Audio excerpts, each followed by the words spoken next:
Hello everyone and welcome back to Old Man Stories.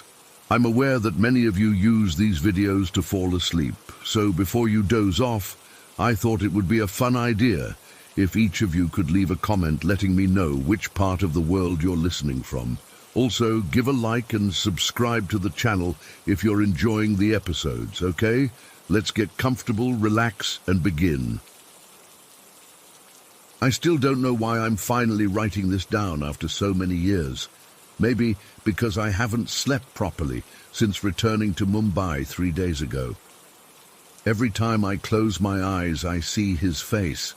Not the way I remember him from college, but how I imagine he must have looked in those final moments. I never believed in fate or destiny. Growing up in America for the past 20 years made me practical, rational, a business executive who deals in facts and numbers. But what happened when I returned to Dharavi has shaken everything I thought I knew about the world.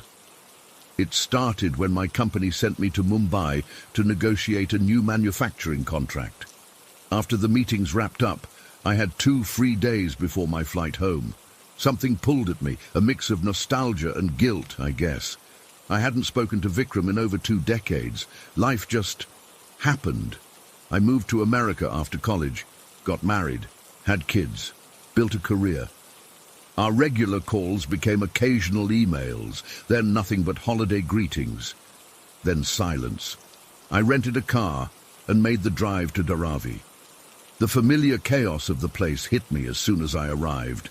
The crowded streets, the mix of smells, the constant noise. Some things had changed drastically, others looked frozen in time. I parked near our old neighborhood and started walking, suddenly feeling like a tourist in the place where I'd spent my childhood. I asked a shopkeeper about Vikram's family home. The old building was still there, but different people lived in it now. The shopkeeper, a man about my age, didn't recognize Vikram's name until I mentioned his parents. "Oh, you mean Amar's family?" he asked. That name hit me like a slap. I hadn't heard anyone call Vikram by his birth name in so long. Even in college, he'd introduced himself as Vikram to everyone. I only knew about Amar because he'd told me the story once, late at night in our dorm room in Germany. "Yes," I said. "Amar, Vikram. Do you know where I can find him?" The shopkeeper's expression changed. He directed me to speak with Mr. Gupta, an elder who'd lived in the neighborhood for over 50 years. Something in the way he said it made my stomach tighten. Mr. Gupta was sitting outside his small house, the same spot where I remembered seeing him as a child. He was much older now, his hair completely white, but his eyes were still sharp. When I introduced myself as Sanjay, Vikram's friend from childhood and college, he nodded slowly, recognition crossing his face. "Sit," he said, gesturing to a chair beside him. I sat, suddenly afraid of what he might tell me.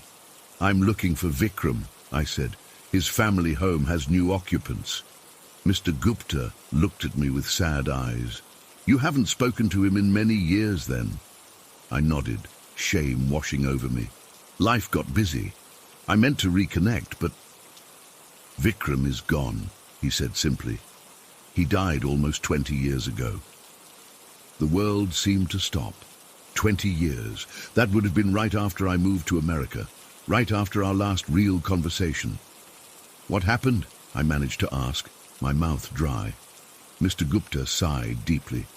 "It was during the floods of 2005. A child was caught in the rising water near the old bridge. Vikram jumped in to save him. The child survived. Vikram did not." My hands started shaking. I remembered the story Vikram had told me in Germany. How his parents had consulted a seer named Rajiv before he was born. How the man had prophesied that a child named Amar would die young by drowning. How his parents had changed his name to Vikram and kept him away from water his entire childhood, believing it would change his fate. "He drowned," I whispered. Mr. Gupta nodded. "The current was too strong. They found his body 2 days later." I felt sick. Vikram had been 22 when I left for America. He died shortly after that, exactly as the seer had predicted decades earlier. Despite everything his parents had done, changing his name, keeping him away from water, fate had found him anyway.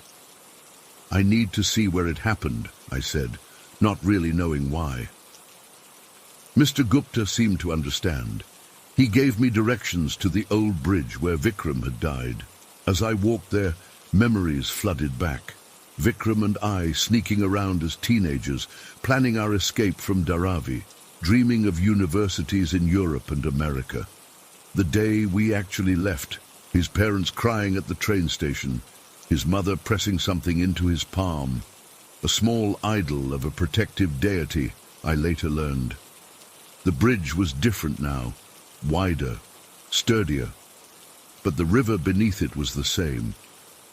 I stood there as the afternoon sun beat down, trying to picture what had happened, what Vikram had felt in those final moments. Had he thought about the prophecy as he jumped into the water? Did he hesitate, or did his instinct to save the child override everything else? A group of children ran past me, laughing. One of them stopped and stared at me curiously. "Are you okay, uncle?"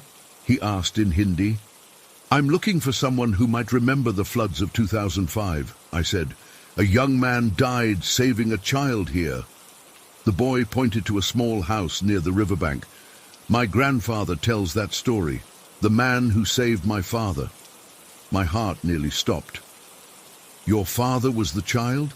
He nodded and ran to the house, calling for his grandfather. Minutes later, an older man emerged, the boy hiding behind him. "You're asking about the hero?" the man said, approaching me. "Yes, his name was Vikram. He was my friend." The man's eyes widened. "Please, come inside." His home was small but neat. On a shelf, alongside family photos, sat a framed newspaper clipping. The headline read, "Local man sacrifices life to save child." There was a grainy photo of rescue workers, and in the corner, a smaller photo of Vikram, the same one from our university ID cards. "Your friend saved my son," the man said, gesturing to the clipping. "I was working when the flood hit. My boy was playing near the river. The water rose so fast." His voice broke. "Your friend jumped in without hesitation. He managed to push my son toward the rescuers before the current took him." I stared at Vikram's photo, my vision blurring with tears. "I named my grandson after him," the man continued. "Not Vikram, though. Someone told me his real name was Amar. It means immortal." I thought it was fitting. I felt a chill run through me. "Who told you his real name was Amar?" "An old man who came to the funeral. He said he'd known Vikram would die saving someone from water since before he was born. Rajiv, the seer." "What did this man look like?" I asked, my heart pounding. "Tall, with a white beard. He was blind in one eye. Just as Vikram had described the seer to me years ago." I thanked the man and left, my mind racing. I walked without direction until I found myself back at the bridge. The sun was setting now, casting long shadows across the water. I sat down and finally let myself cry. For my friend, for our lost connection, for the 20 years I'd lived while he'd been gone. As darkness fell, an old man sat beside me. I didn't look up until he spoke. "You are troubled by the ways of fate, Sanjay." I turned, startled. The man beside me had a white beard and was blind in one eye. "How do you know my name?" I asked, my voice barely a whisper. "I know many things," he said. "Just as I knew Amar would die young by water, saving another." Rajiv. It had to be. But how could he still be alive? How could he look exactly as Vikram had described him decades ago? "Why?" I demanded, suddenly angry. "Why tell his parents? Why make them live in fear his whole life if nothing could change it?" The old man looked at me with his one good eye. "Who says nothing changed? The child lived. Your friend died with purpose, with meaning. Some destinies cannot be avoided, but they can be given meaning." "That's not good enough," I said, my hands clenching into fists. "No, it isn't," he agreed. "But it is the truth." He stood slowly. "Your flight leaves tomorrow evening. You will return to your family in America. You will live a long life, Sanjay, but you will never forget this day." He walked away before I could respond, disappearing into the growing darkness. I sat there for hours, unable to move, unable to make sense of what had happened. That was 3 days ago. I missed my flight. I've been sitting in my hotel room since then, trying to write this down, trying to understand. How did the seer know my name, know about my flight? How could Vikram's destiny have found him despite everything? The rational part of my brain says the old man was just someone from the neighborhood who recognized me, who knew about my connection to Vikram. The timing with the flight was a lucky guess. The prophecy coming true was just a terrible coincidence. But I know that's not true. I know what I experienced. I know what Vikram told me years ago. Tomorrow I'll finally take a flight back to America, back to my family and my normal life. But I'll carry this with me forever, this understanding that there are forces in this world beyond what I can explain, that perhaps the old religions, the ancient beliefs that I dismissed so easily, hold truths that modern thinking cannot grasp. And most of all, I'll carry the memory of my friend who couldn't escape his destiny, but faced it with courage when it mattered most, who made his predetermined end mean something by saving another life. In my wallet, I now carry the small cutting from that newspaper with Vikram's photo, and beside it, a piece of paper with the boy's name, Amar, immortal, a reminder that some part of my friend lives on, just not in the way any of us expected. Story 2. I still get chills telling this story, but I need to get it out there. This happened about 15 years ago when I was 32, and my daughters Madison, 10, and Lily, 8, were just kids. We lived in a pretty average neighborhood in Temecula, Southern California. Nothing fancy, just a regular 3-bedroom house with a small backyard where our Yorkie, Chewy, loved to run around. My husband David had taken the girls to Chuck E. Cheese that Saturday because I needed a break. I was working full-time as a dental receptionist and just wanted a few hours to myself. When they came home, Lily was beyond excited because she'd won this cheap disposable camera from the prize counter. You know the kind. Those old instant cameras where the photo slides out and develops right in front of you. I remember thinking it was probably some old stock they were trying to get rid of, but Lily thought it was the coolest thing ever. The camera was still in its plastic packaging when they got home.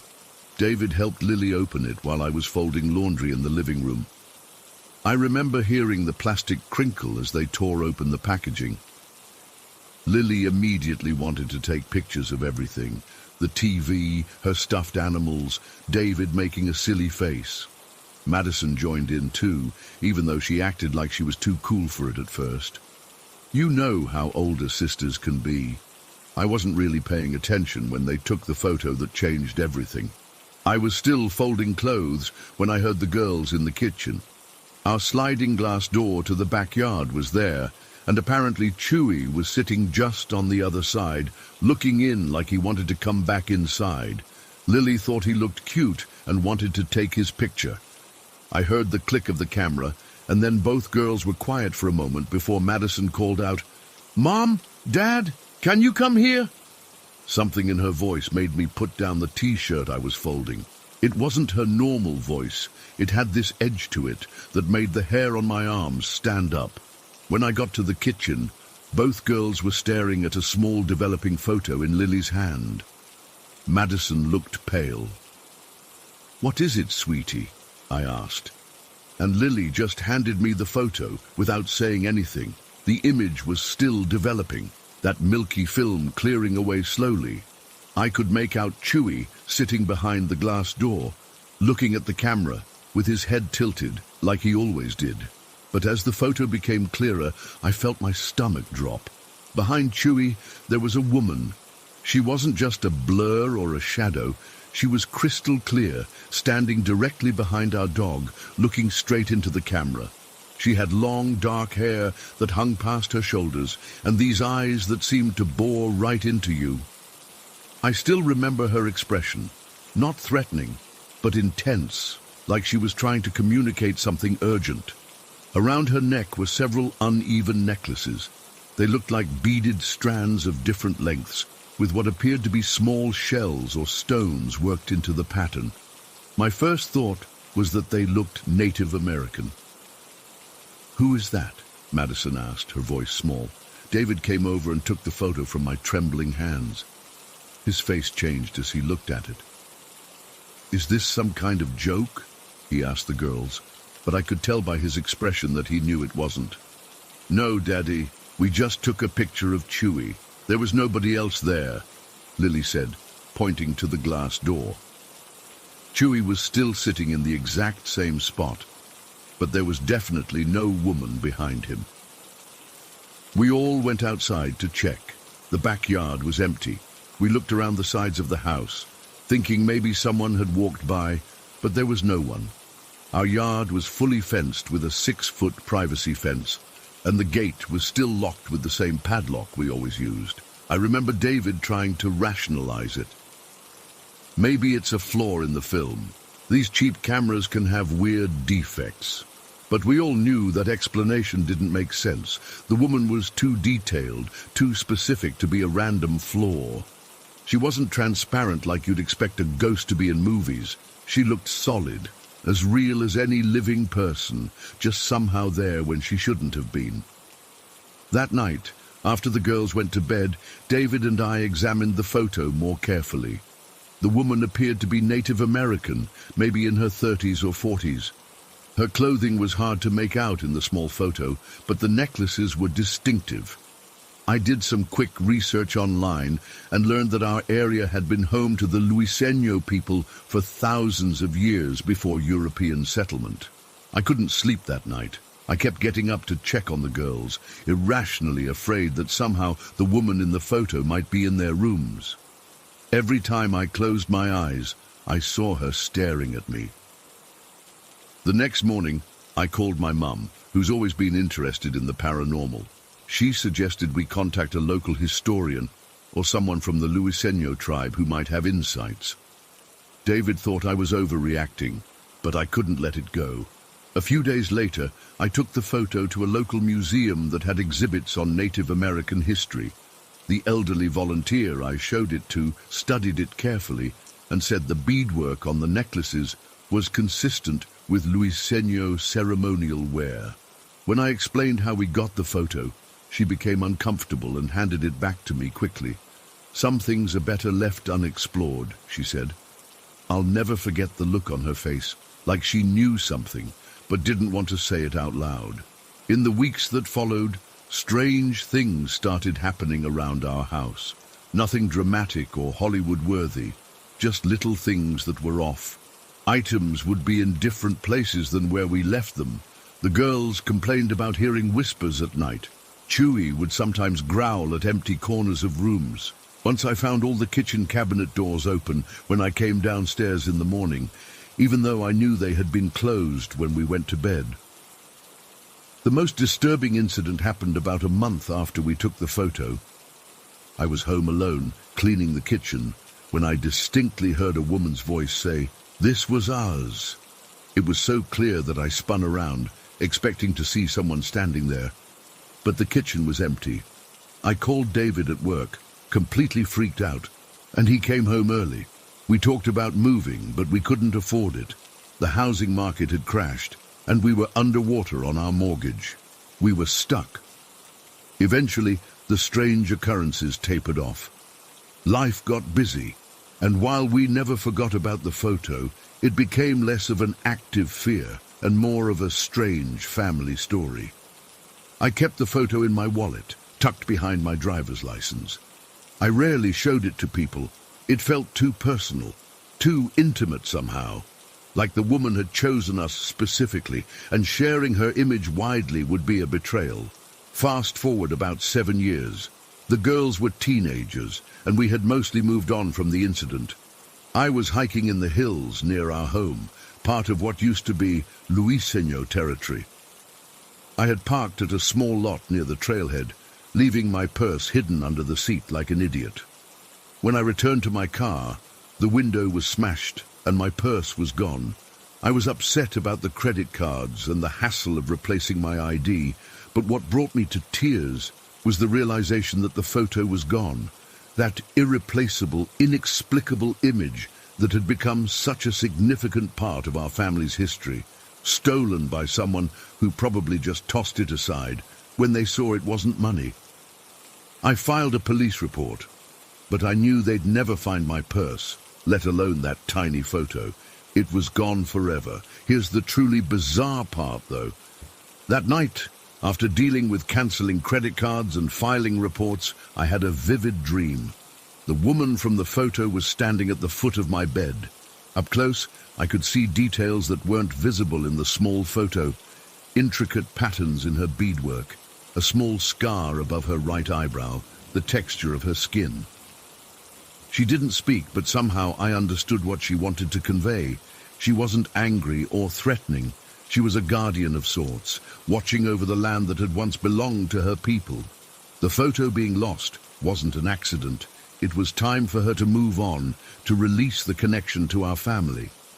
I woke up with tears streaming down my face and the strangest sense of peace I'd ever felt. I told David about the dream, and while he tried to be supportive, I could tell he thought it was just my way of processing the loss of the photo. But here's the thing. The weird occurrences in our house completely stopped after that. Chewy, who had continued to occasionally growl at nothing, became totally calm. The girls stopped complaining about whispers. Even the general heaviness that had seemed to hang in certain rooms of the house lifted. It's been years now, and I still think about that photo and that woman nearly every day. I've tried to find similar cases online, looking through forums and websites about paranormal photography. I've found plenty of stories about extras appearing in photos, but nothing quite like our experience. Nothing where the figure was so clear, so purposeful. Sometimes I wonder if she's appeared to other families in the area, or if we were special in some way. I've taken the girls back to the museum as adults, trying to find more information about Luiseño's spiritual beliefs, but it feels like chasing shadows. The rational part of me knows there must be some explanation, some weird camera defect or trick of the light that created a perfect image of a woman who wasn't there. But in my heart, I know what we saw was real. That woman existed, whether in our time or another, and for some reason she chose to show herself to us through the innocent act of a child taking a picture of her dog. I've never been able to explain it, and now, without the photo, I never will. But I know what I saw. I know what my family experienced. And sometimes, late at night when I can't sleep, I swear I can feel her watching over us still, not in a scary way, but as a reminder that there are things in this world we may never understand, connections across time that defy explanation. If anyone has experienced anything similar, please let me know. Even after all these years, I'm still looking for answers. Story 3. I still can't explain what happened at my sister's house in Millfield last month. I've always been the skeptical one in the family, the person who finds the rational explanation for everything. But what happened over those few days has left me questioning everything I thought I knew about reality. I arrived at Eliza's house on a Friday afternoon for what was supposed to be a relaxing holiday visit. She'd been living there for about 8 months, and I'd visited a couple times before. The moment I pulled into the driveway, something felt off. I can't really explain it. The house looked exactly the same, a typical suburban 2-story with faded blue siding and white trim. But there was something different, like when you walk into a room and can tell someone's been there even though nothing's visibly changed. Eliza greeted me with her usual enthusiasm, helping me bring my bags inside. We settled in the kitchen with coffee, catching up on family gossip. That's when she told me about the figure. "I didn't want to tell you over the phone because you'd think I was crazy," she said, her hands wrapped tightly around her mug. "But both Mark and I saw it before we broke up. We were watching a movie in the living room, and I noticed Mark kept glancing toward the hallway. When I asked him what was wrong, he just said, "Nothing." But then I saw it too. Saw what? I asked. A dark figure standing in the hallway, staring at us through that little window in the door. She pointed to the door separating the living room from the main hallway, which had a small decorative window at eye level. It was just watching us. When I turned on the hall light, there was nothing there. I'll admit I immediately started thinking of logical explanations. Shadows from passing cars, reflections from the TV, her imagination running wild after watching too many horror movies. But the way she described it sent a chill up my spine. "Is that why you and Mark split up?" I asked. She shook her head. "No, that was happening anyway. But the weird stuff definitely didn't help. He refused to stay here after that night. I tried to keep things light for the rest of the evening. We ordered pizza and watched some comedy on Netflix, but I couldn't shake the feeling of being watched. Every few minutes my eyes would dart to that little window in the hallway door, half expecting to see a face staring back at me. That night, I settled into the guest room, which used to be her flatmate's room before they moved out.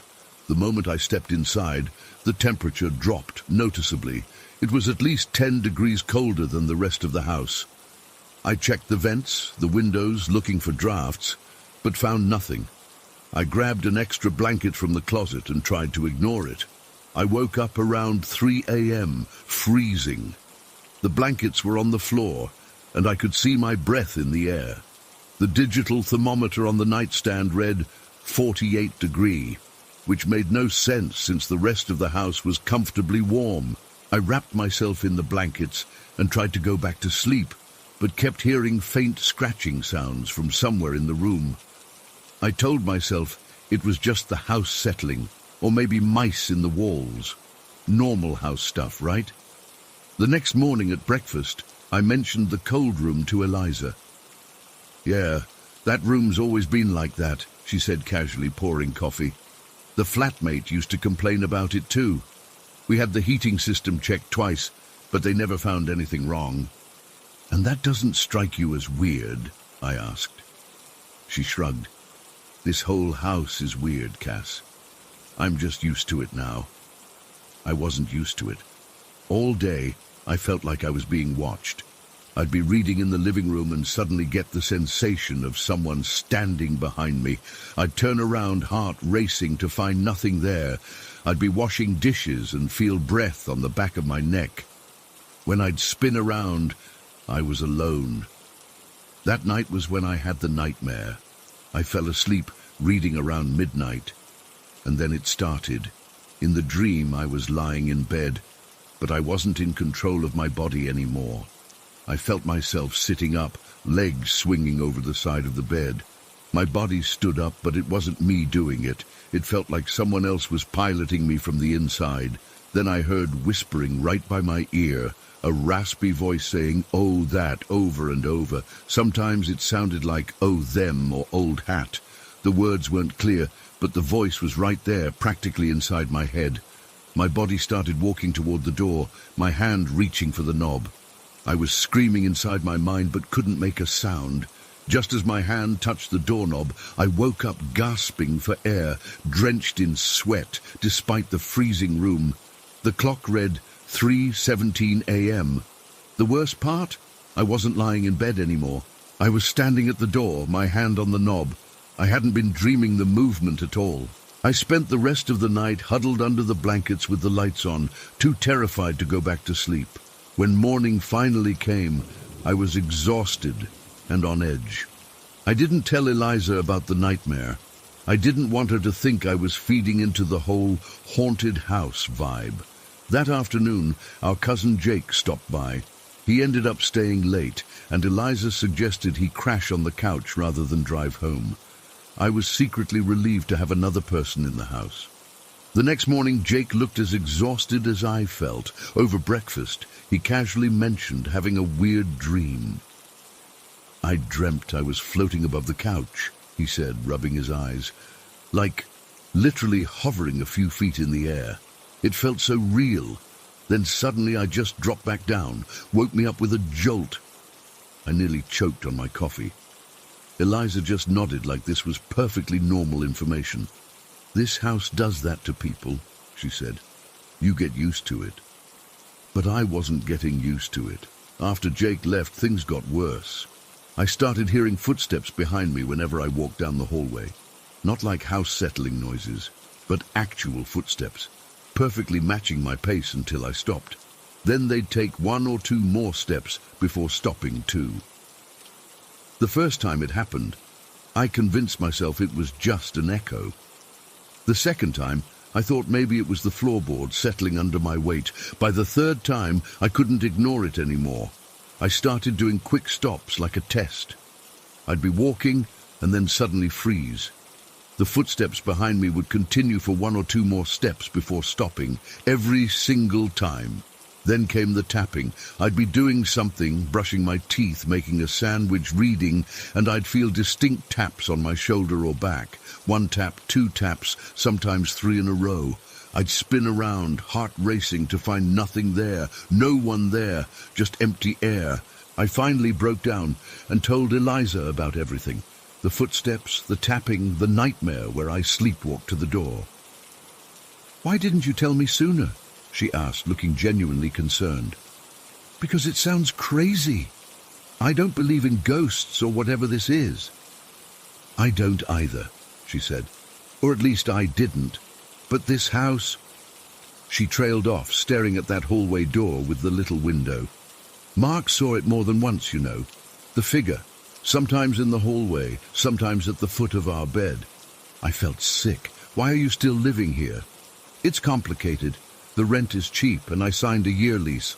Plus, it doesn't feel malicious exactly, just present, watching." I wasn't convinced it wasn't malicious, especially after that nightmare, and what happened next proved I was right to be worried. Eliza called our Aunt Victoria, who's always been into spiritual stuff, crystals, tarot cards, sage cleansing, that whole scene.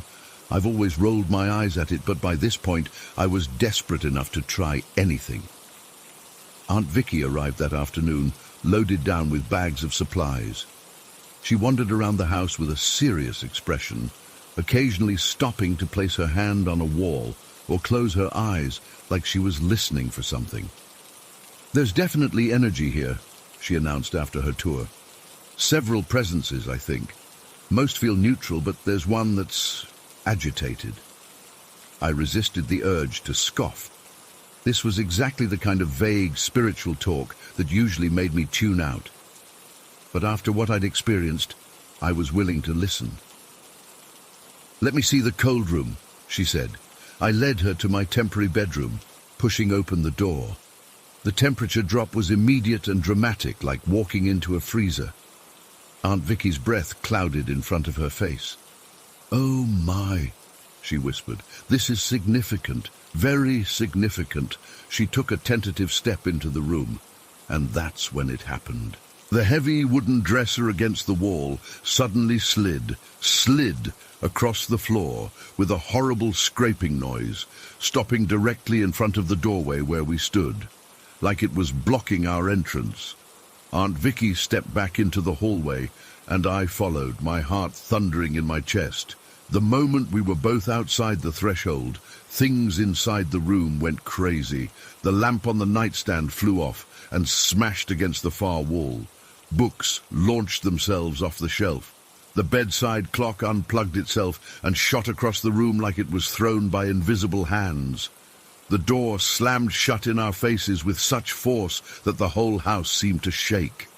From inside, we could hear crashing, breaking, things being thrown against walls. Eliza came running up the stairs, eyes wide with fear. "What's happening?" she shouted over the noise. "I don't know," I yelled back, backing away from the door. "It just started when Aunt Vicky tried to go in." The sounds continued for what felt like forever, but was probably only 30 seconds. Then, complete silence. The three of us stood there, frozen, staring at the closed door. Aunt Vicky was the first to move. She approached the door slowly, her hand trembling as she reached for the knob. She turned it and pushed the door open. The room was a disaster. Books scattered everywhere, lamp broken, bedding torn off the mattress. but completely still. Nothing was moving.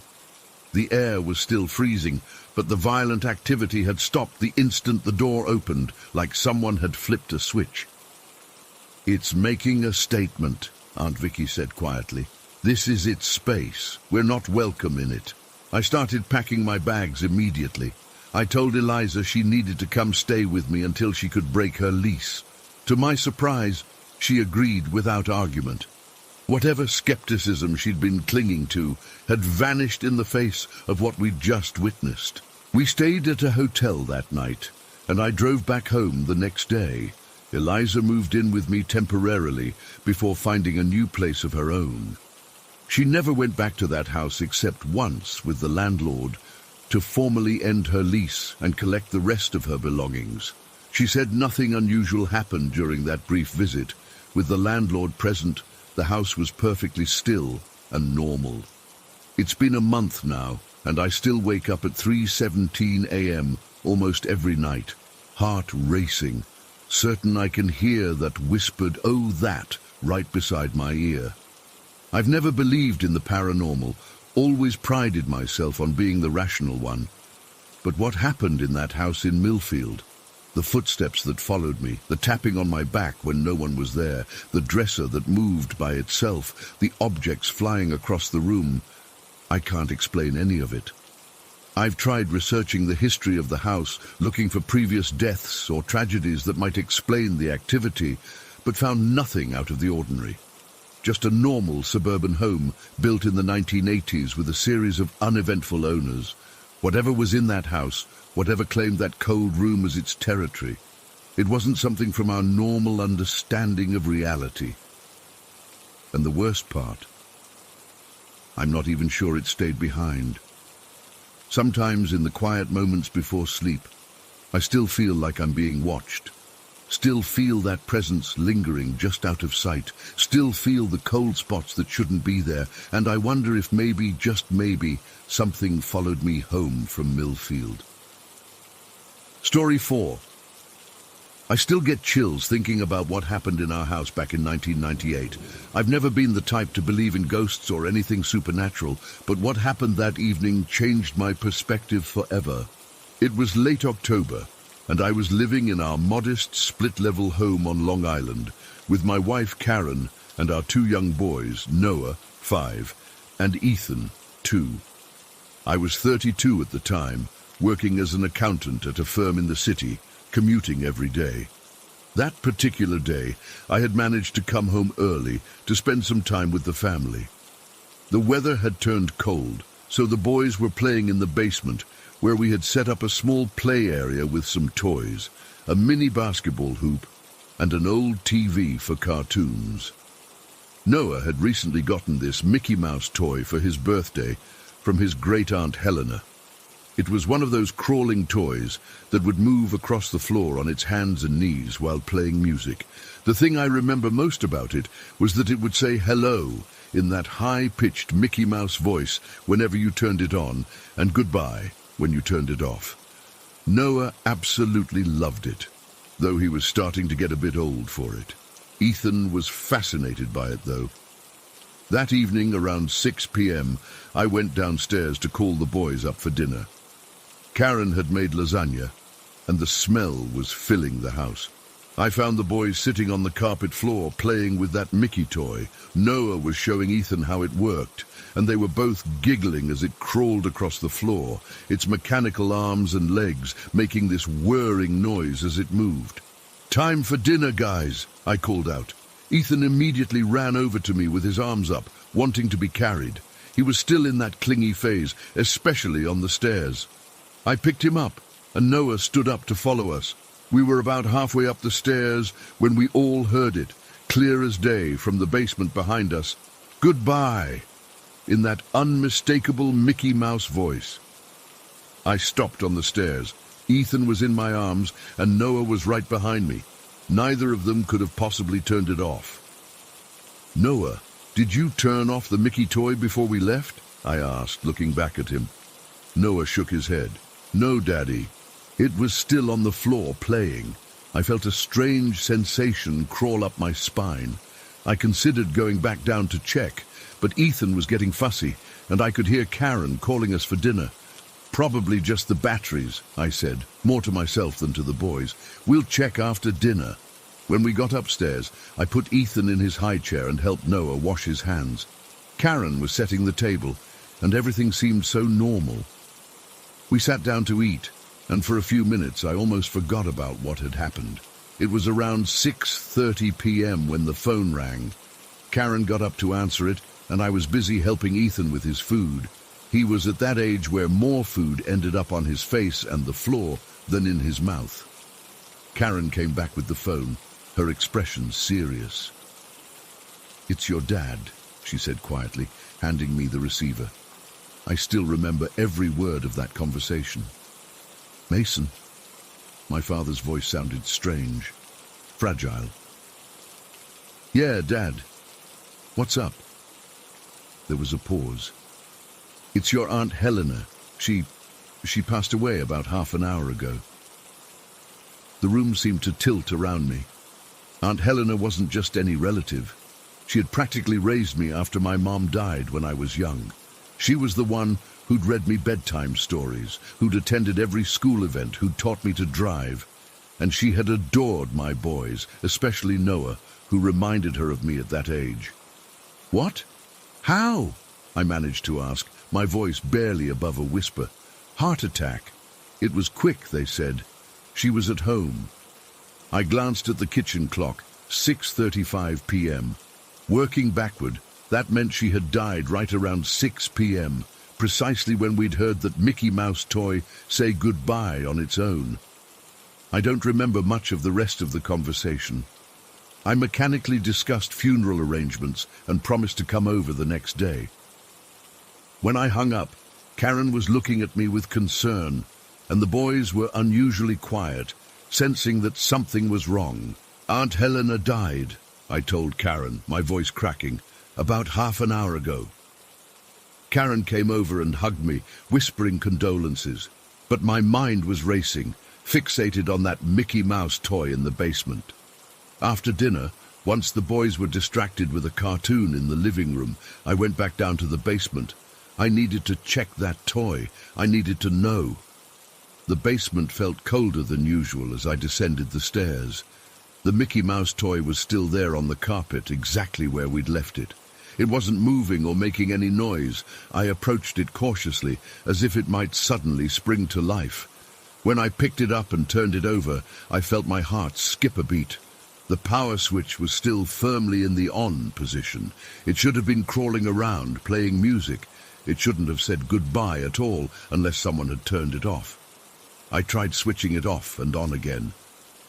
"Hello," it chirped in that cheerful Mickey voice when I turned it on. I switched it off, and sure enough, goodbye. Then back on, "Hello." It was working perfectly normally, but earlier it had said goodbye while still switched on, with no one touching it. It wasn't just my imagination. Noah had heard it too. I sat down on the basement steps, clutching the toy in my hands, a cold realization washing over me. Aunt Helena had bought this toy for Noah. She had been so proud when she gave it to him, telling him that Mickey would always say hello and goodbye, just like she always did on the phone with him. I'm not a superstitious person. I've never believed in ghosts or spirits or any of that stuff. But sitting there in that basement with that toy in my hands, I couldn't shake the feeling that Aunt Helena had somehow reached out to say goodbye to us in her final moment. When I went back upstairs, Karen could tell something was wrong. After we put the boys to bed, I told her about what had happened on the stairs and what I'd discovered about the toy. Instead of dismissing it as I expected, she grew quiet. "You know," she said finally, "my grandmother used to say that when someone passes, they sometimes visit the people they love most to say goodbye." I didn't sleep that night.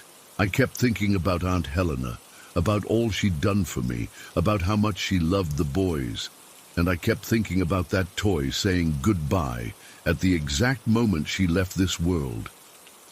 The next morning, I called my dad again.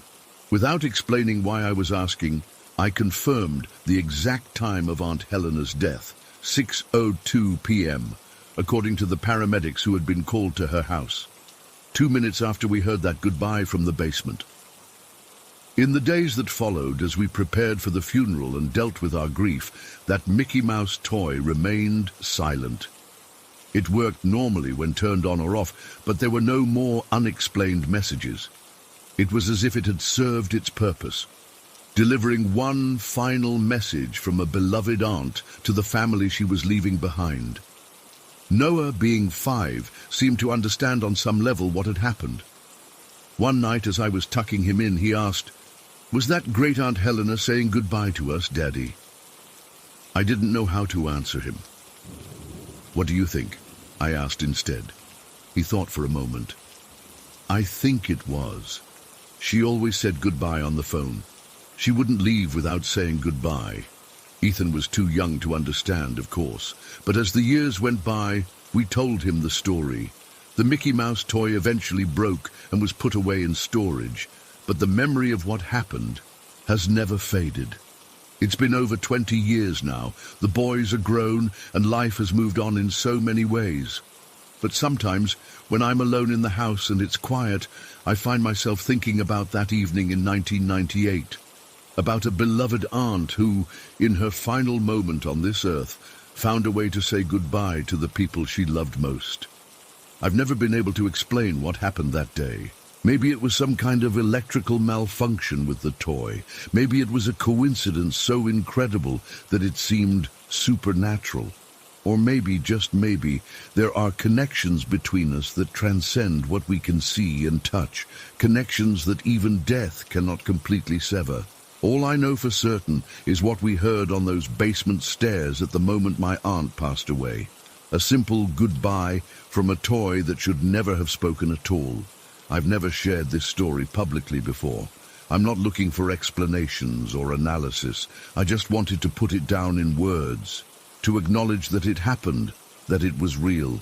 Because even now, all these years later, when I hear someone say goodbye, I can't help but think of Aunt Helena and wonder if she's still watching over us somehow. Story 5. I still get goosebumps thinking about what happened at work 3 months ago. I've spent countless nights trying to rationalize it, but I can't explain it away, no matter how hard I try. I need to put this down somewhere before it drives me crazy.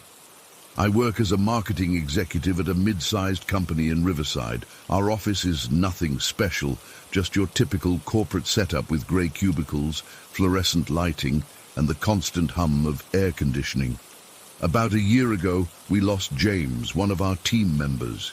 He committed suicide. No note, no warning signs that any of us caught.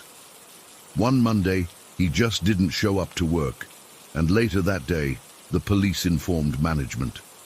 It hit us all hard. James was quiet but friendly, always had a smile, always helped when asked. We weren't close friends outside work, but we'd grab lunch sometimes, talk about movies or complain about clients. Normal colleague stuff. After he died, his cubicle just sat there. Nobody wanted to deal with it. His family took most of his personal items, but his computer and work files remained untouched. Eventually, as his supervisor, I had to box up whatever was left. A coffee mug, some notebooks, a photo of his dog. I divided his ongoing projects among the team and powered down his computer. Management decided not to fill his position right away, out of respect, I guess, or maybe budget issues, who knows. Fast forward to 3 months ago, I was working on finalizing a proposal for an important client when I realized we were missing documentation for some previous work we'd done with them. I remembered James had handled their account before me, and there was a chance he had saved copies of their invoices on his computer. Since we needed this information urgently, I decided to check. His cubicle was exactly as we'd left it, empty desk, blank walls, and a thin layer of dust. It felt wrong, somehow, sitting in his chair. I felt like an intruder. The computer took forever to boot up after being off for so long. When it finally did, I was prompted for a password. As the team lead, I had admin access, so I bypassed it and got to the desktop. It was strange seeing James's desktop again, the default company wallpaper, folders neatly arranged by client name. I started searching through documents, checking the shared drive, and going through his email archives. Nothing relevant came up. I was about to give up when I decided to check his desktop folders one more time. The office was quiet that afternoon. Most people had gone to lunch, and I was absorbed in my search, barely noticing the time passing. I remember feeling frustrated because I couldn't find what I needed, and having to explain to the client that we'd lost track of their previous work would be embarrassing. Then I heard it, a scream from downstairs that made me jump out of my skin. It wasn't the kind of scream you hear when someone is startled. It was pure fear. I ran to the stairwell and down to the administrative area on the lower floor. Several people were already gathered around Rebecca's desk. Rebecca is one of our admin assistants, handles a lot of the front desk duties, schedules meetings, that sort of thing. She was visibly shaking, her face completely drained of color. "What happened?" I asked, pushing through the small crowd. She pointed at her screen, unable to speak at first. When I looked, I saw a message notification box. The sender was James Mitchell, James's full name and company email address. "It just popped up," Rebecca finally said, her voice barely above a whisper. "I was in the middle of typing an email, and suddenly this appeared." What made it even stranger was that the message box was completely empty. No text, no attachment, nothing. Just a blank pop-up with James's name as the sender. The timestamp showed 1:47 p.m., exactly the time I was searching through his computer. "Someone's playing a sick joke," said Mark from accounting, looking around accusingly. But I knew that wasn't possible. "I was just on James's computer," I explained, "but I didn't open any messaging apps. I was only going through file folders." There was another problem too, something that made my blood run cold. After James died, I'd worked with IT to reset all his passwords and deactivate his accounts as part of standard procedure. His email address shouldn't have been active. His messaging account should have been deleted months ago. Rebecca wasn't the type to make up stories or play pranks. She had actually been pretty close with James. They carpooled sometimes, and she was one of the people hit hardest by his death. She wouldn't joke about something like this. We called Dave from IT, who came down looking annoyed until he saw the message box still open on Rebecca's screen. He checked her computer, then went upstairs to check James's workstation. The messaging program wasn't even running on his computer, Dave confirmed when he came back down. He looked genuinely confused. The account was deactivated months ago. It shouldn't be possible to send messages from it. "Could someone have hacked it?" I asked. Dave shook his head. "Not likely. Our system logs would show any unauthorized access attempts. Besides, why would someone hack a deactivated account just to send an empty message to one person?" The explanation that made the least sense was starting to feel like the only one left. That somehow James had reached out from wherever he was now. I went back upstairs to shut down his computer. The whole time I felt like someone was watching me. The hairs on my arms stood up as I clicked through the shutdown process. As the screen went black, I swear I caught a reflection that wasn't mine in the monitor. Just for a split second, a face looking over my shoulder. I spun around, but there was nothing there, just empty cubicles. For the rest of the day, the office was buzzing with whispered conversations. Some people were freaked out, others were skeptical. A few even seemed excited by the possibility of something supernatural happening. Rebecca went home early. I couldn't blame her.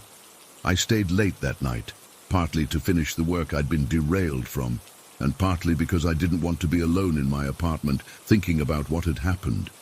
The office feels different at night. Every sound seems louder, every shadow deeper. Around 8 p.m., I was the only one left. Even the cleaning crew had finished and gone home. I was grabbing my jacket to leave when my computer chimed, the sound of an incoming instant message. My heart nearly stopped. I looked at my screen and saw a notification from the company messaging system. James Mitchell, no message. My hands were shaking so badly I could barely move the mouse to click on it. The message window opened, completely blank, just like Rebecca's had been. I stared at it for what felt like forever, waiting for something to appear.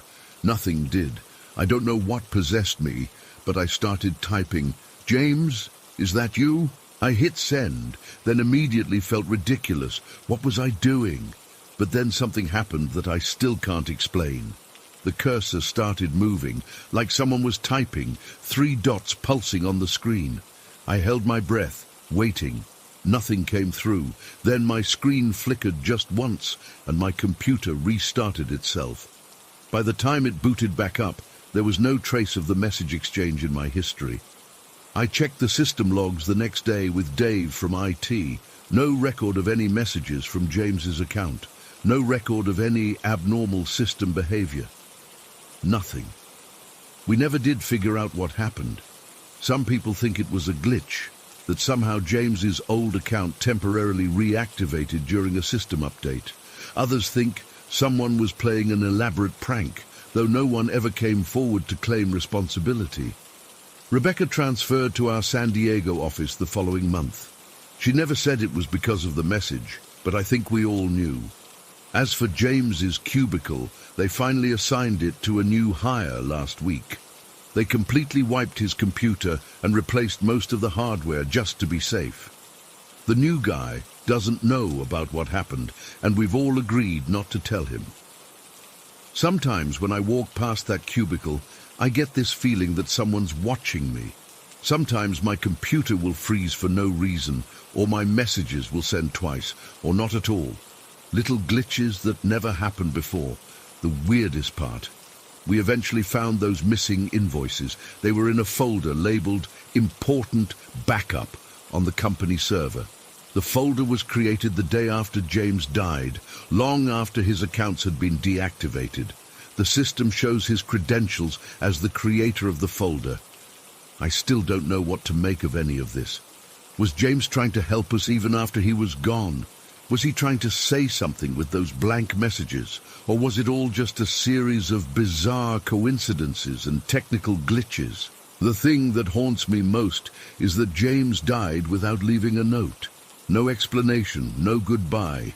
Maybe that blank message was exactly the point, his way of telling us that even in death, he still had nothing to say.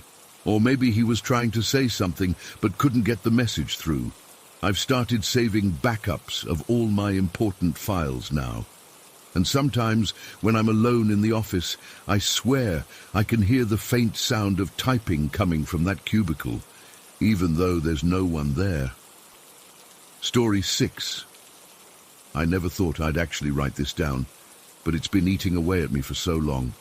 Maybe putting it into words will help me process what happened that night in Williams Rise. I'm still not sure what to believe, but I know what I saw. Last summer, I flew from my home island to Oahu to visit my Aunt Kalani. She lives in this beautiful 2-story house on the outskirts of Williams Rise, surrounded by all these amazing trees. The air there always smells like fresh rain and flowers, even when it hasn't rained for days. I'd been looking forward to this trip for months, a chance to reconnect with family and escape my everyday routine. My Aunt Kalani lives in the bottom floor of the house, which is set up like a studio apartment. It's one big open space with a small kitchen area, a living room section, and 2 beds on opposite sides of the room. I was sharing a queen-sized bed with my cousin, we're both 28, while my aunt and her boyfriend slept in the other bed across the room. The first few days of my visit were perfect. We hiked through the forests, visited local beaches, and spent evenings cooking traditional Hawaiian dishes while catching up on family gossip. My aunt's boyfriend told these hilarious stories about island life that had us laughing until our sides hurt. Everything felt so normal, so safe. On the 4th night of my stay, something happened that I still can't explain. I'd gone to bed around 10:30 p.m., feeling exhausted after a full day of exploring. My cousin fell asleep almost instantly beside me, but I remember lying awake for a while, listening to the sounds of the forest outside. The wind rustling through leaves, distant bird calls, the occasional scurry of some small animal across the roof. I must have eventually dozed off because the next thing I remember is suddenly waking up. That jolting kind of awakening where your eyes just snap open and you're instantly alert. I didn't know why I'd woken up. There wasn't any loud noise or movement that I could recall, just this overwhelming feeling that something wasn't right. The digital clock on the nightstand showed 1:47 a.m. The room was mostly dark, except for the dim light from the small bulb above the stove that my aunt always left on at night. My cousin was still sound asleep next to me, her breathing deep and regular. I propped myself up on my elbow, not even sure what I was looking for. Maybe I'd heard something in my sleep. The house sometimes made creaking noises as it settled, especially when the temperature dropped at night. That's when I saw it. In the kitchen area, maybe 15 feet away from the bed, was a figure, a male figure, standing completely still with his back to me. My first thought was that it must be my aunt's boyfriend getting a midnight snack or some water. But something felt off immediately. The figure wasn't moving at all, not reaching for anything, not opening any cabinets, just standing there completely motionless. I blinked hard a few times, thinking maybe my eyes were playing tricks on me. I was still groggy from being suddenly awakened after all, but when I focused again, the figure was still there. And now I could see something that sent ice through my veins. This wasn't a person I recognized. This wasn't my aunt's boyfriend. The figure was completely black. Not like someone wearing dark clothes. It was like a three-dimensional shadow, a silhouette so dark that even the dim stove light didn't reflect off it. I couldn't make out any features, any clothing details, nothing. Just this human-shaped void standing in my aunt's kitchen. My mind tried to make sense of what I was seeing. For some bizarre reason, my half-asleep brain initially tried to tell me it was my maternal grandmother, which made absolutely no sense. My grandmother was alive and well on my home island, and this figure was clearly male and nothing like her shape. I pinched my arm hard, actually digging my nails into my skin until I felt pain. I left a mark that was still there the next morning. I wasn't dreaming. My heart was hammering so hard in my chest that I was sure it would wake everyone up. My mouth went completely dry, and I felt this cold sweat breaking out all over my body. I couldn't move. I just stayed frozen, propped up on my elbow, staring at this impossible figure in the kitchen. After what felt like forever, but was probably only seconds, my survival instinct kicked in enough for me to check my surroundings. My cousin was still asleep beside me, completely oblivious. I carefully glanced over to the other bed and could make out the shapes of my aunt and her boyfriend, both asleep under their blankets. Everyone was accounted for. The front door caught my eye next. It was secured with both a chain and this heavy-duty padlock that could only be opened from the inside. My aunt was serious about security. All the windows were closed and latched. There was no way someone could have gotten in without making noise or breaking something, but that figure was there, standing in the kitchen, not moving. I kept staring, hoping it would disappear or move or do anything that would help me understand what was happening. But it just stood there, this dark void in the shape of a person, absorbing all light around it. I don't know how long we stayed like that. Me frozen in terror, it standing motionless in the kitchen. Minutes, maybe? It felt like hours. My arms started to shake from holding my weight up for so long, and I was terrified that any movement would somehow alert this thing to my presence, even though it must have known I was there. The logical part of my brain kept trying to find explanations. Maybe it was just shadows from outside creating an optical illusion. Maybe I was experiencing some kind of sleep paralysis, even though I could clearly move. But nothing made sense. This thing was there, and it was real. Finally, I couldn't hold myself up anymore. My arm was cramping and I was shaking too badly. With my heart threatening to explode from my chest, I slowly lowered myself back onto the mattress, trying not to make any sudden movements. I turned away to face the wall. I couldn't look at it anymore, and pulled the covers up over my head like a child hiding from monsters. Under those covers, I prayed. I'm not even particularly religious, but I silently recited every prayer I could remember from childhood. I begged for protection, for this thing to go away, for morning to come quickly. I was absolutely certain I wouldn't sleep another second that night. How could anyone sleep knowing that whatever it was standing just feet away? I lay there for what felt like forever, ears straining for any sound of movement. My body was rigid with fear, every muscle tensed and ready to scream or fight if necessary. My mind raced through escape scenarios. Should I wake my cousin? Make a run for it? Try to get to my aunt's bed? But all options involved moving, potentially drawing attention, and I was too paralyzed with fear to risk it. Eventually, somehow, impossibly, I must have fallen asleep from sheer exhaustion. The next thing I knew, morning sunlight was streaming through the windows, and I could hear my aunt in the kitchen making coffee. I sat up with a jolt, memories of the night flooding back.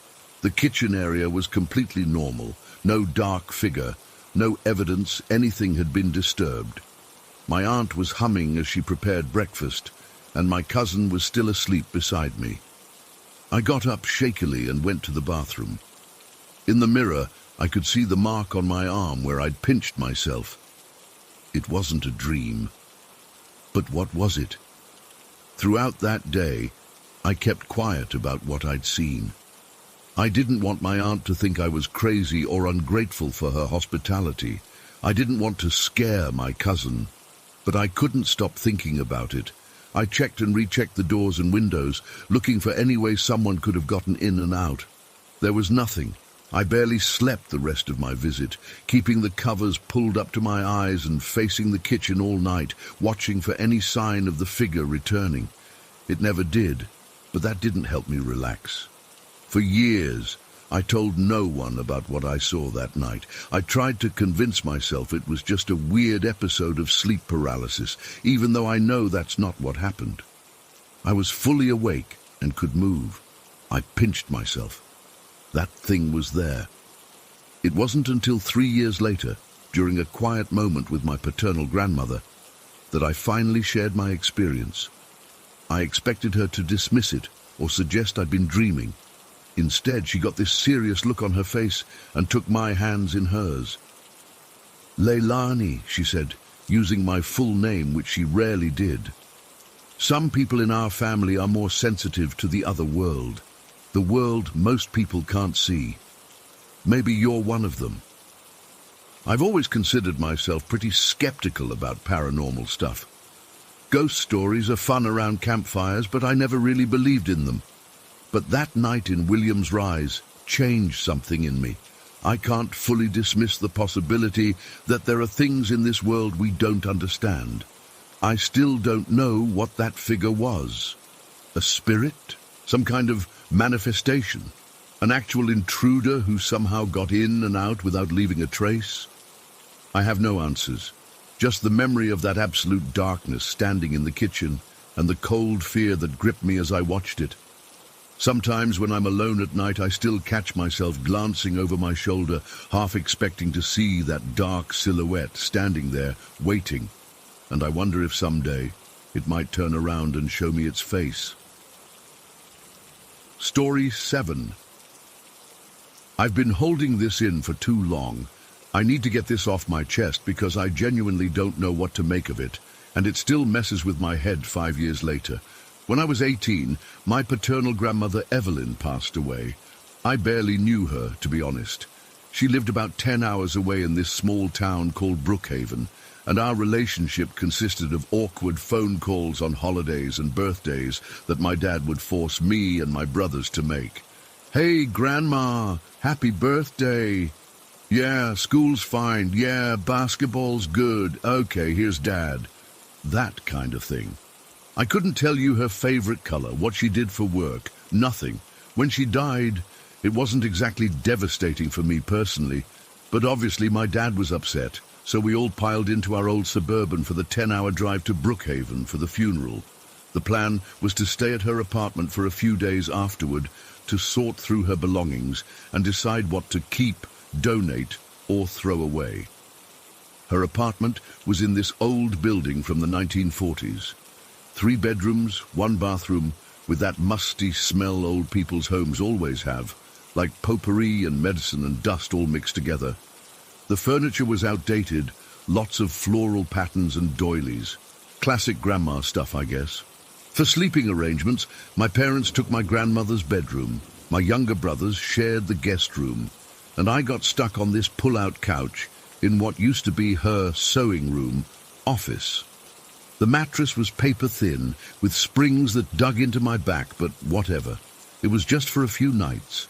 The funeral was on our 2nd day there. Nothing crazy happened the first night. Just bad sleep on an uncomfortable bed in a strange place. The funeral was small. Mostly old people I'd never met, telling me how much I'd grown since they last saw me, which was never, as far as I could remember. We went back to the apartment afterward, ordered pizza, and started the depressing task of going through my grandmother's stuff. That night is when it happened. I went to bed around 11:30. Everyone else was already asleep. The day had been emotionally draining, especially for my dad. I remember scrolling through Instagram for a while, then plugging in my phone and rolling over to try to get comfortable on that awful mattress. The room was completely dark, except for a small nightlight in the hallway that cast just enough glow under the door so I could make out the basic shapes of furniture. I must have fallen asleep eventually, because the next thing I remember is waking up suddenly. You know that feeling when you just snap awake for no reason? It was like that. At first I thought I'd heard a noise or something, but the apartment was dead silent. No creaking floors, no pipes, nothing. I remember looking at my phone.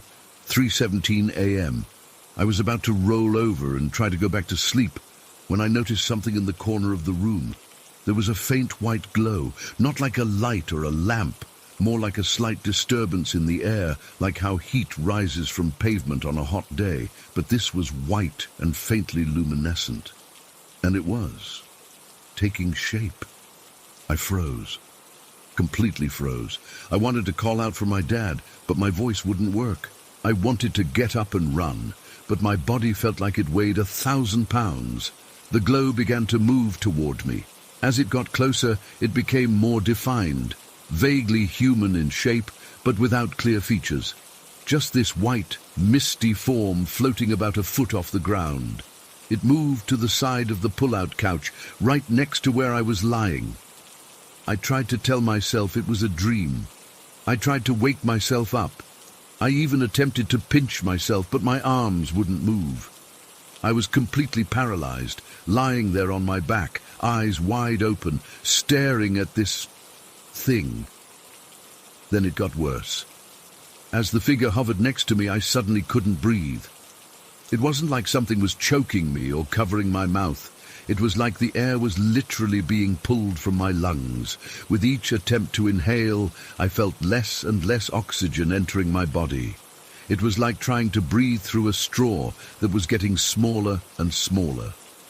At the same time, this high-pitched noise started in my ears, not like a ringing, more like a screeching that got progressively louder until it was almost unbearable.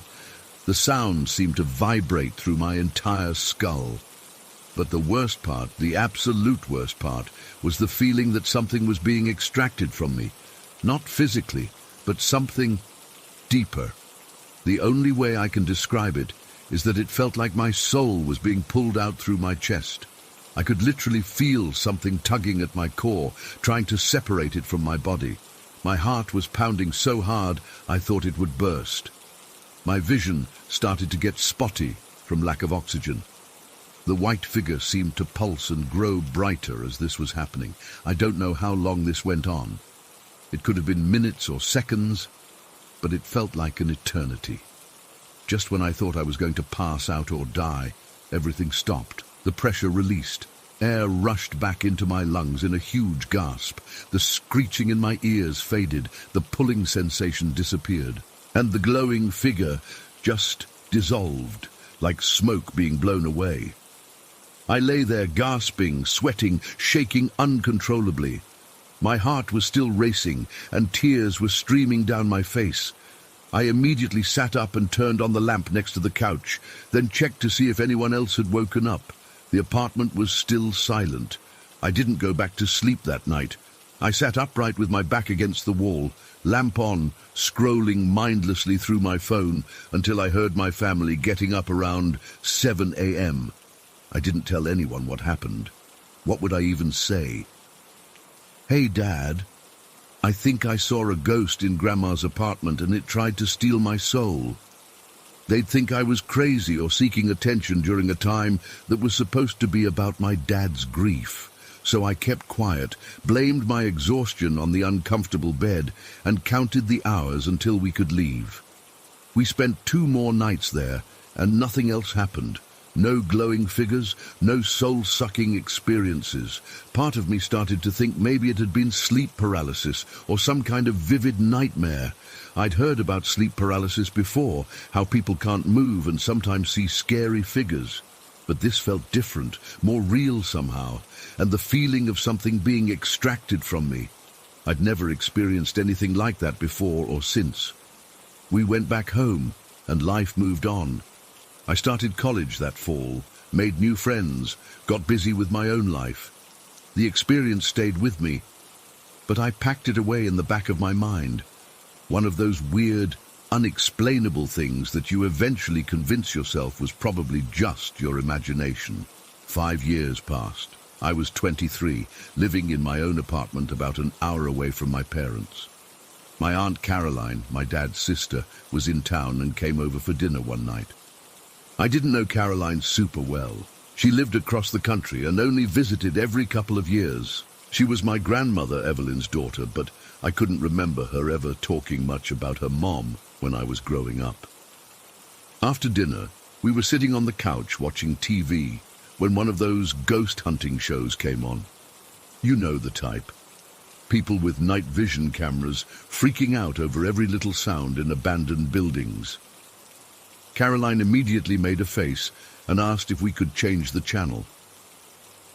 "I can't stand these shows," she said. "Why do people enjoy watching this creepy stuff?" I laughed it off and reached for the remote, but something made me pause. Maybe it was the wine we'd had with dinner, or maybe it was just the right moment, but I decided to finally tell someone about what happened. "You know," I said, "something really weird happened to me a few years ago. I've never told anyone about it." Caroline looked at me, eyebrows raised. "What kind of weird?" So I told her everything. About waking up in the middle of the night, the glowing figure, the feeling of not being able to breathe, the high-pitched screeching, and the terrible sensation of something trying to pull my essence, my soul, whatever you want to call it, out of my body. I didn't mention where it happened, just that it was when I was 18. As I was talking, Caroline's expression changed. Her face got paler and paler, and by the time I finished, she was staring at me with this look of absolute shock. "Where did this happen?" she asked, her voice barely above a whisper. "At Grandma's apartment," I said, "when we went down for her funeral." Caroline set her wine glass down so quickly she almost spilled it. "Tyler," she said, using my name in that serious way adults do when they're about to say something important, "your grandmother told me the exact same story dozens of times throughout her life." I felt a chill run down my spine. "What do you mean?" "My mother, your grandmother, experienced the exact same thing you just described. Repeatedly. She would wake up in the middle of the night to find a white, glowing figure beside her bed. She couldn't move, couldn't scream. She said it felt like it was stealing her breath and her soul. She even described the same screeching sound you mentioned." I sat there, stunned. "Are you serious?" Caroline nodded. "It started happening to her in her 30s, after she moved into that apartment. It's why I never stayed there overnight when I visited. She talked about it so much that my father thought she was losing her mind. Eventually, she stopped mentioning it to anyone but me. Why didn't anyone ever say anything about this? I asked. Caroline sighed. Your father thought she was just an anxious, superstitious old woman. He didn't want to pass those irrational fears on to you kids. I think he was embarrassed by it, honestly. But you believe her? I believe she experienced something, Caroline said carefully. Whether it was supernatural or psychological, I can't say. But the way you just described it, it's identical to how she would describe it, and you had no way of knowing that. We sat in silence for a while after that. The ghost hunting show continued playing in the background, but neither of us was watching it anymore. Did it ever happen to you again? Caroline finally asked. I shook my head. Never. Just that one night. In her room? Caroline asked. No, in the sewing room, on the pull-out couch. Caroline nodded slowly. That used to be her bedroom before she converted it. When the building was renovated in the 90s, she moved to the larger bedroom. Another chill ran through me. I hadn't known that. I've thought about this constantly since that conversation with my aunt. Whatever happened to me that night was the exact same thing that had happened to my grandmother repeatedly throughout her life. Something that stayed in that apartment, in that room, waiting. Something that found me, her grandson, a person she barely knew, and tried to do to me what it had been doing to her for decades. I'm not a superstitious person. I don't believe in ghosts or demons or any of that stuff. Or at least I didn't. But how do I explain this? How do I explain experiencing the exact same terrifying phenomenon as my grandmother, down to the specific details, without ever having heard her story? I don't have answers. I just know what happened to me that night was real, and whatever it wasn't just coming for my grandmother, it was coming for me too. And sometimes I wonder if it's still there, in that apartment in Brookhaven, waiting for its next victim. Story 8. I've never been the type to believe in ghosts or anything supernatural. I'm an accountant, for crying out loud. My life revolves around numbers, logic, and tangible evidence. But what happened at Lake Pizauki has completely shattered my worldview, and I still struggle to make sense of it 3 years later. My father-in-law, James, was one of those guys everyone loved. Practical joker, life of the party, but also the first person to help when you needed it. When he was diagnosed with leukemia, it hit our family like a truck. My wife Rachel was especially devastated. She'd always been Daddy's little girl, even in her 30s. We watched him deteriorate over 8 brutal months before he finally passed. James and I had a special relationship. He treated me like a son from day one, taught me how to fish properly, how to fix things around the house, skills my own father never bothered with. He even left me his toolbox in his will, saying I was the only one who wouldn't mess up his organization system. That made Rachel roll her eyes, but smile through her tears at the reading.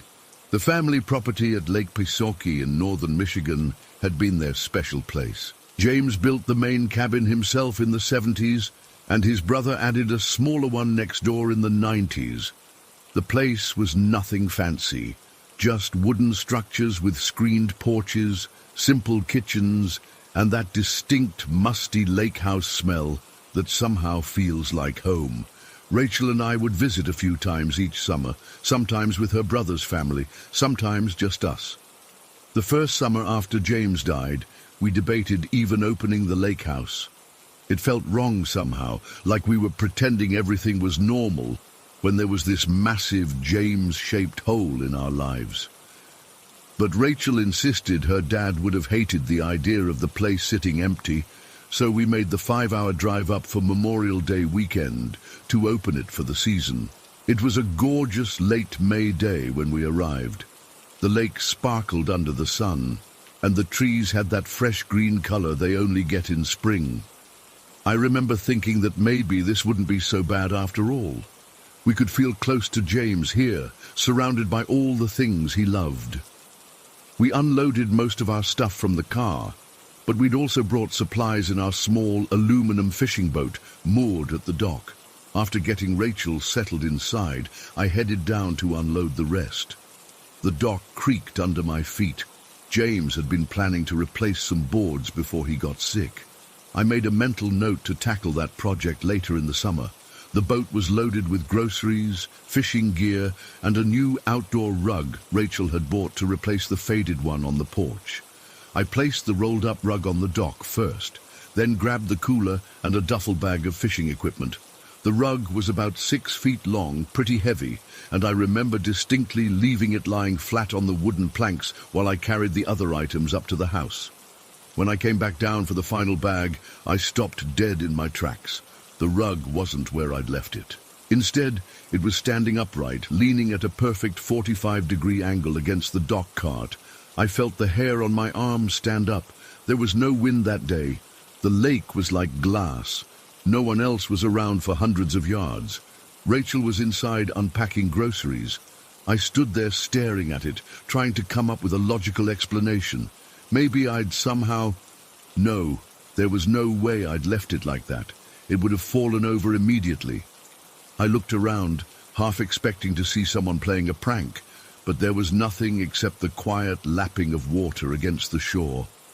Without thinking, I called out to Rachel as I walked back to the house. "Your dad says hello." The words just came out of my mouth. Rachel looked at me strangely when I told her what happened, but she laughed it off. "Dad always did like to mess with people," she said, but I could tell she was unsettled too. We tried to brush it off, but the next day, something even weirder happened. Rachel's brother Dan was coming up with his kids later that weekend, so I went over to air out his cabin and make sure everything was working. It's only about 50 yards from the main cabin, but it's tucked behind some pine trees, not visible from our place. The smaller cabin has this open pitch roof with exposed beams, very rustic.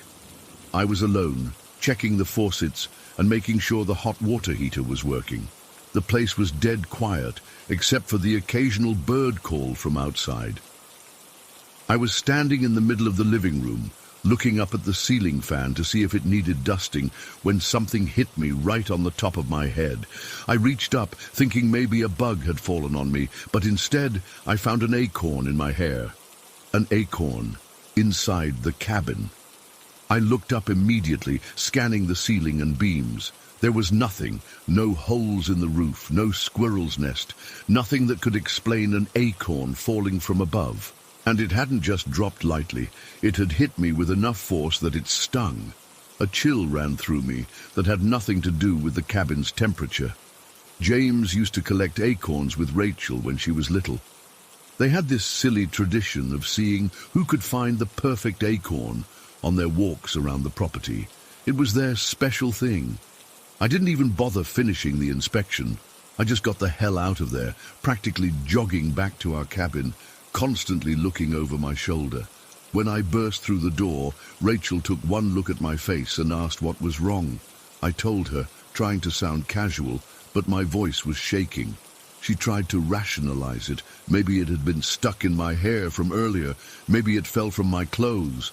But we both knew those explanations made no sense. That night, I kept waking up, convinced I heard footsteps on the porch or someone calling my name. Rachel slept soundly beside me, but I lay awake until dawn, listening to every creak and groan of the old cabin. The rest of that weekend was uneventful, and we eventually convinced ourselves we were just emotional about being at the lake without James. Grief does weird things to your mind, right? We opened the cabin, did some minor repairs, and went home feeling like we'd done what James would have wanted. I pushed the strange incidents to the back of my mind. Fast forward to the next summer. Rachel had organized a big family reunion at the lake. Her cousins from her dad's side, their kids, everyone. The place was packed. We had people staying in both cabins, plus tents set up in the yard. It was chaotic but fun, exactly the kind of gathering James would have loved. It was around lunchtime on the second day. Most people were down at the beach swimming or out on the boats. I volunteered to stay behind and grill burgers for when everyone got hungry.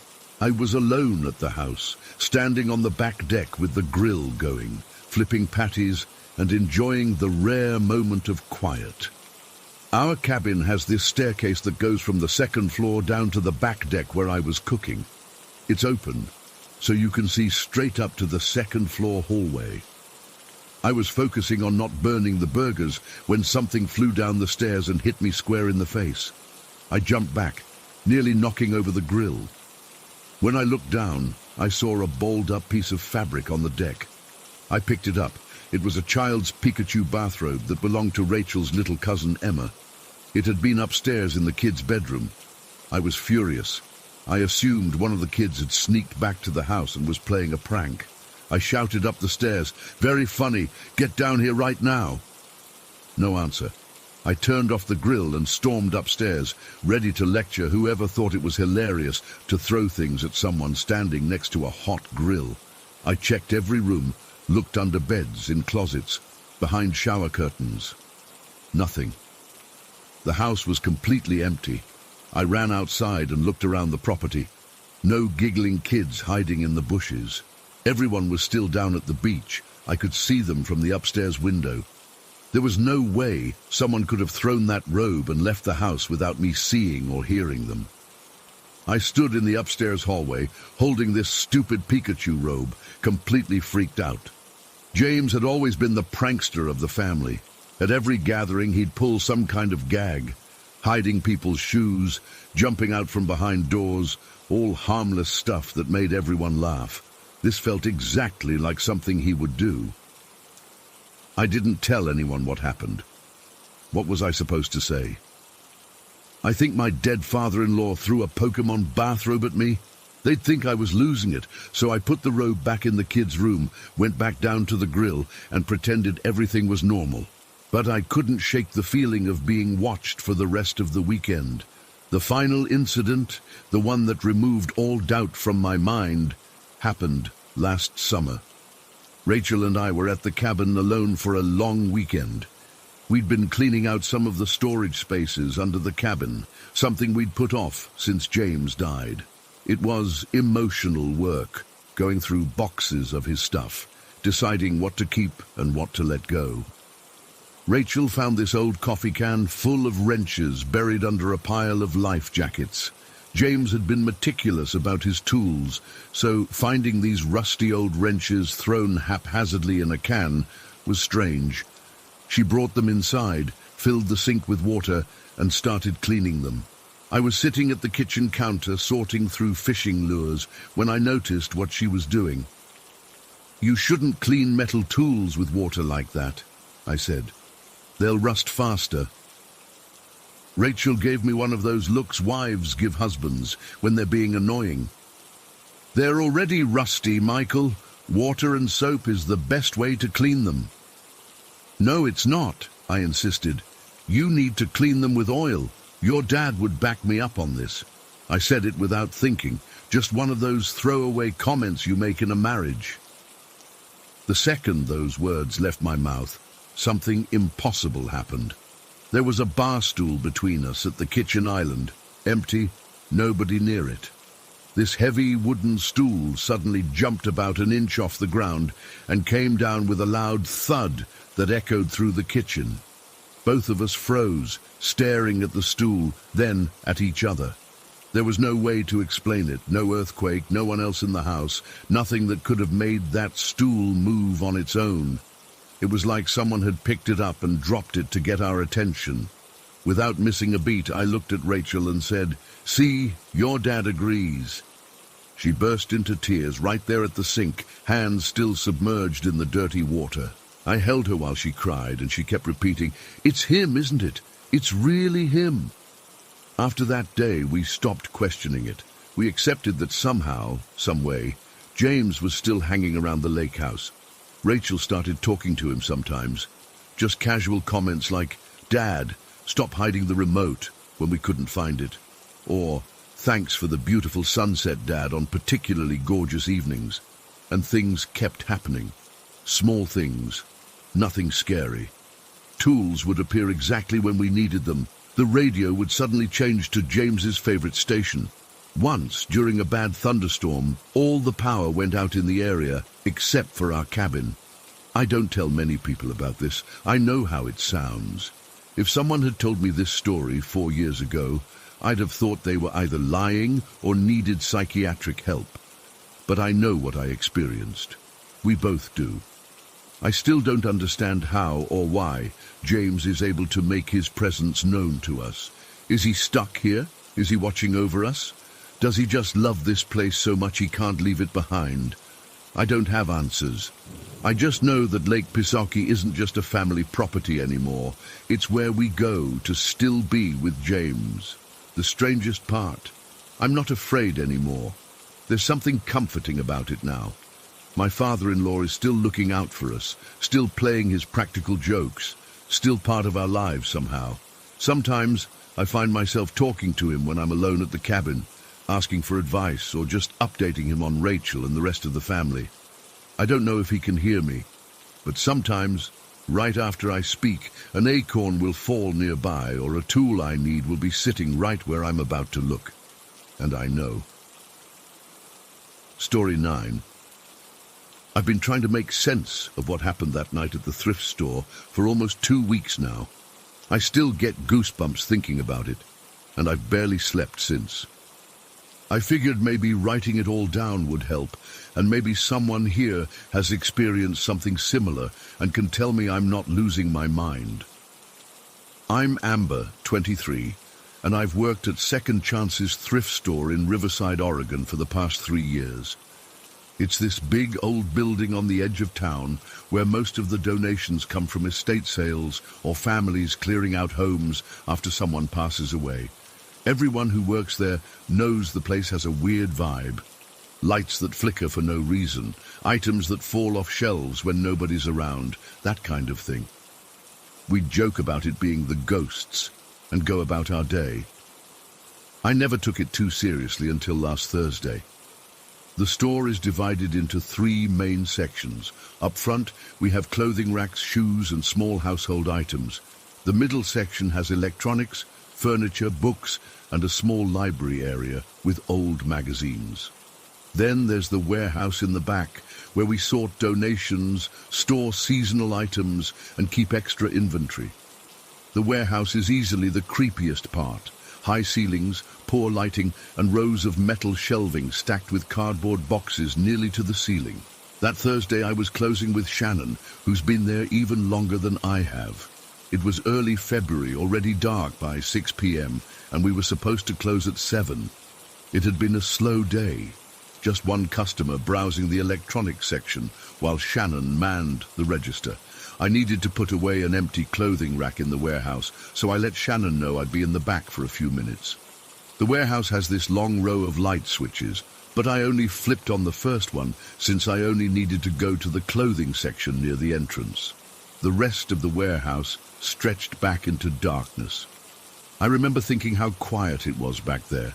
You couldn't even hear the radio that played in the main store. I wheeled the rack to its spot against the wall between some metal shelving units. As I was adjusting it, making sure it was lined up with the others, I heard something that made my entire body freeze.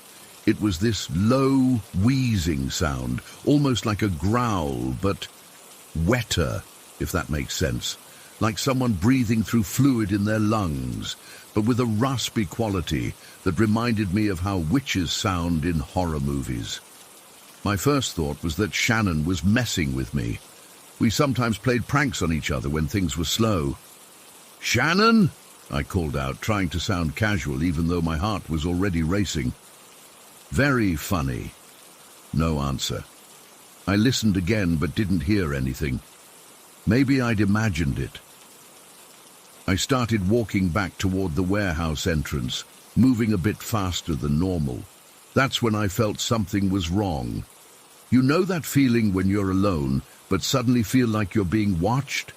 It was like that, but stronger. The air felt heavier somehow, colder. I glanced to my right and my peripheral vision caught something, a short black shadow moving alongside me. At first I thought it was my own shadow cast by the overhead light, but the angle was all wrong. When I turned my head to look directly at it, my heart literally dropped into my stomach. There, between the rows of giant cardboard boxes, was a figure. Not fully solid, but not just a shadow either. It was about 5 feet tall, completely black, and hunched over like its back was bent at an uncomfortable angle. It was limping alongside me, keeping pace despite its obvious struggle to walk. It reminded me of an elderly woman with a broken foot, moving with a hurried, desperate posture. The thing that terrified me most, it didn't have clear features, but it had presence. I could feel malice coming from it. This wasn't just some trick of the light or my imagination running wild. It was aware of me. I started running. I couldn't help it. My body moved before my brain could even process what was happening. The worst part. I kept looking over at it as I ran, and it was still there, still keeping pace with me, despite its broken, limping movement. It shouldn't have been able to keep up, but it did. I was about 10 feet from the warehouse entrance when the figure suddenly veered off and passed straight through the glass window of the manager's office on the side wall. Just went right through it and vanished. I burst through the door back into the main store, probably looking like I'd seen a ghost, which I guess I had. Shannon took one look at my face and immediately came around from behind the register. "Amber, what's wrong? You look like you're about to pass out." I couldn't even speak at first. My whole body was shaking. The lone customer was staring at me, concerned. Shannon grabbed my arm and led me to the break room, calling back to the customer that we'd be with him in a minute. Once we were in the break room, I collapsed into a chair and told Shannon what I'd seen. I expected her to laugh it off or tell me I was imagining things, but she didn't. She just nodded and looked worried.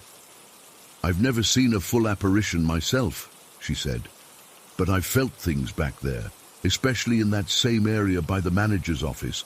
The temperature drops suddenly, or I'll hear what sounds like whispering. I've worked here 7 years, and there's definitely something in this building." Shannon actually suggested we close early. She went out and told the customer we were having an electrical issue and needed to shut down. I couldn't believe we were closing the store because of what I'd seen, but Shannon took it completely seriously.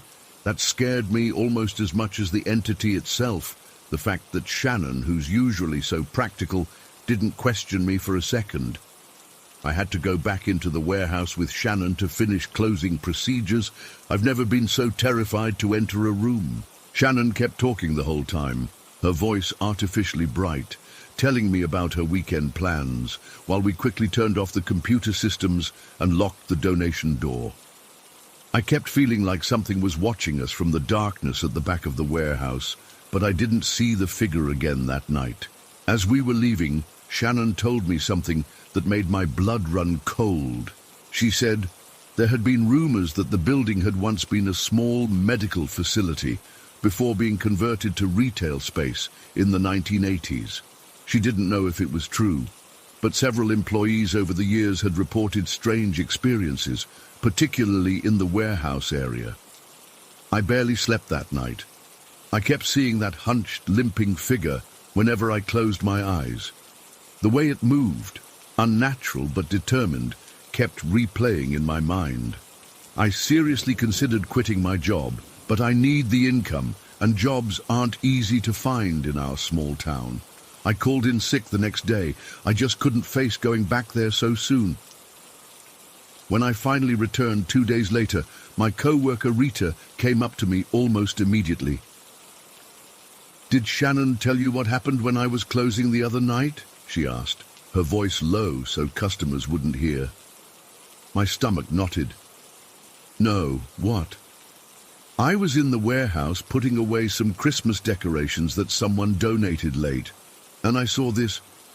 I don't even know how to describe it, like a shadow, but three-dimensional. It was hunched over and moving between the shelves. I felt like I might throw up right there. Rita had seen it too, and she hadn't even heard my story yet. When I told her what I'd seen, her eyes got wide. That's exactly what I saw. It was by the manager's office, and then it just disappeared. I thought I was losing my mind." Since then, I've been researching the history of our building. Shannon was right. It was some kind of medical facility from the 1950s until it closed in 1978. I haven't been able to find much more information than that, but I'm still looking. I want to know who this entity might have been and why it's still there, limping through the warehouse. I've had to close the store 3 more times since that night. Each time, I've brought someone with me to the warehouse. I refuse to go back there alone. I haven't seen the figure again, but twice I've heard that same wheezing, growling sound coming from deep in the warehouse. My co-workers have heard it too. Last night was my final straw. I was working with our newest employee, Tara. We were getting ready to close, and I sent her to the warehouse to grab some receipt paper from the storage area. She came back white as a sheet, clutching the paper roll. She said she'd felt something brush against her arm, like someone had walked past her, but there was nobody there. Then she heard what sounded like labored breathing right behind her. The store owner doesn't want to hear about any of this. When Rita tried to tell him, he cut her off and said the building was just old and settling. But I know what I saw. That hunched, limping figure was no trick of the light or my imagination. It was aware. It was following me. And whatever it is, it's still there in the warehouse, moving between those boxes in the dark. I'm working day shifts only now. I've told them I can't close anymore. I've never believed in ghosts or spirits before this, but I can't explain what happened that night. Sometimes I still feel like I'm being watched even when I'm at home. Like whatever was in that warehouse somehow followed me out. I don't know what to do next. I'm thinking of contacting someone who investigates paranormal activity, but I'm afraid they'll either think I'm crazy or worse, confirm that what I saw was real.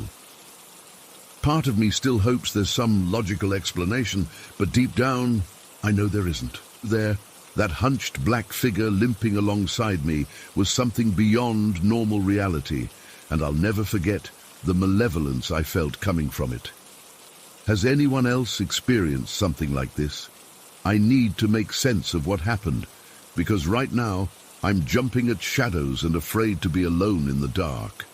That one evening changed everything for me, and I don't know how to go back to not believing in these things when I saw it with my own eyes.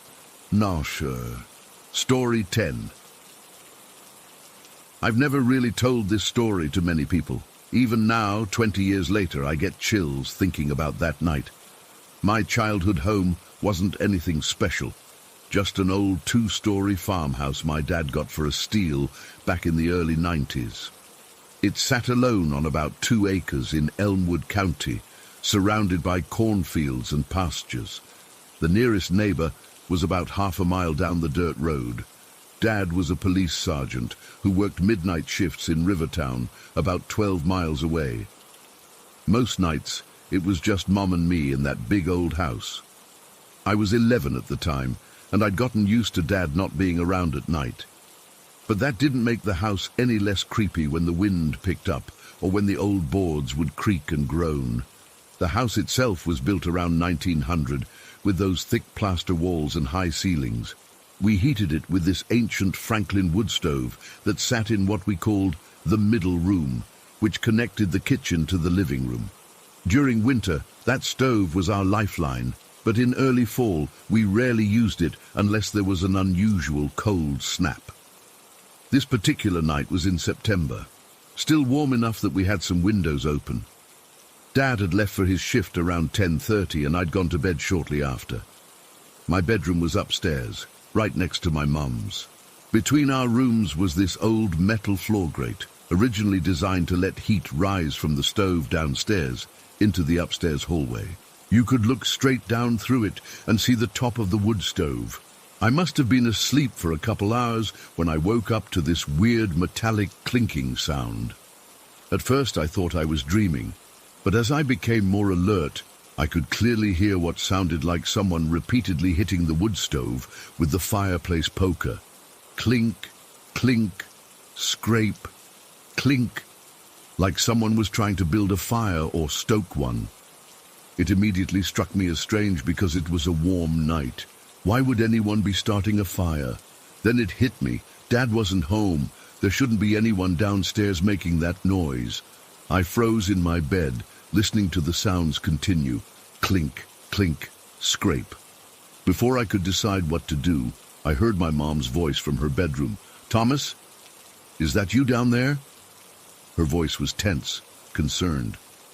The banging stopped immediately after she called out. I stayed frozen for another second before answering. "No, Mom, I'm in bed." There was a moment of silence before I heard her bed springs creak as she got up. Her door opened, and I saw her silhouette in my doorway. "Did you hear that?" she whispered. I nodded, then realized she probably couldn't see me in the dark.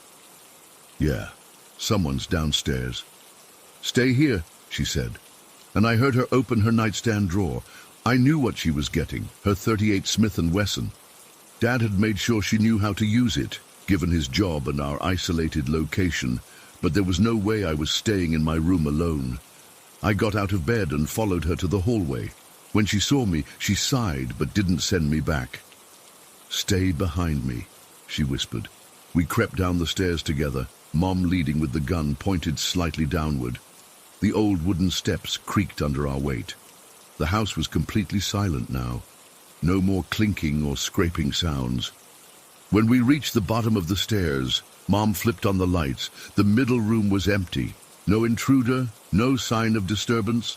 Except for one thing, the wood stove's doors were wide open, and inside, lying across the cold ashes, was the fireplace poker. Mom froze. "I closed that stove last night," she said, her voice barely audible, "and the poker is always under the stove, not inside it." She made me stay in the middle room while she checked every corner of the house, the kitchen, living room, dining room, even the cellar, which I hated and never went into alone. Everything was locked up tight. All windows were still secure, except for the few we had intentionally left open upstairs for the breeze. No doors showed signs of forced entry. There was simply no way anyone could have gotten in, made those noises, and gotten out. After a thorough search, Mom put the gun down on the coffee table and went to the wood stove. She carefully closed its cast iron doors and returned the poker to its place underneath the stove. "Must have been the wind somehow," she said, but I could tell she didn't believe it. The poker was heavy, and the stove doors didn't just swing open on their own. We went back upstairs, Mom keeping the gun with her. She tucked me back into bed, trying to sound casual. "Try to get some sleep, Thomas. School tomorrow." I nodded, but sleep was the last thing on my mind. Mom left my door cracked open and went back to her room. I heard her bed springs creak as she got in bed. I couldn't have been lying there for more than 5 minutes when it started again. Clink, clink, scrape. Only this time it was louder, more deliberate. Like whatever was doing it knew we'd heard it the first time and was making sure we heard it again. I bolted upright. "Mom!" I called out. Her door flew open and I heard her feet hit the floor. I jumped out of bed and rushed to her room. When I got there, I found her on her knees by the metal floor grate, looking down into the middle room below. "Mom, what is it?" I whispered, my heart pounding so hard I thought it might burst out of my chest. She didn't answer, just gestured for me to come look. I knelt beside her and peered through the metal slats of the grate. What I saw makes my skin crawl to this day. The wood stove doors were wide open again, and the poker, the same heavy iron poker Mom had just placed underneath the stove, was inside, slamming itself against the walls of the stove, back and forth, clink, scrape, clink. There was nobody holding it. It was moving by itself, hitting the inside of the stove like it was trying to break out, or like someone invisible was using it to send us a message. I'll never forget the way my body went cold, like all the blood had drained out of me at once. I couldn't speak, couldn't move, couldn't even breathe. Mom's hand gripped my shoulder so tight it hurt, but I barely felt it. Then Mom did something I didn't expect. She shouted down through the grate, "Who's there? What do you want?" Her voice echoed through the house. The poker immediately stopped mid-swing and dropped to the floor with a loud clatter. The sound of it hitting the hardwood was deafening in the sudden silence. Mom and I looked at each other, both of us trembling. Without a word, we went downstairs again, Mom clutching her gun, me gripping the back of her nightgown. The scene downstairs was exactly what we'd seen through the grate. The stove doors wide open, the poker now lying on the floor in front of the stove, not inside it this time. It was as if whoever or whatever was using it had dropped it when Mom called out. Mom checked the house again, even more thoroughly than before. I stayed right with her this time, too terrified to be left alone. We checked closets, under beds, inside cabinets big enough for someone to hide in. Nothing. Maybe it's balancing weirdly and falling over, Mom suggested, but her voice was shaking. We both knew that didn't explain how it got from under the stove to inside it, or how it was moving back and forth on its own. This time, Mom picked up the poker and placed it in the kitchen, far away from the stove. We closed the stove doors again, and Mom even put a chair propped under the handle, like that would somehow keep them shut. We both went upstairs, and Mom had me sleep in her bed that night. Neither of us slept much. We kept listening for the sound, but it didn't come back. Eventually, exhaustion took over, and I dozed off as dawn was breaking. When Dad got home around 8 a.m., Mom told him what happened. He laughed it off, suggested it was a raccoon or maybe the house settling. Mom didn't argue with him, but she gave me a look that said she knew better, and so did I. It wasn't until years later, when I was about 16, that I learned the truth about our house. I overheard Dad talking to a buddy about how he'd gotten the place so cheap because the previous owners couldn't bear to live there anymore. Their son, a Vietnam vet with severe PTSD, had taken his own life in our cellar with a rifle. Dad had known this when he bought the place, but never told Mom or me. Suddenly, so many things made sense, like why I always felt a heaviness in that cellar, a darkness that went beyond the lack of windows. I never went down there without feeling watched, feeling a pressure on my chest like something was standing right behind me, breathing down my neck. Even before I knew about the suicide, I'd felt an evil there, something lingering that didn't want to leave. After that night with the poker, other strange things happened in the house. Items would go missing and reappear in unusual places. We'd hear footsteps on the stairs when nobody was there. Once, Mom's necklace, a simple gold cross her mother had given her, broke while she was wearing it, the chain snapping for no reason. She found it later draped over the handle of the cellar door. I lived in that house until I left for college, and I never felt completely comfortable there again. To this day, I can't explain what moved that poker or opened the stove doors. There was no draft strong enough, no physical explanation that makes sense. Sometimes I wonder if that troubled vet was trying to communicate with us, or if he was still trapped in some kind of personal hell, reliving his trauma in our house. Or maybe something darker had attached itself to him and remained after he was gone. All I know is that when I close my eyes, I can still hear that sound, clink, scrape, clink, and see that poker moving by itself through the grate. And I know, with absolute certainty, that whatever was in that house that night wasn't human, at least not anymore. Story 11. I just found this community, and I can't believe I never thought to share this before. I've carried this experience with me for nearly 15 years now, and honestly, I still get goosebumps thinking about it. Even now, typing this out, I keep looking over my shoulder. I grew up in a small town in eastern Washington, and from 1st through 6th grade, I attended Maple Creek Elementary. It was your typical small-town school. Brick building from the 60s, squeaky floors, those same beige-colored walls you see in every public school. Nothing special, except for one thing. Our school had a ghost. I know how that sounds, trust me. If I hadn't experienced it myself, I'd roll my eyes too. But at Maple Creek, the ghost of Mr. Sullivan wasn't just some scary story we told at sleepovers. He was practically part of the staff. Mr. Sullivan had been the head custodian at Maple Creek for over 30 years before he died of a heart attack in the boiler room sometime in the 80s. At least that's what we were told. The story went that he loved the school so much that he never really left. And honestly, no one seemed particularly scared by this. It was just normal. Teachers would casually mention it when something weird happened, like, "Oh, that's just Mr. Sullivan checking in." Even the principal would sometimes joke about it during assemblies. The thing is, it never felt like some creepy horror movie ghost. It felt more like having an invisible custodian who still took his job seriously. Kids would talk about hearing keys jangling in empty hallways, or doors opening and closing when no one was around. Sometimes the lights would flicker in a specific pattern, always 3 quick flashes followed by a longer one. The older teachers called it Sullivan's signature. I experienced little things here and there throughout elementary school. A whisper of breath in an empty bathroom, footsteps following me when I'd get a hall pass, that sort of thing. But nothing major happened until I was 12, in my last year at Maple Creek. I was part of the Girl Guides, and we held our meetings every Wednesday after school in the library. Mrs. Peterson, the librarian, would let us use the space until 5:30, and my mum was one of the troop leaders. Our meetings always ended the same way.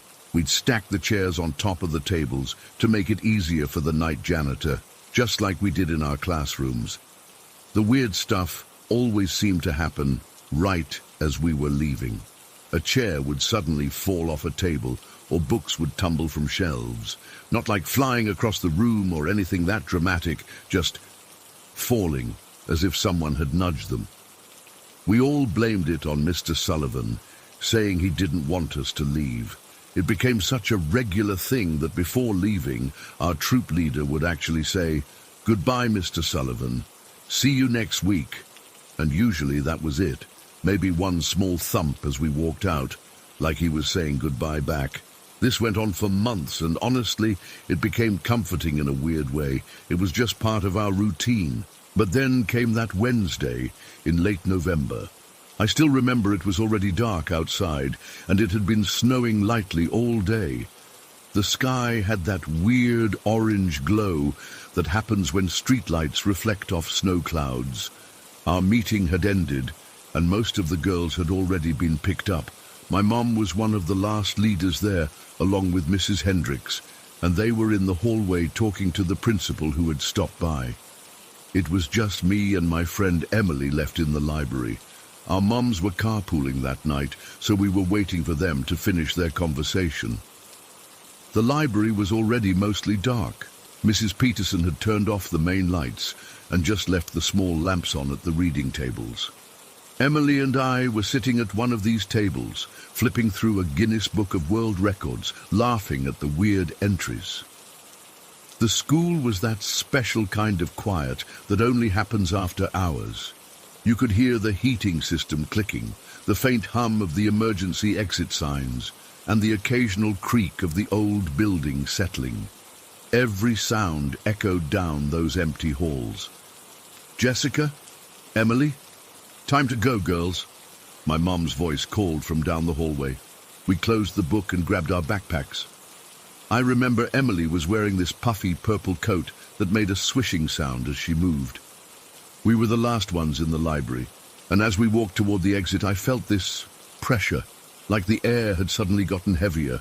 The hairs on my arms stood up beneath my sweater, and I got that feeling you get when someone's standing right behind you. I turned around, half expecting to see someone there, but the library was empty, just rows of books and those chairs we'd carefully stacked on all the tables about 20 minutes earlier. "Do you feel that?" I whispered to Emily. She nodded, her eyes wide. "It's cold all of a sudden." She was right. Despite the heating being on, I could see my breath faintly in the air. The temperature had dropped so suddenly it felt like walking into a freezer. We hurried toward the door, not running exactly, but definitely not taking our time either. Just as we reached the threshold, the lights from the hallway flooded into the dark library, silhouetting us in the doorway. That's when it happened. The sound started as a small scrape like wood against wood. Then another, and another. Within seconds, it escalated into a thunderous crash that shook the floor beneath our feet. Every single chair in that library, and there must have been 30 or 40 of them, fell from the tables simultaneously. Not just fell, but slammed down with such force that some of them bounced or tipped over entirely. It wasn't like they all just slipped off. It was like something had pushed them, all at the exact same moment with incredible force. The noise was deafening in that quiet school. It sounded like a car accident happening inside the room. Emily screamed and grabbed my arm so hard it left marks. I just stood there, frozen, my mouth hanging open. Before we could even process what was happening, every light in the library flashed on at full brightness, not just the ones that had been turned off, but even the ones that had been left on. They flared like camera flashes, blindingly white for a split second. Then everything went completely dark. Not just the library, but the hallway too. The entire school plunged into total darkness. For 3 terrifying seconds, we couldn't see anything. I could hear Emily breathing next to me, fast and panicky. I could hear my mom and Mrs. Hendricks shouting our names from somewhere down the hall. And I swear, I could hear someone else breathing too, right behind us, inside the library doorway. Heavy, raspy breathing, like someone who had just finished running a marathon. And underneath that, the faint metallic jingle of keys. The emergency lights kicked on, bathing everything in that weird, dim red glow. I spun around, certain I would finally see Mr. Sullivan standing there. But there was nobody, just the library, with every single chair thrown from its table. Some flipped completely upside down, some pushed several feet away from where they'd started. It looked like a tornado had hit just that room. Nothing else was disturbed. Not a single book had fallen, not a single paper had moved on Mrs. Peterson's desk. Just the chairs. My mum came running down the hall with the principal and Mrs. Hendricks. They all stopped dead when they saw the library. "What happened? Are you girls okay?" My mum pulled us both into the hallway, checking us for injuries. "The chairs, they all just at the same time." Emily couldn't form a complete sentence. The principal walked cautiously into the library, surveying the mess. "Power surge must have affected the emergency generator too," he muttered, but he didn't sound convinced. He was staring at the chairs with this look on his face, like he was trying to solve a complicated math problem. "We were just leaving, and everything crashed at once," I finally managed to say. "Everything. At the exact same time." My mom looked pale. "Let's go home. Mr. Davis, do you need help cleaning this up?" The principal shook his head, still looking bewildered. No, I'll call the night janitor. You folks get home before the snow gets worse." As we walked toward the exit, I heard him say quietly to Mrs. Hendricks, "I've been here 15 years and he's never done anything like this before." The drive home was mostly silent. Emily sat in the middle seat, pressed up against me, like she was afraid of the windows. My mom kept glancing in the rearview mirror, not at the road behind us, but at our faces. Finally, she said, "Girls, I think Mr. Sullivan was saying goodbye." "What do you mean?" I asked. "Well, you know they're tearing down the old part of the school over winter break to build the new wing, right? That includes the library and the old boiler room." I hadn't made the connection until that moment. The renovation had been planned for months, but I never thought about what it meant for our resident ghost. After that night, the strange occurrences at Maple Creek stopped completely. No more jangling keys, no more doors opening on their own, no more flickering lights. It was like Mr. Sullivan had put all his remaining energy into that one final demonstration and then moved on, I guess. By the time we started 7th grade at the middle school the following year, the old wing had been demolished and rebuilt. The new teachers who came in after the renovation never experienced anything unusual, and eventually even the older staff stopped mentioning Mr. Sullivan. As students graduated and new ones came in, the stories faded. Within a few years, Mr. Sullivan was just a vague legend that kids would occasionally bring up at slumber parties. But for those of us who were there that November night, it was different. I'm 27 now, and I still think about it.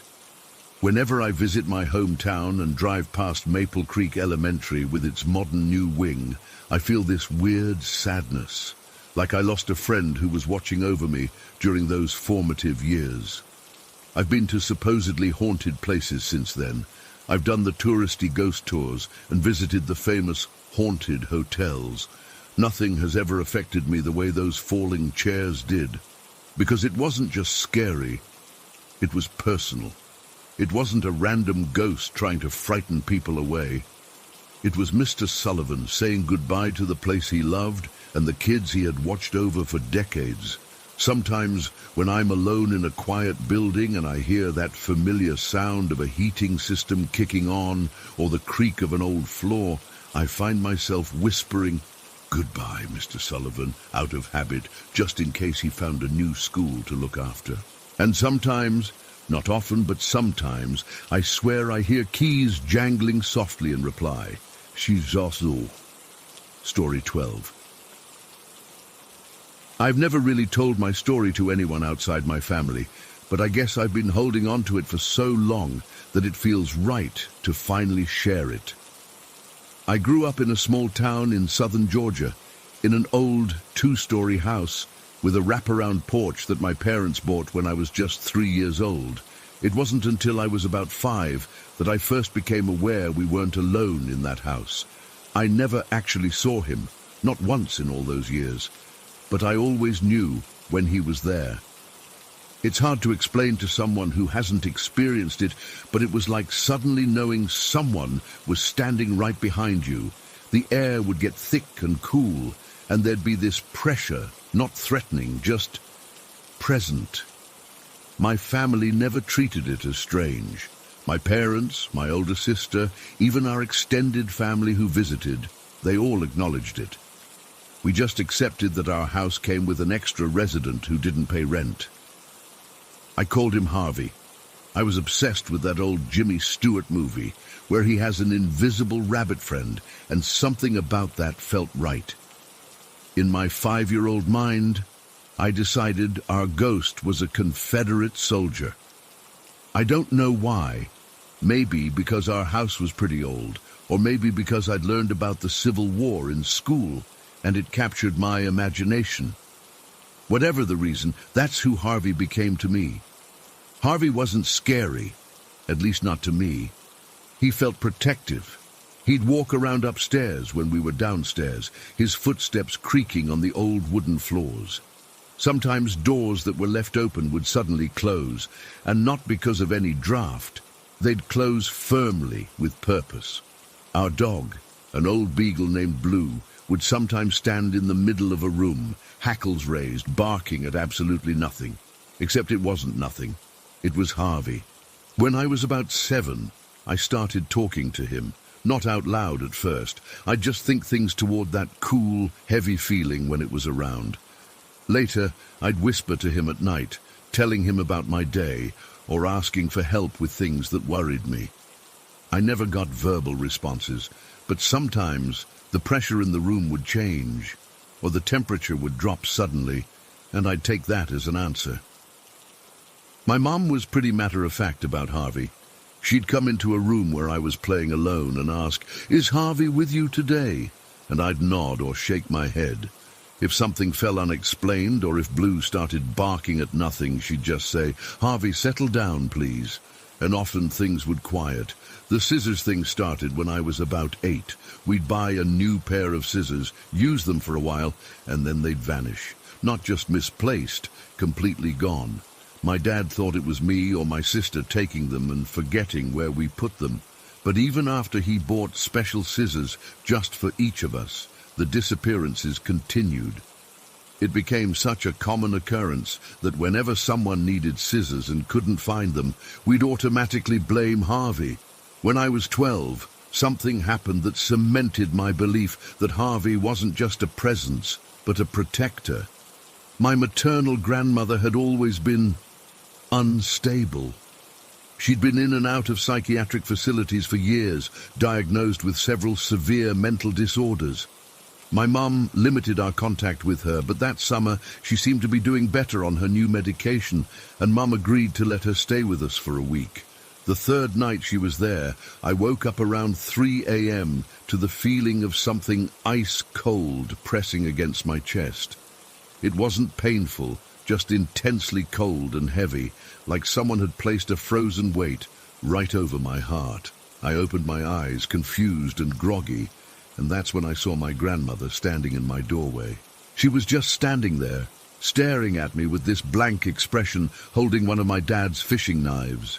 I was frozen in fear, unable to even call out. And then, suddenly, the cold weight on my chest became a sort of pushing sensation, so strong it actually moved me. I rolled off the opposite side of my bed just as my grandmother lunged forward. She stabbed down into my pillow, right where I'd been lying seconds before. I scrambled backward as she pulled the knife out and turned toward me.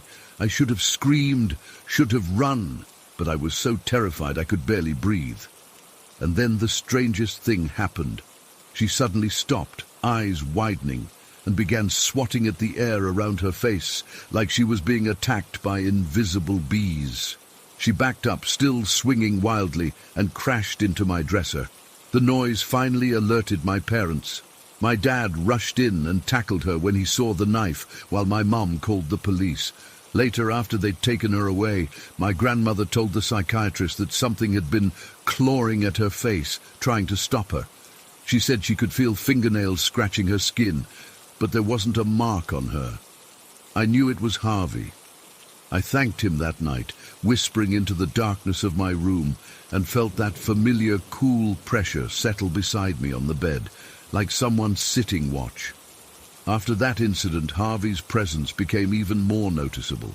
He'd often be near me when I was alone in the house, that distinct feeling of being watched, but in a comforting way. Blue would sometimes wag his tail at empty corners, something he'd never done before. The scissors continued to disappear, though. We must have bought at least 50 pairs over the years. Mom would keep buying them because they were necessary, but they'd eventually vanish, one by one. It became such a normal part of our lives that we even joked about it during family gatherings. "Be careful with those scissors. Harvey might want them," we'd say to guests. When I was 16, I had a friend stay over. We were up late watching movies in the living room when he suddenly went pale, staring over my shoulder. "Dude," he whispered, "I swear to God, someone just walked past the hallway." I turned, but saw nothing. "Probably just Harvey," I said casually. My friend freaked out, demanding an explanation. I told him about our resident ghost, expecting him to laugh or think I was messing with him. Instead, he gathered his things and called his mom to pick him up, refusing to stay another minute. He never came over again and started avoiding me at school. That's when I realized not everyone was as comfortable with the supernatural as my family had become. The incident that still gives me goosebumps happened when I was 17. My mom was getting ready for work one morning when she accidentally knocked her glasses off the bathroom counter. They hit the tile floor and broke at the bridge. She was frustrated. She needed them for reading and computer work, but didn't have time to get them fixed before an important meeting. She carefully placed the broken pieces in a glasses case and left it on the kitchen table, planning to take them to the optical shop after work. That day, I had basketball practice after school and wouldn't be home until evening. Dad was on a 3-day business trip. No one else had keys to our house. When Mom got home around 6 p.m., she walked into the kitchen and stopped dead in her tracks. There on the table were her glasses, completely repaired. Not just pushed together, but actually fixed, with tiny, precise solder marks visible at the bridge. She called out, thinking I must be home early. When I didn't answer, she checked the garage. My car wasn't there. She called Dad, who was still 3 states away. Confused and a little scared, she waited for me to get home. When I walked in and she showed me the glasses, asking if I'd somehow come home at lunch and fix them, I felt that familiar cool pressure intensify in the room. "It was Harvey," I said simply. Mom picked up the glasses with trembling hands. "Thank you, Harvey," she whispered. The lights in the kitchen flickered once, briefly. After that, my mom started addressing Harvey directly more often. She'd thank him when missing items mysteriously reappeared, or ask him to watch the house when we went on vacation. It sounds crazy, but we never had a break-in, even though several houses in our neighborhood were burglarized over the years. In 1995, my parents decided to sell the house. I was in college by then. My sister had moved out years earlier, and the place was too big for just my parents. The weird thing is, when they put it on the market, they actually disclosed to potential buyers that the house was haunted. Their realtor thought they were nuts, but my parents insisted it was the ethical thing to do. Most people backed out as soon as they heard, but eventually a middle-aged couple made an offer. They seemed intrigued rather than scared by the idea of a resident ghost. Before moving out, my parents decided to clean everything thoroughly, including the detached garage that had become more of a storage space over the years. Behind a heavy metal shelving unit that hadn't been moved in probably a decade, they found them, scissors. Not just a few pairs, but dozens of them. 43 pairs to be exact. Some were rusty, some looked brand new, all arranged in a neat row, their blades all pointing in the same direction. They were positioned in order of size, from tiny embroidery scissors to large fabric shears. Dad called me at my apartment, his voice shaky as he described the discovery. "What do you think it means?" he asked. I had no answer then, and honestly, I still don't now. When they finally moved out, Mom left a note on the kitchen counter. "Thank you for watching over our family, Harvey. We hope you'll be kind to the new owners too." She also left behind a brand new pair of scissors. I thought that would be the end of my experience with Harvey, but I was wrong. A few months after I got married and moved into my first house with my husband, I felt it again. That distinctive cool pressure, that sense of being watched. It only lasted a few weeks, and the presence wasn't as strong as it had been in my childhood home, but it was unmistakably Harvey. Then gradually, the feeling faded. No more unexplained footsteps, no more doors closing on their own, no more missing scissors. It was like Harvey had checked in on me, made sure I was okay, and then moved on, satisfied that I now had someone else to love and protect me. It's been decades now since I last felt Harvey's presence. I've often wondered who he might have been in life, why he remained in that house, and why he seemed so fixated on scissors of all things. Was he a tailor, a surgeon, someone who died in some scissors-related accident? I'll probably never know. Sometimes I wonder if he's still in that old house in Georgia, watching over the families that have lived there since we left. Other times, I think maybe he's moved on completely to whatever comes next for spirits like him. All I know is that, as strange as it might sound to others, Harvey was as much a part of my family as anyone related by blood. And even now, all these years later, if I ever felt truly threatened or in danger, I'd like to think he might return, that cool pressure, that watchful presence, standing guard just out of sight. Story 13. I've never shared this stuff with anyone outside of my family, and even then, I've only told bits and pieces. It's hard to talk about experiences that don't make sense, but I need to get this off my chest. I'm 23 now, and what happened between the ages of 13 and 18 still keeps me up at night sometimes. When I was 13, we moved to Ware, Texas.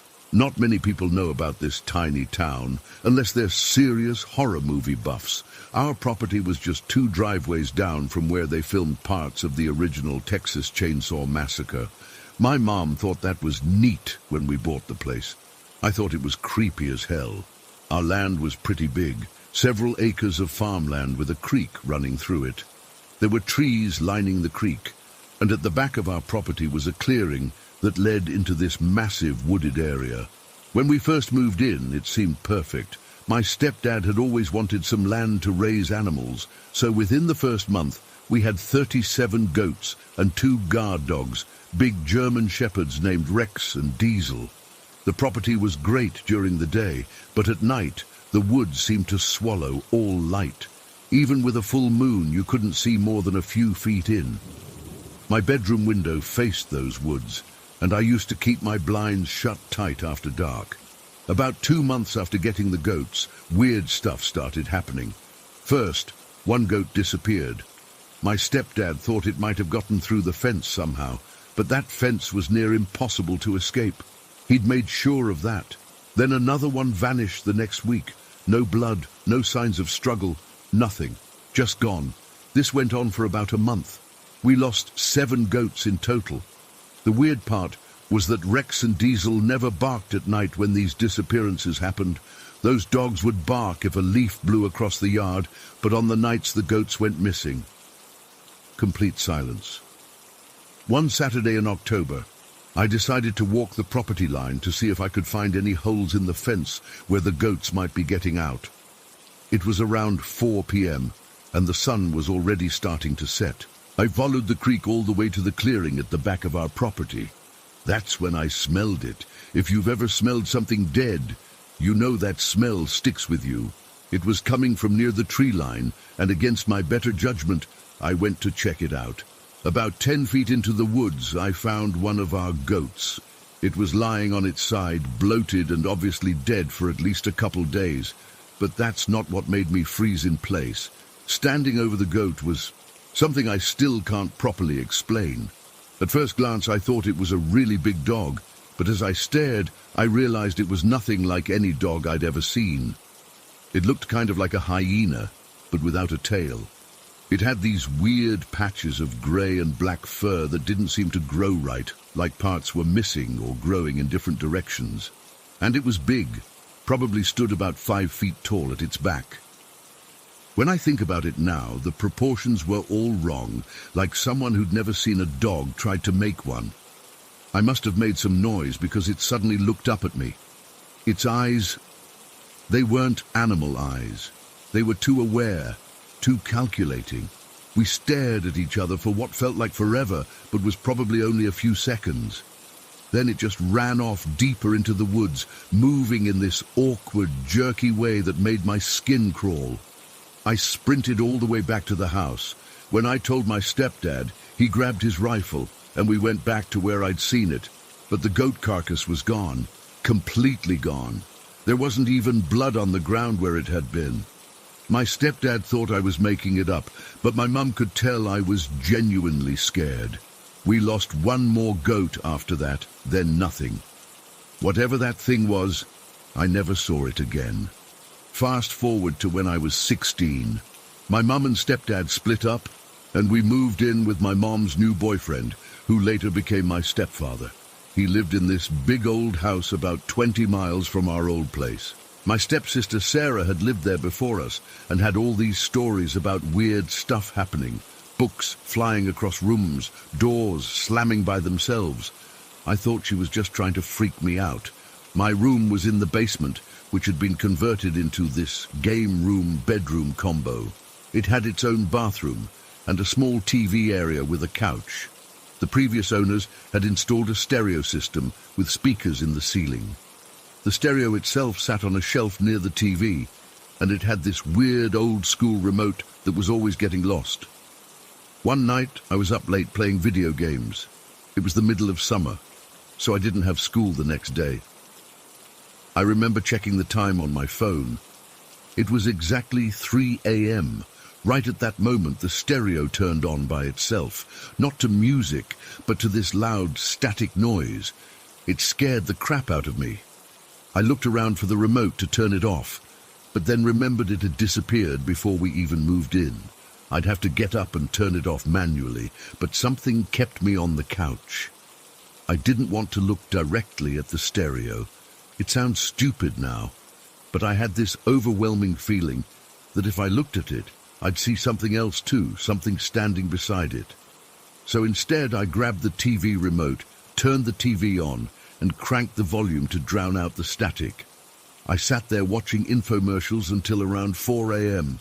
When the static suddenly stopped, I turned off the TV and practically ran to my bed, pulling the covers over my head like a little kid.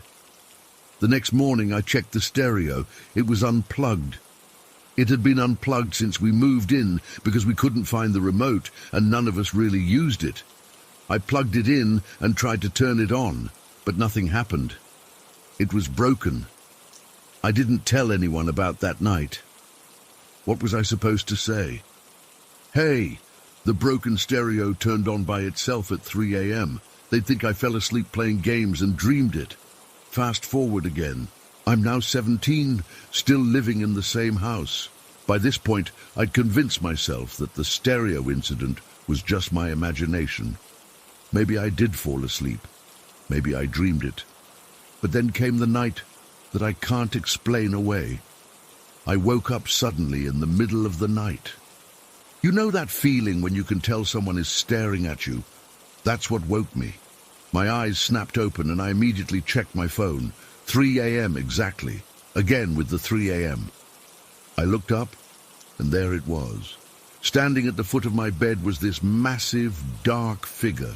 It was so tall its head almost touched the ceiling, which was a good 8 feet high. It was humanoid, but way too thin, like someone had stretched a person out.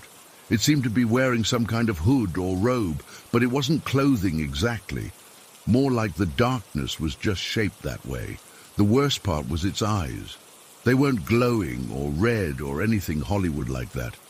They were just darker than the rest of it, like two holes cut into the darkness. I couldn't move. I couldn't scream. I just lay there staring at this thing as it stared back at me. It lasted about 20 seconds, and then I blinked, and it was gone. Just gone. But that feeling of being watched didn't leave. I stayed awake until morning, rigid under my blankets, afraid to move. The next day, I was a zombie. I told my mom I hadn't slept well but didn't mention why. What was I going to say? That I saw some kind of shadow person in my room. She'd think I was losing it. I convinced myself it was sleep paralysis. I'd read about it online and it seemed to fit. The waking up at night, the feeling of a presence, the inability to move. That had to be it, right? Just my brain playing tricks on me. For the next few months, I slept with my TV on. I know it's bad for you, but I couldn't handle waking up to a dark room anymore. I didn't see the figure again, and slowly I started to relax. Then came the incident with my girlfriend, Megan. We'd been dating for about 6 months when this happened. She was staying over at my place. My mom was cool with it as long as she stayed in the guest room. But of course, after my mom went to sleep, Megan snuck down to my room. We fell asleep around midnight. At some point, I woke up to find Megan gone. I figured she'd gone back to the guest room so my mom wouldn't catch us in the morning. I checked my phone, 3:17 a.m., close enough to 3 that it made me uneasy. But I was too tired to worry about it. I fell back asleep. In the morning, Megan was acting weird. She seemed jumpy and kept looking over her shoulder. When I asked what was wrong, she hesitated before saying, "I had a really weird dream last night." She told me she'd dreamed of walking through the hallway to go to the bathroom and seeing this tall, dark figure standing at the end of the hall. She said it was wearing what looked like a hood, and its eyes were these black voids. In her dream, it just stood there watching her before she turned and ran back to my room. I felt sick. I had never told her about what I saw that night, never, and here she was describing the exact same thing. But it gets worse. Later that day, she was changing her shirt, and I noticed 3 long scratches running down her back. They weren't deep, but they were definitely fresh. When I pointed them out, she had no idea they were there or how she got them. She hadn't felt anything. That's when I told her about my experience. We both freaked out. She refused to stay over again, and honestly, I didn't blame her. I started spending most nights at her place after that. The final weird experience happened on my 18th birthday. My mum, trying to make the day special, suggested we do something I'd always been interested in: ghost hunting. There was this area near a riverbed about 30 minutes from our house where they'd found a Jane Doe years ago. She'd been nicknamed Orange Socks because of what she was wearing when they found her. The case was never solved. I had this ghost hunting app on my phone. It's probably fake, but it supposedly combines radar and EMF readings with some kind of text generator to communicate with spirits. We weren't really expecting anything to happen. It was just something fun and spooky to do on my birthday. We got to the riverbed around 8 p.m. It was already dark, and the place was creepy, even without the ghost story attached to it. I opened the app and started asking questions, not really expecting answers. "Is anyone here?" I asked. The app displayed the word frog. My mum and I laughed it off as random. But then, not 10 seconds later, we heard this loud croaking sound. A huge bullfrog jumped out from some reeds right in front of us. We both jumped, then laughed it off as a coincidence. I asked another question. What happened to Orange Socks? The app showed the word blanket. We continued walking along the riverbed, and about 5 minutes later, we found an old, dirty blanket half buried in the mud. It looked like it had been there for years. Now we were a little freaked out. One more question. How do we find out what happened? The app displayed tennis. We didn't know what to make of that one and kept walking. About 10 minutes later, as we were deciding to head back, I spotted something by the water's edge. It was a tennis ball, old and waterlogged. "Okay, that's weird," my mum said. We decided we'd had enough and started heading back to the car. On the way, we spotted another tennis ball in the middle of the path. We definitely hadn't seen it on the way in. By now, we were seriously spooked. We got to the car, and there, sitting on the hood, was another tennis ball. "This isn't funny anymore," my mum said. We got in the car and started driving home. Here's the really messed up part. The route home was complicated. Lots of back roads and turns. My mom knew the way because she'd lived in the area for years, but it wasn't a simple drive. At every single turn we needed to make, there was a tennis ball in the middle of the road, like they were marking our path home. When we got home, there was a final tennis ball sitting on our front porch. My mom and I didn't talk much about it that night. We were both too freaked out. The next morning, I went outside to look at the tennis ball on the porch, but it was gone. I drove the route we'd taken the night before, looking for the other balls. None of them were there. I still don't know what to make of any of this. The creature by the goat, the shadow figure, the tennis balls. None of it makes sense. I've moved away from Texas now, living in Colorado for college, and nothing weird has happened since. Sometimes I wonder if there was something about that area, or something about me during those years that attracted these experiences. All I know is that I still can't sleep if I wake up and see it's 3 a.m. And I still check my room before I turn off the lights, just to make sure nothing is standing in the corner, watching me with those dark, empty eyes.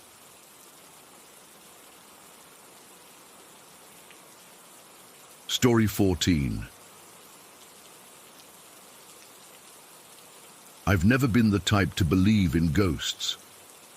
Growing up, I laughed at scary movies and rolled my eyes when friends told spooky stories at sleepovers. I was the rational one, always looking for the logical explanation. That changed when my partner Jonas and I moved into the converted farmhand quarters on an old farm in rural Denmark 3 years ago. The rental was perfect on paper, affordable, spacious enough for two, and nestled in the peaceful countryside about 20 minutes outside Aarhus. The main farmhouse was occupied by the owner, Henrik, a quiet older man who mostly kept to himself. Our apartment was connected to the main structure, but had its own entrance through what used to be the side door where farmhands would come and go decades ago. From the first night, something felt off. Not dangerous, just unwelcoming. Like when you visit someone's house and can tell they don't really want you there, but are too polite to say anything. I'd be washing dishes and suddenly feel like someone was standing right behind me. I'd turn around and, of course, find nothing. Jonas experienced it too. He'd be reading on the couch and suddenly look up, convinced someone had just walked past. We chalked it up to old house noises and our imaginations running wild in a new place.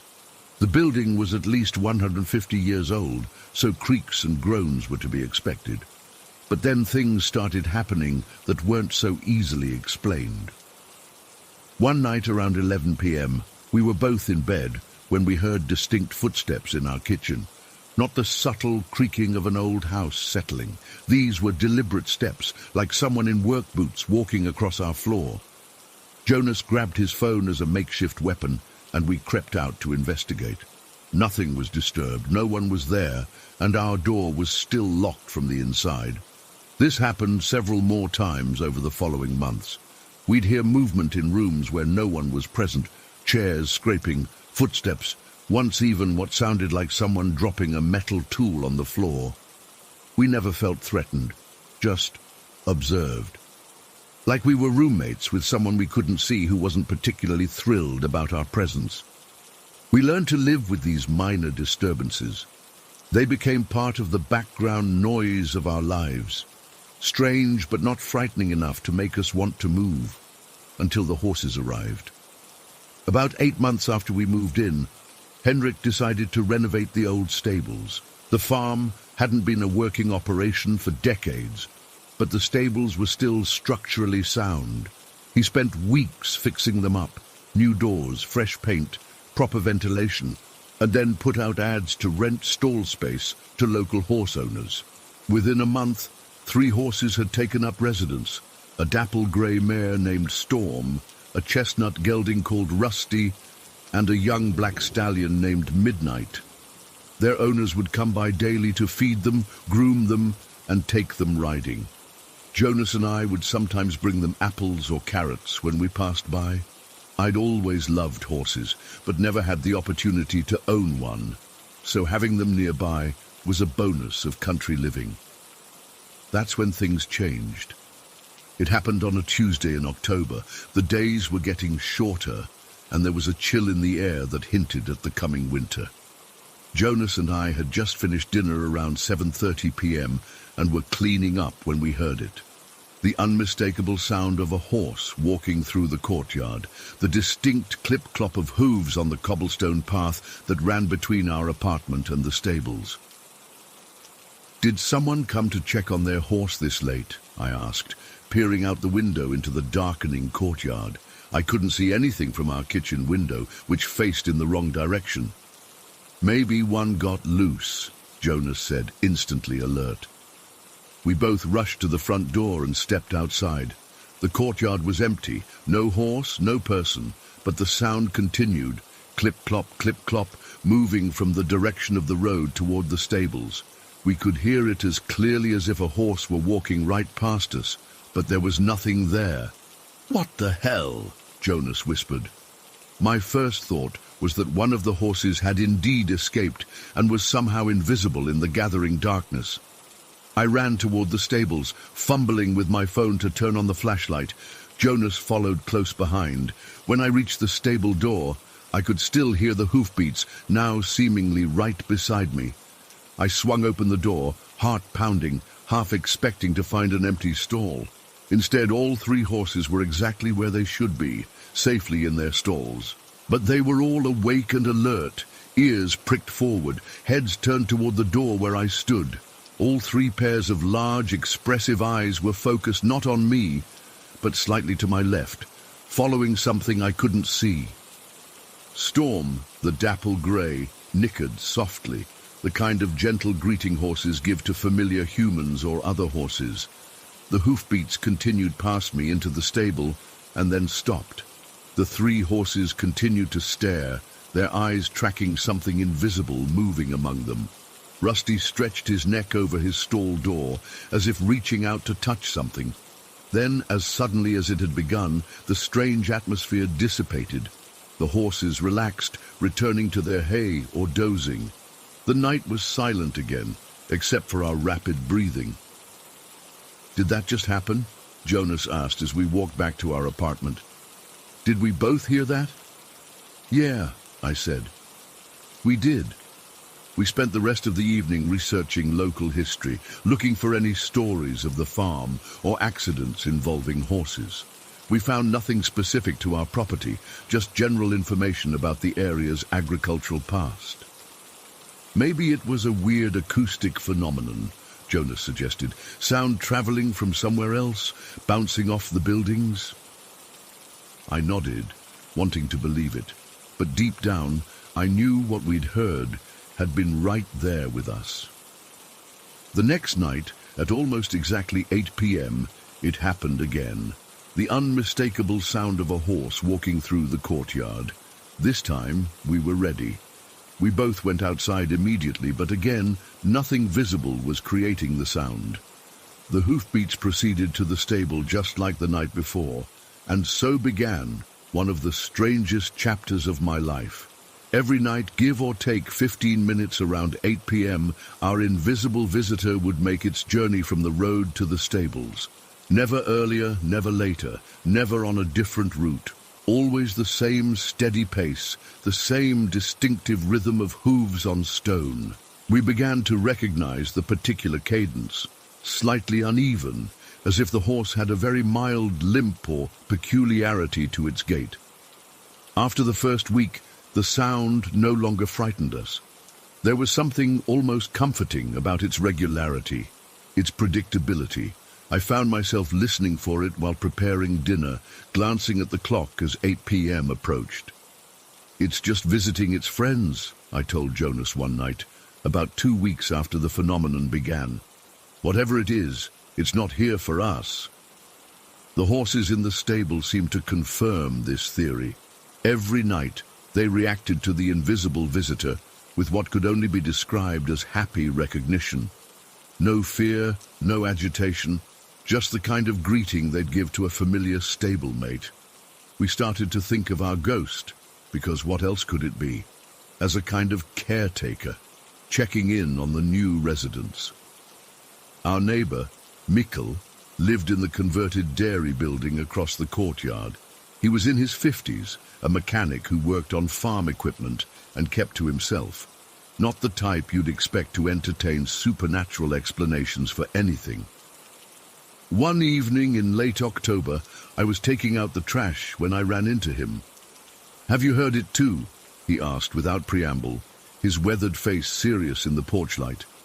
"Heard what?" I asked, though I knew exactly what he meant. "The horse, the one that isn't there." I felt a chill that had nothing to do with the autumn evening. "Yes," I admitted. "Every night around 8. Mikkel nodded slowly. I thought I was going crazy. Started at the same time as the real horses arrived, yes? Yes, exactly then. Jonas and we've been calling it the stable ghost. Mikkel grunted. My father would say it's a Vardøger. A what? Old Norse concept. A spirit that goes ahead of a person, announcing their arrival. But in this case, he shrugged. Who knows? I fix tractors, not ghosts. The fact that Mikkel, practical no-nonsense Mikkel, had heard the same thing somehow made it more real. This wasn't mass hysteria or two overactive imaginations. This was something that existed independent of our perception. In November, Henrik came by to check on the apartment and collect rent. After the usual pleasantries, I gathered my courage and asked if he knew any history about the farm that might involve horses. Henrik's weathered face creased in thought. This place has been a farm for centuries, he said slowly. My grandfather bought it in the 1930s, but it was already old then. Was there ever a fire? Jonas asked. Or an accident? Henrik looked at us sharply. You've heard something, haven't you? We explained about the hoofbeats, expecting disbelief or ridicule.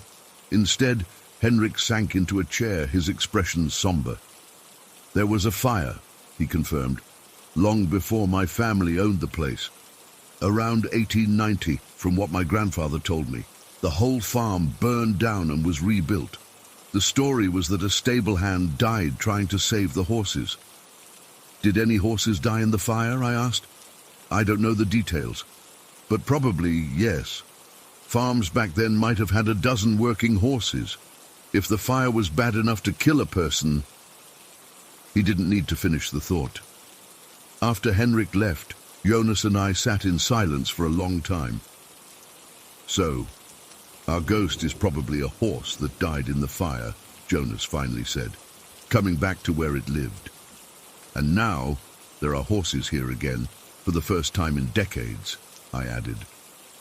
That night, when the familiar hoofbeats passed by our window, I felt a profound sadness. Not fear, not unease, but a deep sorrow for this entity that seemed trapped in its routine, perhaps not even aware that it had died long ago.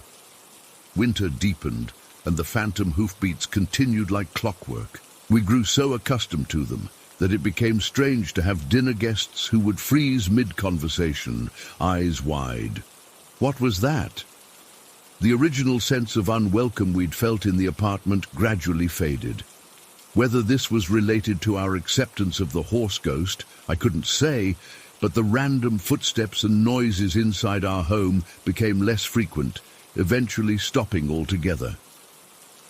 It was as if whatever presence had been there had shifted its attention to the stables, drawn by the arrival of living horses.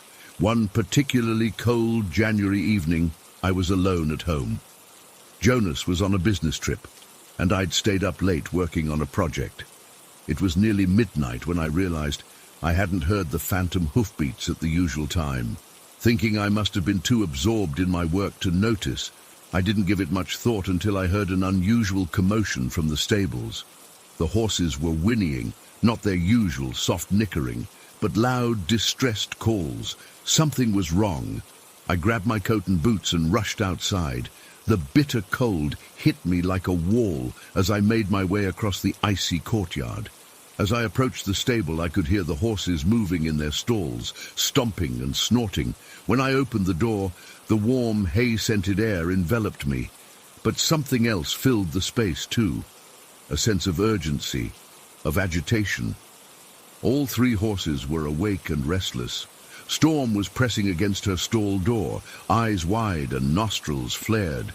I checked each stall, making sure they had water, that nothing obvious was distressing them. Everything looked normal, but they wouldn't settle. That's when I noticed the temperature dropping rapidly. My breath, which had been invisible in the warm stable, suddenly clouded in front of me.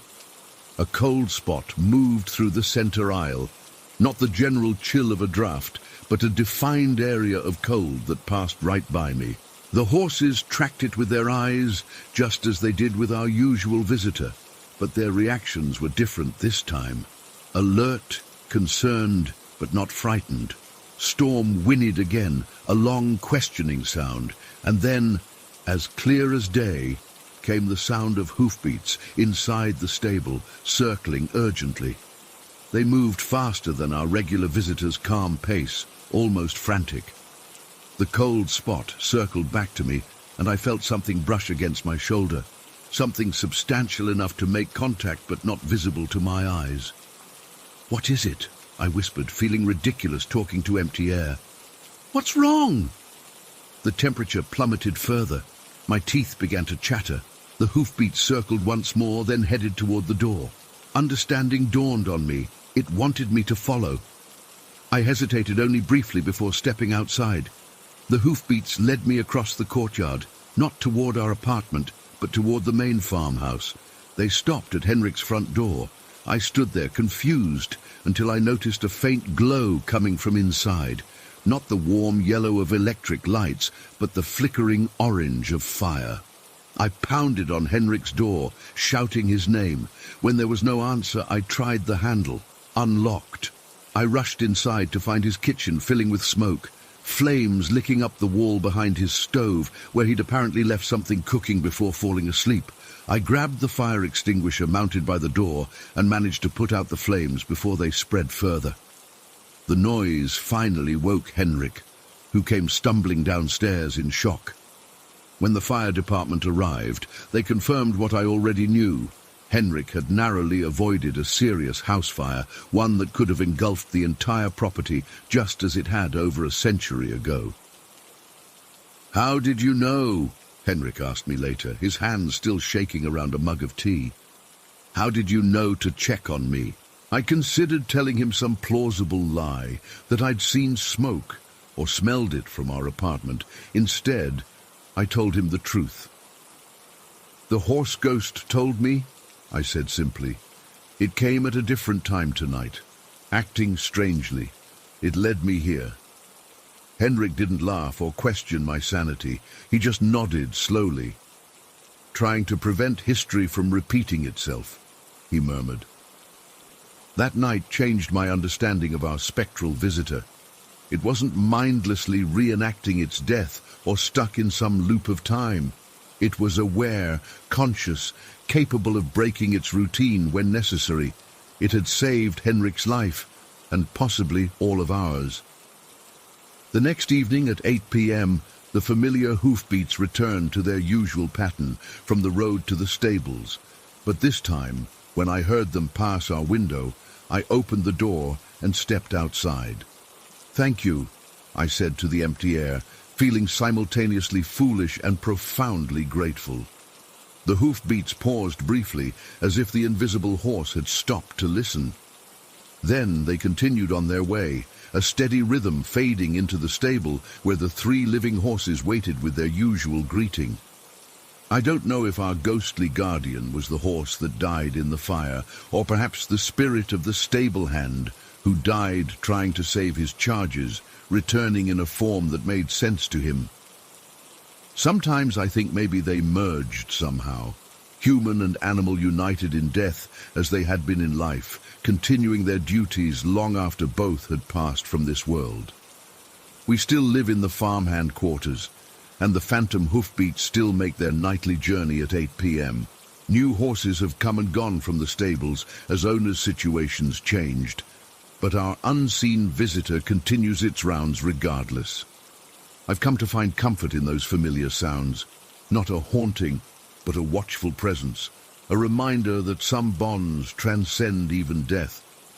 I've told very few people about our experience. Most would think we're crazy or making it up, but I know what I heard, what I continue to hear every night. I know what saved Henrik from the fire. Some things defy rational explanation, and I've learned to accept that.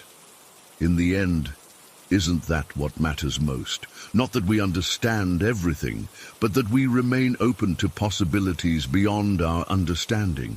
The hoofbeats will sound again tonight at 8 p.m. They always do. Story 15. I never believed in the supernatural, not really. I mean, I had my experiences with my stepdad Bob after he passed, but I always chalked it up to electrical issues, or just me being hopeful that he was still watching over me somehow. But what happened when I moved to Laughlin, Nevada? Well, that changed everything. I was 27 when I decided to make the move from Washington. It wasn't exactly planned. My life was at a standstill, and I needed a fresh start. A friend mentioned job openings at a casino in Laughlin, and I figured, why not? I'd worked in hospitality before, and dealing didn't seem that hard to pick up. Within 2 weeks, I had packed up my stuff, gotten trained, and settled into a small apartment not far from work. The casino was loud, smoky, and always buzzing with energy. Days blended together in a haze of shuffling cards, counting chips, and forcing smiles through 8-hour shifts. My specialty became craps, and I enjoyed the fast pace and the regulars who'd come in almost every night. It wasn't a dream job, but it paid the bills, and I was okay with that. Then came that Thursday night shift. I'll never forget it. The floor manager told me we were getting a new boxman on our table. I didn't think much of it until he walked up. Daniel. Even now, 22 years later, I remember the exact moment he approached the table. It was like someone had sucked all the air out of the room. I physically felt my breath catch. He wasn't movie star handsome or anything, just tall with dark hair and these incredibly kind eyes, but something about him hit me like a freight train. I actually had to grip the edge of the table to steady myself. The weird part? He seemed to have the same reaction. He stumbled slightly, caught himself on the chair, and then immediately turned away from me. I thought maybe he was just nervous about his first shift, but then a pattern emerged over the next few weeks. Daniel would always position his chair facing third base, even though I was working second base. He'd rarely look my way, and when our eyes did meet accidentally, he'd quickly look away. It was frustrating and confusing. Had I done something wrong? Was he not feeling what I was feeling? Because what I was feeling was beyond intense. I started noticing him watching me from other pits when he wasn't at my table. He'd quickly look away when I caught him, but it happened too often to be coincidence. The tension was unbearable. I found myself fixing my hair before shifts, hoping we'd be scheduled together. 3 weeks after he started, I was heading to my car after a late shift when I heard someone call my name. It was Daniel, standing outside the employee entrance, looking nervous. "A bunch of us are going to the landing for drinks," he said, referring to the bar across the street. "Wanted to see if you'd like to join." When we got there was no bunch of us, just him, sitting alone at a corner table with 2 beers. He admitted he'd made it up because he was too nervous to just ask me out directly. We talked until the bar closed, then moved to a 24-hour diner and talked until the sun came up. He finally explained why he kept turning away from me at the table. "The first time I saw you," he said, staring into his coffee, "I almost fell out of my chair. I felt like someone had punched me in the chest. I've never reacted to anyone like that before. I had to turn away from you, or I wouldn't be able to focus on my job at all." I confessed I'd felt the same jolt. We laughed about it, both relieved that whatever this weird connection was, at least it was mutual. We started dating, spending every free moment together. About a month in, Daniel came over to my apartment for the first time. I was nervous, not about him coming over, but about explaining the weird electrical issues my place had. The lights would randomly go out and come back on. It had been happening since I moved in.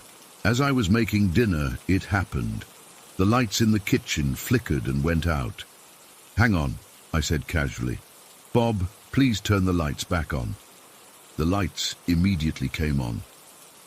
Daniel froze, fork halfway to his mouth. "What was that?"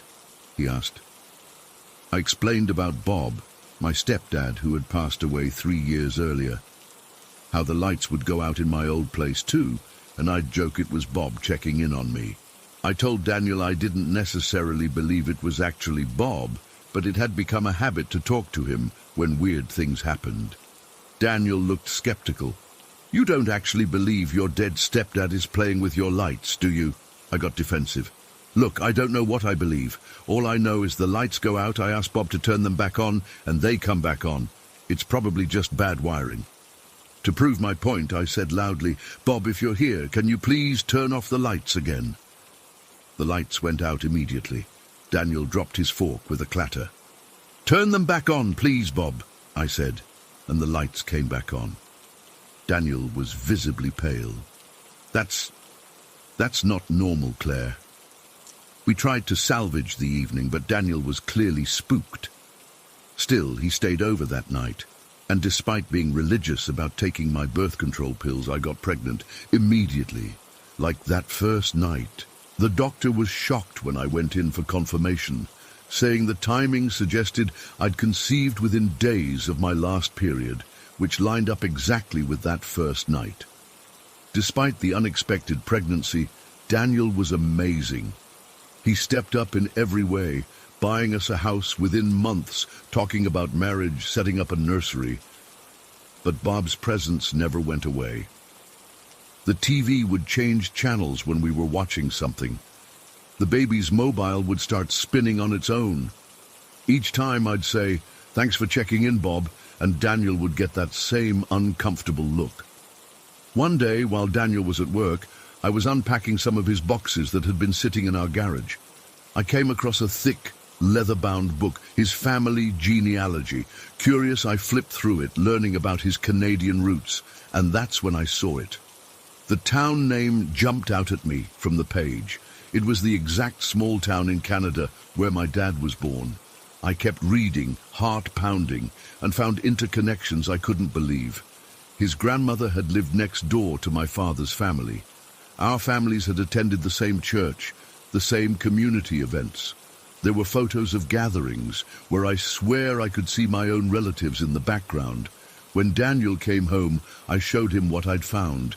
He sat down hard on the couch, looking stunned. "Do you realize what this means?" I asked. "You're from Canada. I'm from Washington. We both somehow ended up in Laughlin, Nevada, at the exact same casino, at the exact same time, and our families knew each other generations ago." That's impossible," he whispered. But it wasn't. It was real. And suddenly all of it, the instant connection, the pregnancy, even Bob's presence, seemed part of something bigger than us. After our daughter Lily was born, the activity intensified. We'd both see a shadow walking down the hall toward the nursery at night. The baby monitor would turn on by itself.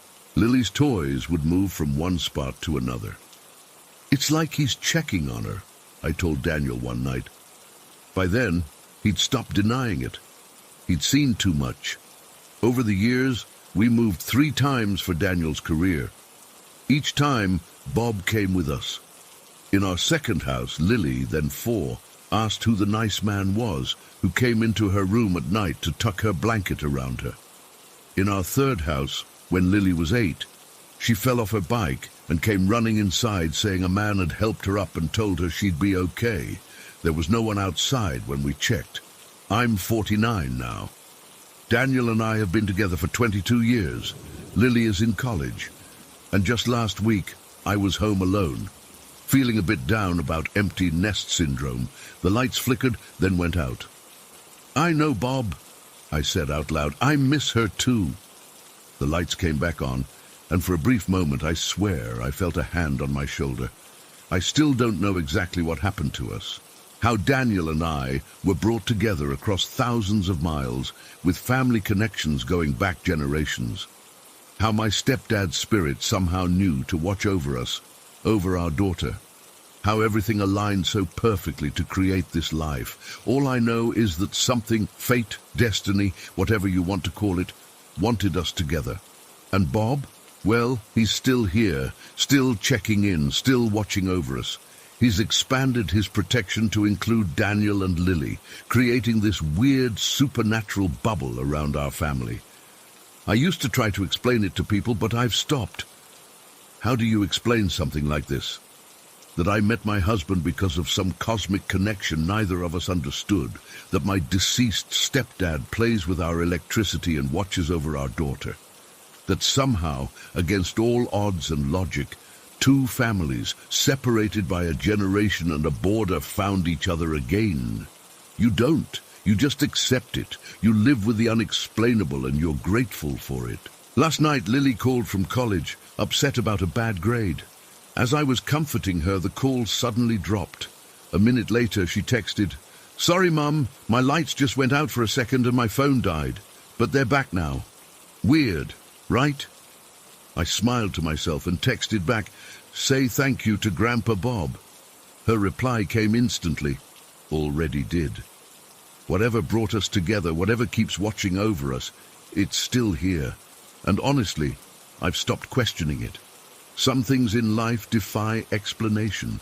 This connection, this presence that's been with us for over 2 decades now is one of them, and I wouldn't have it any other way.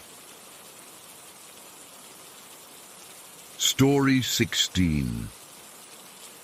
I've worked in a lot of different office buildings in my time, but nothing prepared me for what happened at Crestfield Tower in Edinburgh last month. I still struggle to make sense of it, and I get this sick feeling in my stomach every time I think about it. I've been working as an administrative assistant at McGregor Financial for about 2 years now. It's a decent job, nothing special, just your typical office work in a typical corporate building. 15 floors of various businesses, fancy lobby, that sort of thing. I wasn't the newest employee, but I wasn't exactly senior staff either. Mark had been there a few months longer than me. We weren't particularly close, but we got along well enough to grab lunch occasionally or take smoke breaks together. That day started like any other. It was a Tuesday in late October, and Edinburgh was having one of those rare, clear autumn days, chilly but bright, the kind that makes you want to get outside just to feel the sun on your face before winter sets in properly. I remember wearing my navy blazer and cursing myself for not bringing a proper coat, because even though the sun was out, the wind had that bitter edge to it. I'd been having a frustrating morning. My computer kept freezing up, and I'd spent nearly an hour on the phone with IT trying to sort it out. By around 3:30 p.m., I desperately needed a cigarette. Mark must have noticed me getting agitated because he popped his head over our shared cubicle wall and suggested we take a quick break. "God, yes," I said, already reaching for my bag under my desk. Our office was on the 9th floor, and we always went to this little designated smoking area at the side of the building. It's not much, just a small paved section with a couple of benches and those standing ashtrays. But it was better than huddling by the main entrance with everyone else. The smoking break itself was uneventful. We chatted about work, complaining about the new project management software nobody could figure out. I remember checking my phone and seeing it was nearly 4 p.m. I had a report due by the end of the day, so I stubbed out my cigarette after about 10 minutes. "We should head back," I told Mark. "I've still got that quarterly report to finish." The walk back into the building is where things started to get weird. We swiped our access cards at the side entrance and made our way through the ground floor toward the bank of elevators in the center of the building. The lobby was fairly quiet, just a few people milling about, mostly heading out, rather than coming in, since it was getting toward the end of the day. As we approached the elevators, I noticed a woman walking about 10 feet ahead of us. I didn't see her face, just her back. She had shoulder-length dark hair and was wearing what looked like a grey suit or dress, something formal and office-appropriate. Nothing unusual about her appearance, just another office worker heading back upstairs after a break. Mark was telling me something about his weekend plans, but I wasn't fully paying attention. I was watching this woman as she reached the elevator bank and pressed the call button. The doors to the middle elevator opened almost immediately, and she stepped inside. We were still walking toward the elevators, maybe about 15 feet away at this point. I sped up a bit because I didn't want to wait for the next one. You know how it is in these buildings. Sometimes you can wait ages for an elevator, especially around closing time. The doors started to close as we approached, and the woman never turned around. I broke into a little jog those last few steps and stuck my hand out to catch the sensor. The doors stuttered and then reopened fully. "Nice one," Mark said as he caught up to me. We stepped into the elevator together, and that's when I felt the first twinge of something being off. The elevator was completely empty. I actually looked behind me, thinking maybe the woman had stepped back out while I wasn't looking. But there was no one there, just the empty lobby behind us. I glanced at Mark, who was already reaching to press the button for the 9th floor. He didn't seem to have noticed anything strange. "Did you see where that woman went?" I asked him. He looked at me with a confused expression. "What woman?" "The woman who just got into this elevator before us. The one in the grey outfit." Mark's expression changed from confusion to slight concern. "Emma, there wasn't anyone in here when we got in." No, there was definitely a woman. She walked ahead of us from the lobby, got in just before we did. I literally had to catch the door that was closing behind her." Mark looked around the small elevator cab, as if the woman might be hiding in a corner. "I saw you run to catch the doors, but I didn't see anyone get in before us." A chill ran up my spine. I'm not normally the jumpy type, but something about this felt deeply wrong. The elevator was maybe 6 feet by 6 feet. Not tiny, but small enough that there was absolutely nowhere a person could hide. And the doors had only been closing for a split second before I caught them. "That's impossible," I said. "She walked right in front of us. Dark hair, grey outfit. You must have seen her."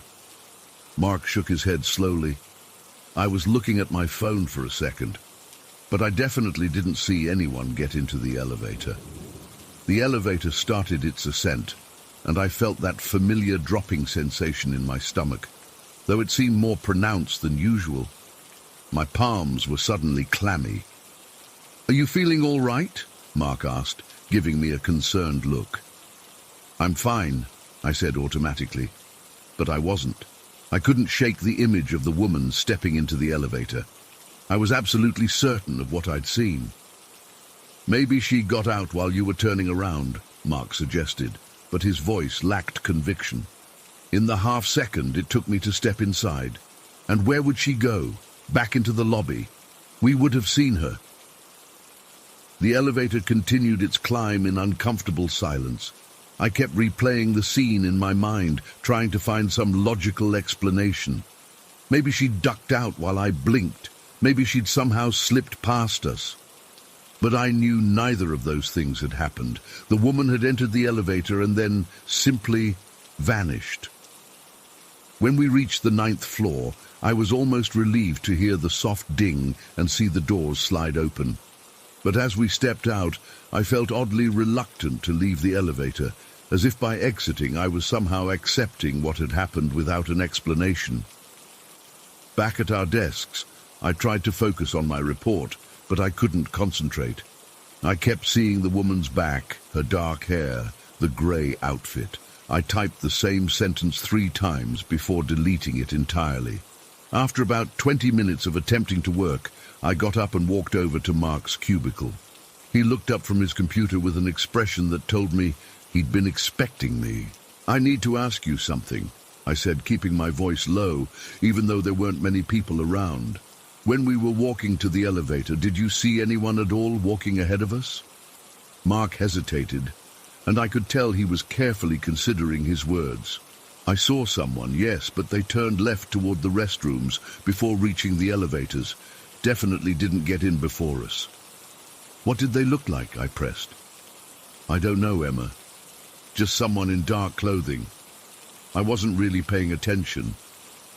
I felt a flutter of relief. So Mark had seen someone. But his description didn't match what I'd seen. The woman hadn't turned toward the restrooms.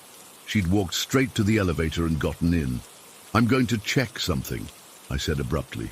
Before Mark could respond, I was walking toward our floor's reception area. Moira, the receptionist, looked up as I approached. "Hi, Moira. Quick question. Does this building have security cameras in the elevators or lobby?" Moira raised an eyebrow. "In the lobby, yes. Not inside the elevators, though, as far as I know. Why do you ask?"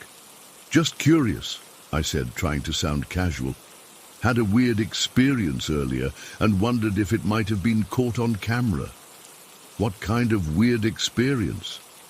Moira leaned forward, clearly intrigued. She loved office gossip. "Oh, nothing really," I backpedaled.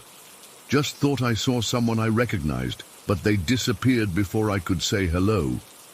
Moira seemed disappointed by my mundane explanation. "Well, security is on the ground floor if you really want to check the footage, though they might not be keen unless there's an actual incident to report." I thanked her and returned to my desk, feeling increasingly unsettled. I knew what I'd seen, but I also knew how it would sound if I went to security and asked to review footage, because a woman had disappeared inside an elevator. For the rest of the afternoon, I tried to rationalize what had happened. Maybe I was more tired than I realized. Maybe it was a trick of the light or my mind playing games with me. But none of those explanations felt right. The woman had been real. I'd seen her clearly, watched her walk, observed her enter the elevator. By the time 5:30 p.m. rolled around, I'd made almost no progress on my report. My manager stopped by my desk on his way out. "Everything all right, Emma? You look a bit peaky." "I'm fine," I lied. "Just trying to finish this report. Might stay a bit late to wrap it up." He nodded and left, and gradually the office emptied out. Mark stopped by my desk on his way out. "You okay?" he asked, his voice laced with genuine concern. "Yeah, just need to finish this report." "Listen, About earlier, he started, then seemed to think better of whatever he was going to say. Never mind. Don't stay too late, all right? After he left, the office fell into that eerie quiet that only comes when you're one of the last people in a usually bustling workspace. The overhead lights hummed faintly, and the click of my keyboard seemed unnaturally loud. I managed to finish my report by around 6:15 p.m. As I gathered my things to leave, I realized I was actually nervous about taking the elevator down. The thought of standing in that same small space where a person had seemingly vanished made my skin crawl. For a brief moment, I considered taking the stairs, but the thought of navigating 9 flights alone in a potentially empty stairwell seemed even worse. So I took a deep breath, told myself I was being ridiculous, and headed for the elevators. The corridor was dimly lit now, with most of the offices dark. My footsteps echoed slightly as I walked, and I found myself moving more quickly than usual. When I reached the elevator bank, I pushed the call button and waited, trying not to let my imagination run wild. When the doors opened, I hesitated. It was the same elevator, the middle one. I could tell by the small scratch near the control panel that had been there since I started working in the building. For a moment, I considered waiting for a different one, but that felt like giving in to irrational fear. So I stepped inside and pressed the button for the ground floor. As the doors closed and the elevator began its descent, I felt my heart rate increase. I stared at my reflection in the polished metal of the doors, half expecting to see someone else reflected behind me. But there was nothing, just me, looking pale and anxious. The elevator stopped at the 3rd floor, and my breath caught in my throat. When the doors opened, a cleaning woman with a cart stood waiting. She gave me a tired smile as she maneuvered her equipment inside, and I pressed myself against the wall to make room. The normality of the interaction calmed me somewhat, and by the time we reached the ground floor, I was feeling less on edge. I nodded goodbye to the cleaner and walked briskly through the lobby. Outside, the evening air was cold and damp, typical Edinburgh weather having returned while I'd been working. The streetlights cast orange glows on the wet pavement, and the familiar sounds of traffic and distant conversations brought me back to reality. By the time I got home to my flat, I'd almost convinced myself that I'd imagined the whole thing. Almost. That night, I had trouble sleeping. Every time I closed my eyes, I saw the woman walking ahead of us, stepping into the elevator, and then nothing, just empty space where she should have been. The next morning, I arrived at work later than usual. I'd overslept after finally falling asleep around 3 a.m. Mark was already at his desk when I got in, and he looked up with concern as I set my things down. "Rough night?" he asked. "Something like that," I mumbled, not wanting to admit I'd been kept awake by thoughts of our elevator encounter. The day progressed normally enough, but I couldn't shake a feeling of unease. Every time I needed to use the elevator, I found myself hesitating before stepping inside. I started taking note of who was in the lobby when I entered, counting how many people got in and out of elevators. During lunch, Mark suggested we eat in the break room instead of going out. Once we were alone, he leaned across the table and spoke in a low voice. "About yesterday, with the elevator." I tensed, suddenly very interested in what he had to say. I didn't want to freak you out more, but I did see her, the woman in grey. I don't know. Something felt off about saying it out loud. My stomach dropped. "You saw her enter the elevator?" He nodded slowly. "And then, when we got in, she was gone. I thought maybe I was seeing things, or that she'd somehow slipped past us when the doors opened, but that's impossible," I finished for him. "Yeah," he agreed, "completely impossible." We sat in silence for a moment, neither of us touching our food. "Have you ever heard any stories about this building?" I finally asked. "You know, weird things happening?" Mark shook his head. No, but I've only been here a little longer than you. Maybe we should ask some of the people who've worked here longer. Over the next couple of days, we discreetly asked around. Most people had nothing interesting to report, just the usual office complaints about temperamental heating systems and slow elevators. But then we spoke to Janice from accounting, who'd been in the building for nearly 15 years. "Oh, that middle elevator's always been funny," she said casually when we mentioned our interest in the building's history. "Sometimes it stops at floors when no one's pressed the button. Sometimes it skips the floor you've selected entirely. Have you ever seen anything unusual in or around the elevators?" I asked, trying to sound casual. Janice gave me a strange look. "Why do you ask?" I shrugged, attempting to appear merely curious, just wondering if there are any office ghost stories. You know, like every old building seems to have. She seemed to relax at that. "Well, there was an accident about 20 years ago before my time. A woman fell down the elevator shaft somehow. I don't know the details, but people used to talk about it when I first started working here." Mark and I exchanged glances. "Do you know anything about the woman? What she looked like? What happened exactly?" Mark pressed. Janice shook her head. "No, sorry. Like I said, it was before my time. You could probably find something in the local papers from back then if you're really interested." That evening I spent hours searching online archives of Edinburgh newspapers. It took some digging, but eventually I found it. A small article from 1999 about an accident at Crestfield Tower. A 34-year-old woman named Margaret Collins had somehow fallen down an elevator shaft and died instantly. The article mentioned an investigation but didn't provide many details. It did, however, include a small photo of Margaret, a woman with shoulder-length dark hair. I immediately texted Mark with what I'd found, including a screenshot of the article and photo. His response came almost immediately. "That's her." I stayed up late again that night, searching for more information about Margaret Collins. There wasn't much, just that she'd worked for a law firm that used to occupy the 12th floor, and that the accident had occurred after normal business hours when the building was mostly empty. The next day at work, I couldn't focus at all. Every sound made me jump, and I avoided the elevators entirely, taking the stairs despite the 9 flights. By lunchtime, I'd made a decision. I went to my manager's office and requested to be moved to morning shifts only. I made up a story about evening classes I wanted to take, and thankfully, he was accommodating. Mark thought I was overreacting, but he hadn't found the article, hadn't spent hours looking at Margaret Collins' face and wondering if it was the same woman we'd seen. It's been about 3 weeks now since I stopped working evening shifts.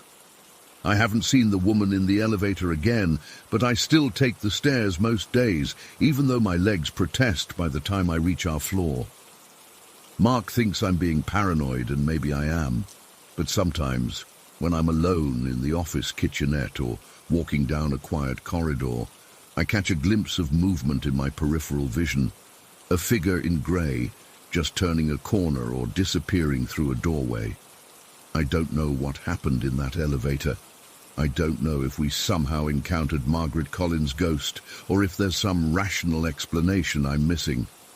What I do know is that I saw a woman enter an elevator and vanish into thin air, and no amount of logical thinking has been able to explain that away. I've thought about looking for another job, but part of me is afraid that whatever I experienced might follow me. Maybe it's better to know where the strange things happen than to be caught off guard somewhere new. So for now, I keep working at Crestfield Tower. I take the stairs, I avoid staying late, and I try not to think about the vanishing woman too much. But every time I walk past those elevators, I can't help but wonder if she's in there, riding up and down, waiting for someone else to see her. Story 17. My grandparents lived in Oakwood, this tiny town where everyone knows everyone's business. Their house was this old 2-story place with creaky floors. and that musty smell that old houses have. Growing up, I spent a lot of weekends and summer breaks there. My grandpa was the strong, silent type, never believed in anything he couldn't see or touch. My grandma was the opposite, always talking about the energy in places and how houses remember things. From the time I was little, I was terrified of the upstairs bedrooms in their house, especially this one narrow room at the end of the hall. It wasn't anything specific at first, just this overwhelming sense of dread whenever I had to walk past it. When I was about 10, I found out why that room gave me the creeps.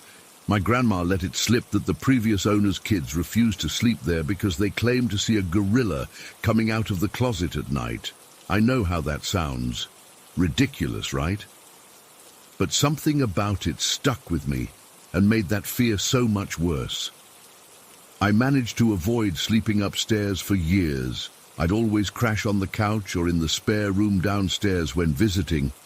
But when I turned 14, my grandparents decided I was too old to be sleeping on couches, and they set me up in a permanent bedroom downstairs, right beneath that creepy room I'd always avoided.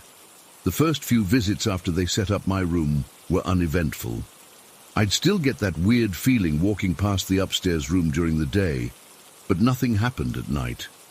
Until this one visit when I was about 16. I remember it was early October, and the nights were getting colder. My parents had dropped me off for the weekend while they went to some work conference. I stayed up late watching TV with my grandpa until he dozed off in his recliner around 11:30. Grandma had already gone to bed hours earlier.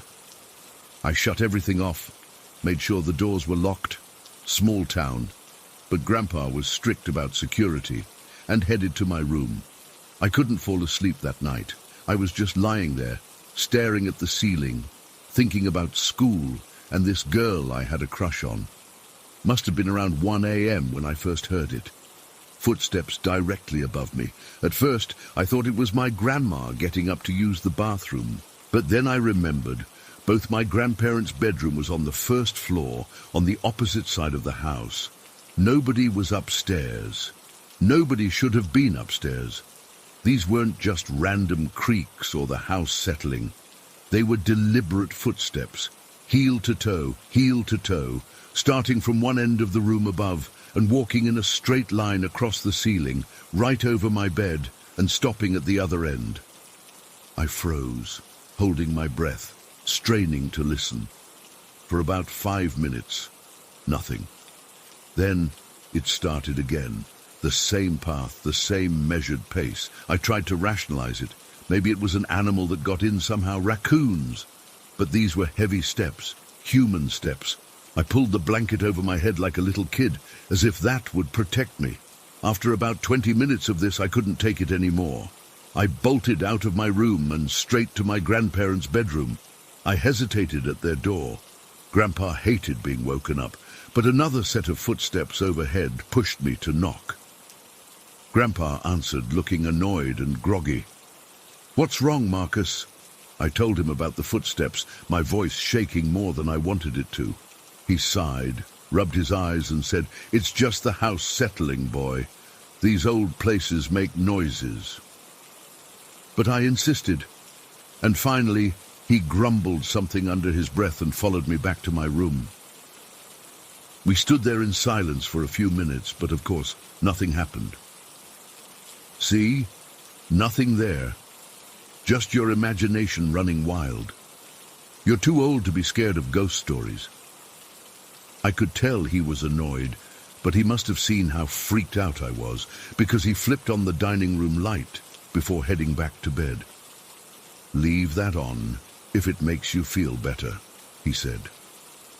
I crawled back into bed, feeling slightly better with the light from the dining room spilling into the hallway. I almost convinced myself Grandpa was right. Just the house settling, my imagination getting the best of me after remembering those stories about the upstairs room. Then it started again. The footsteps. Only this time, they weren't going across the room. They were moving from the window toward the door of the upstairs room. I sat up in bed, eyes fixed on the ceiling, tracking the movement. The steps reached the door, and then, I'll never forget this sound, they started coming down the stairs, step by step, slow and deliberate, not rushing, just steadily coming down. I could hear each distinct footfall on those old wooden stairs that always creaked in specific spots. Whoever, whatever was up there knew exactly where it was going. I was paralyzed. I couldn't scream, couldn't move. I just sat there listening as this thing made its way down the staircase. When the footsteps reached the bottom, there was a pause. Then they started again, moving through the living room, getting closer to my bedroom. They stopped right outside my door. I was shaking so hard, my teeth were chattering, but I couldn't make a sound. For what felt like forever, there was nothing. Then my doorknob turned slowly, just a fraction, before stopping. I dove under my covers, curling into a ball, eyes squeezed shut. I kept thinking, if I can't see it, it can't see me. Stupid kid logic that somehow still made sense in my terror. The next sound wasn't footsteps, it was scratching, not at my door, but coming from across my room, from my grandpa's gun case. My grandpa kept his hunting rifles locked in this wooden cabinet in my room. Stupid place, I know, but the room used to be his office before they converted it for me. The scratching was light at first, like fingernails lightly dragging across wood. It got louder, more frantic. Scratch, scratch, scratch, like something was trying to get in or get out of that cabinet. I was hyperventilating under the blanket, too scared to look, too scared to move. The scratching intensified until it sounded like someone was taking sandpaper to the inside of that cabinet, trying to claw their way through. Finally, I screamed. I screamed so loud my throat hurt.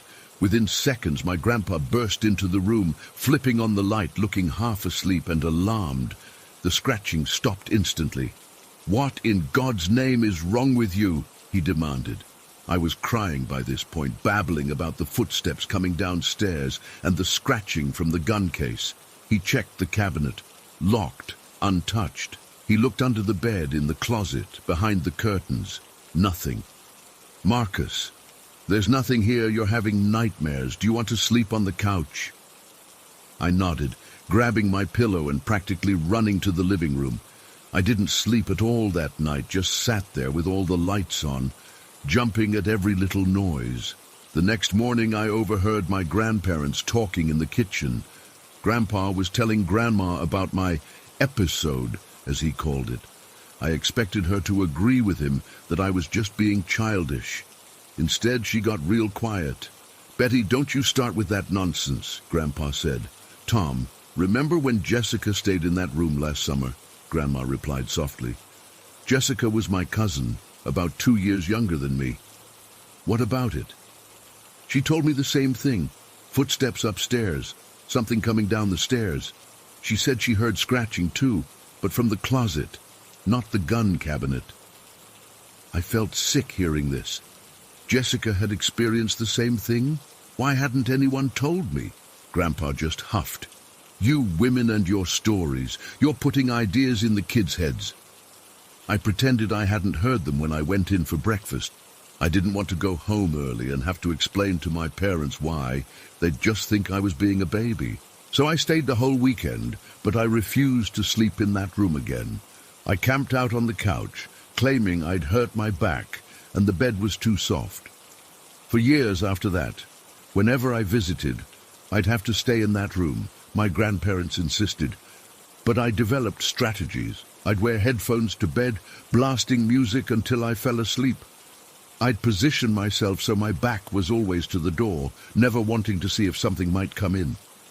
I'd stay up until I was so exhausted I'd pass out without thinking about what might be walking around upstairs. But here's the thing. Those footsteps never stopped. Every single visit I'd hear them at some point during the night. Sometimes just the walking across the upstairs room, sometimes the full routine of coming down the stairs. The scratching happened a few more times, always at the gun cabinet. I never saw anything, never had any physical proof that something was there. When I turned 18 and started college, my visits became less frequent. My grandpa passed away my sophomore year, and my grandma sold the house and moved into a small apartment. I helped her pack, and when we were clearing out that upstairs room, which had mostly been used for storage all those years, I felt that same dread I'd always felt up there. Grandma must have noticed. "You know," she said, folding some old curtains, "this house has history, not all of it good." I asked her what she meant, but she just shook her head. "Some things are better left unsaid. Just know you weren't imagining things, Marcus." That was the closest she ever came to confirming what I'd experienced. She passed away 3 years later, taking whatever secret she knew about that house with her. I'm 23 now, and I still wake up sometimes thinking I hear those footsteps above me, even though I live in a ground-floor apartment. I've researched the history of my grandparents' old house, tried to find any records of deaths or violent incidents there, but came up empty. The new owners completely renovated it, tore down walls, redid the floors. I wonder if they've experienced anything. The thing that still haunts me isn't just what happened, it's the not knowing. What was walking around up there? Why was it trying to get into the gun cabinet? Was it trying to get a weapon, or was it trying to warn me about something inside? And why did it focus on me and my cousin, but not my grandparents? I've never experienced anything paranormal before, or since those nights at my grandparents' house. But I know what I heard. Those weren't dreams or my imagination. Something was in that house with us, moving around when it thought no one was listening. And sometimes I can't shake the feeling that whatever it was, it's still there, pacing back and forth, waiting for someone else to hear its footsteps in the night. Story 18. I left home when I was 17. My dad was, well, let's just say he had anger issues, and I was his favorite punching bag. Mom wasn't much better. She'd drink herself into oblivion most nights. The day I left, he'd thrown me against the wall so hard, I had bruises shaped like his fingertips on my arms for weeks. I grabbed what I could fit in my backpack and just ran. My friend Amber knew about my situation and told me her family had this old trailer on the outskirts of Pineville that nobody was using. It belonged to her aunt, who had passed away, and now her mom owned it but hadn't decided what to do with it yet. Amber said I could crash there until I figured something out. The place was a dump, honestly. It sat on this little patch of land surrounded by pine trees, about a half-mile from the nearest neighbor. The siding was this faded blue color with rust stains streaking down from the windows. Inside wasn't much better. Dated wood paneling, ancient beige carpet with mysterious stains, and a weird smell that was a mix of old cigarettes and something else I couldn't identify. But it was mine, or at least I thought it was. I didn't have money for utilities at first. No electricity, no running water. I'd fill water jugs at the gas station bathroom and use their outlets to charge my phone. I found a night shift job at the 24-hour diner in town, which was perfect because I could use their bathroom to wash up before shifts, and they always let me take home leftover food. The very first night in that trailer, I knew something was off. I was lying on this old mattress Amber had helped me drag in, using my phone flashlight to read before bed, when I heard it. Footsteps, clear as day, walking from the kitchen to the hallway. I froze, thinking someone had broken in, but the footsteps stopped at the bathroom, and I heard what sounded like the medicine cabinet opening and closing. I was terrified, but I had nowhere else to go. I convinced myself it was just the trailer settling, or maybe pipes expanding, even though I knew there was no running water, so the pipes wouldn't be making noise. The second night, I heard cabinet doors in the kitchen opening and closing, soft thuds, like someone was looking for something. I pulled the blanket over my head and tried to ignore it. By the third night, I was exhausted from lack of sleep. I'd worked a double shift and practically collapsed on the mattress. I woke up around 3 a.m. to the sound of the front door's deadbolt unlocking. The distinct click echoed through the trailer. I shot up in bed, heart pounding, and grabbed the kitchen knife I kept under my pillow. I didn't move for what felt like hours, waiting for someone to enter, but nobody did. When I finally gathered enough courage to check, the door was still closed, but unlocked. I convinced myself I must have forgotten to lock it, even though I distinctly remembered checking it twice before bed. It's a habit you develop when you grow up in a house where locked doors are your only protection. This pattern continued for weeks. Every single time I'd leave for my night shift, I'd come home to find the deadbolt unlocked. I started taking a photo of the locked door before I left as proof to myself that I wasn't losing my mind. The photos confirmed what I already knew. Someone or something was unlocking that door. After my first paycheck, I got the electricity turned on. Having lights helped my nerves a bit. But the strange occurrences continued. I'd wake up to find kitchen cupboards open that I knew I'd closed. Once, all the silverware from a drawer was laid out perfectly on the counter, like someone was counting it. About a month into living there, I ran into Amber's mom at the diner. She asked how I was settling in, and I hesitantly mentioned the strange noises. I didn't want to sound ungrateful or crazy, so I kept it casual, just mentioned hearing some odd sounds at night. Her response chilled me to the bone. She laughed and said, "Oh, that's just Mildred. Don't worry about her, she's friendly."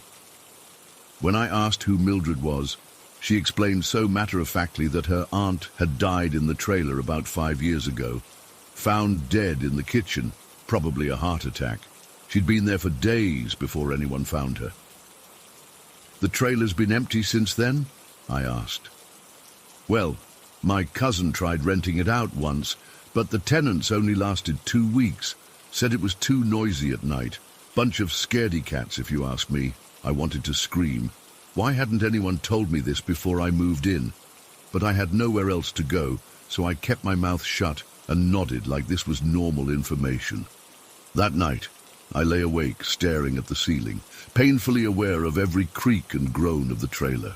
Around midnight, I heard what sounded like someone rummaging through the bathroom drawers. I whispered into the darkness, "Mildred, I'm just trying to sleep. Please stop." The noise immediately ceased. The silence that followed was almost worse than the sounds. By this point, I was making decent money at the diner. The manager liked me and had given me more hours. I mentioned to Amber that the trailer felt too empty and suggested she move in with me. She was struggling with rent at her place and had a 2-year-old daughter, Lily. I figured having them there would make the place feel more alive, more normal. Amber agreed immediately. She'd been sharing a 1-bedroom apartment with 2 other girls, with Lily sleeping in a pack-and-play beside her bed. The trailer had 2 bedrooms. I'd been using one for storage since I didn't have much stuff, but I cleared it out for them. The first few days with them, they were better. The noises seemed less frequent, or maybe they were just masked by Lily's cartoons and Amber's music. But then things got worse. Lily started talking to someone in the kitchen. At first, we thought she had an imaginary friend. Normal for a 2-year-old, she'd sit on the kitchen floor with her toys, having full conversations with thin air. She called her friend Mimi. One morning, I walked in on Lily giggling in the kitchen.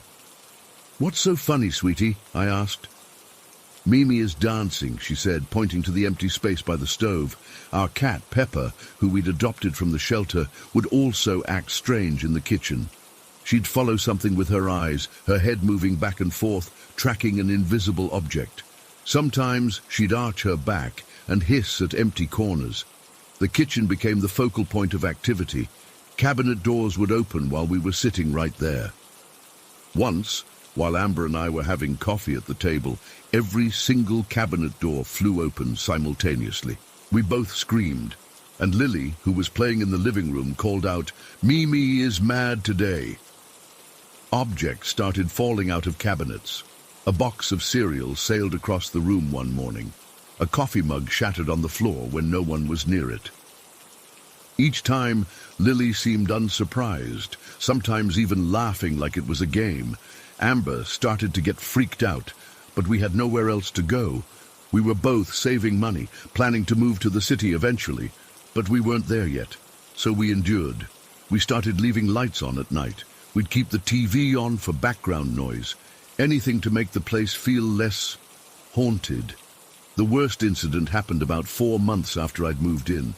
I'd been seeing this guy, Derek, from work. Nothing serious, but he came over one night when Amber had taken Lily to her mum's for the weekend. We were making out on the couch. Things were getting heated, and clothes were coming off. That's when it happened.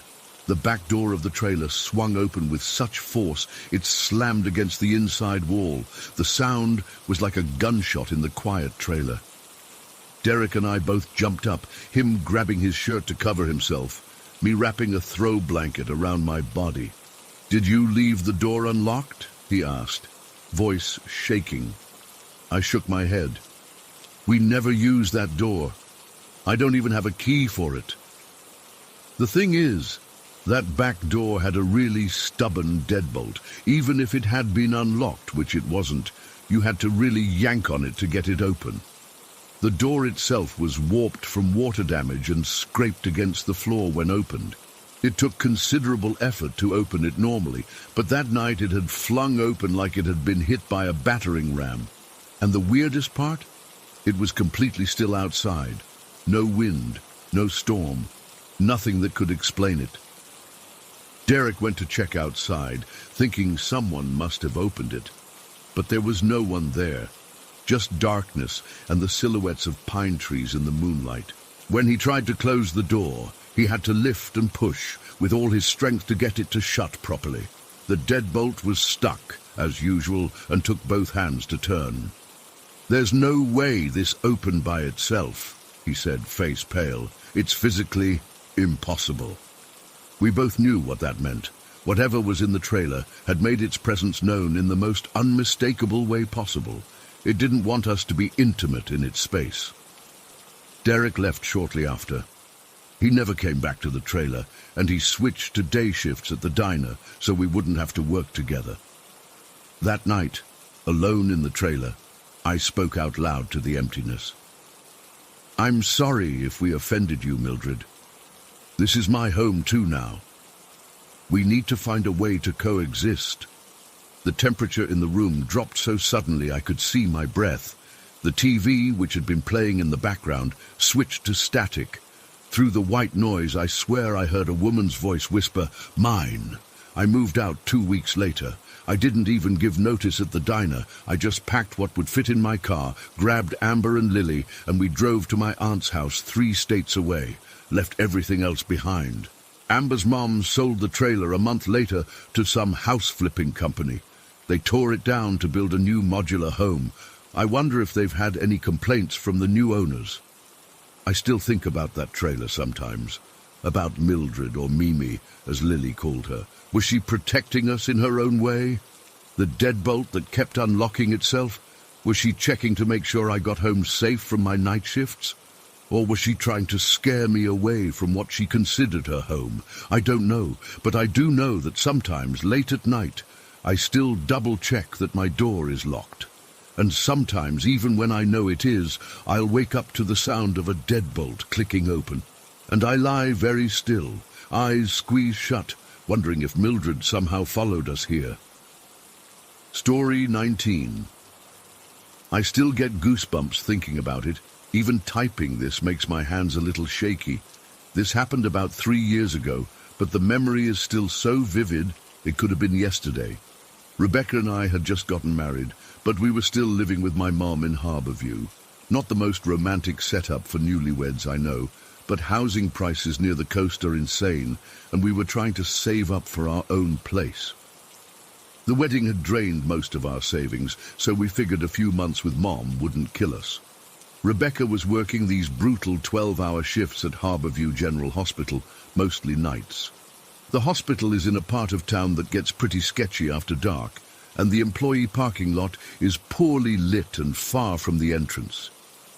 I wasn't comfortable with her walking there alone at 11 p.m., so I'd usually drive her to work and pick her up when I could. It wasn't ideal, but it was temporary. That night started like any other. I picked Rebecca up from her shift around 11:30 p.m. She was exhausted, as usual. Working in the ER takes a lot out of you. When we pulled into Mum's driveway, I noticed my Aunt Kathy and Uncle Dave's car was there. They lived about an hour inland and occasionally dropped by when they were in the area. "Looks like we have company," I said, turning off the engine. Rebecca sighed. I knew she was tired, but she always tried to be polite around my family. "That's fine. I could use a few minutes to decompress before bed anyway." We walked in and found Mom, Aunt Kathy, and Uncle Dave sitting around the kitchen table drinking coffee. They had just finished dinner and were catching up. Mom offered us some leftover pasta, but Rebecca just wanted some tea. "How was work, honey?" Mom asked Rebecca. "Busy," Rebecca replied, forcing a smile. "Thursday nights always are." We chatted for about 20 minutes before Uncle Dave suggested going out for a smoke. Rebecca doesn't smoke regularly, but she'll have one occasionally, especially after stressful shifts. I'm a social smoker at best. Mum doesn't smoke, but said she'd join us outside for the fresh air. The 5 of us headed out to the front porch. It was a clear May night, not too cold, with just a slight breeze coming in from the harbor. You could smell the salt in the air. We stood in a loose circle on the porch, Uncle Dave telling some story about a fishing trip gone wrong, everyone laughing. Rebecca was standing next to me, her back to the driveway, taking occasional drags of her cigarette. I don't remember exactly what Uncle Dave was saying when it happened. One second Rebecca was next to me, chuckling at something, and the next she just stopped. Mid-laugh, like someone had hit her pause button. I glanced over and saw her staring past me, over my shoulder toward the driveway. Her face had gone completely blank, almost like she was in a trance. "Beck," I said, but she didn't respond. Then, without saying a word, she dropped her cigarette on the porch, crushed it under her shoe, and walked straight into the house. Not rushed, not running, just deliberate, like she was being pulled by something. Everyone went quiet. Mom looked concerned. "Is she okay?" "Yeah, probably just tired," I said, trying to sound casual, but I knew better. I had a sinking feeling in my gut because I'd seen that look before on other people who'd stayed at my mom's house. I quickly stamped out my own cigarette and followed her inside. I found Rebecca in our bedroom, sitting on the edge of the bed, staring at the wall.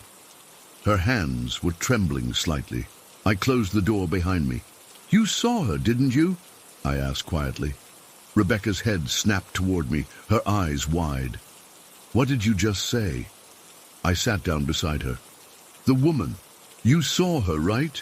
By the truck in the driveway." All the color drained from Rebecca's face. "Thomas, what the hell are you talking about?" But her voice was shaking. She knew exactly what I meant. Mid-length curly brown hair, white nightgown with a blue robe over it, standing by the driver's side of the truck, just watching. Rebecca stood up suddenly, moving away from me. "How do you know that?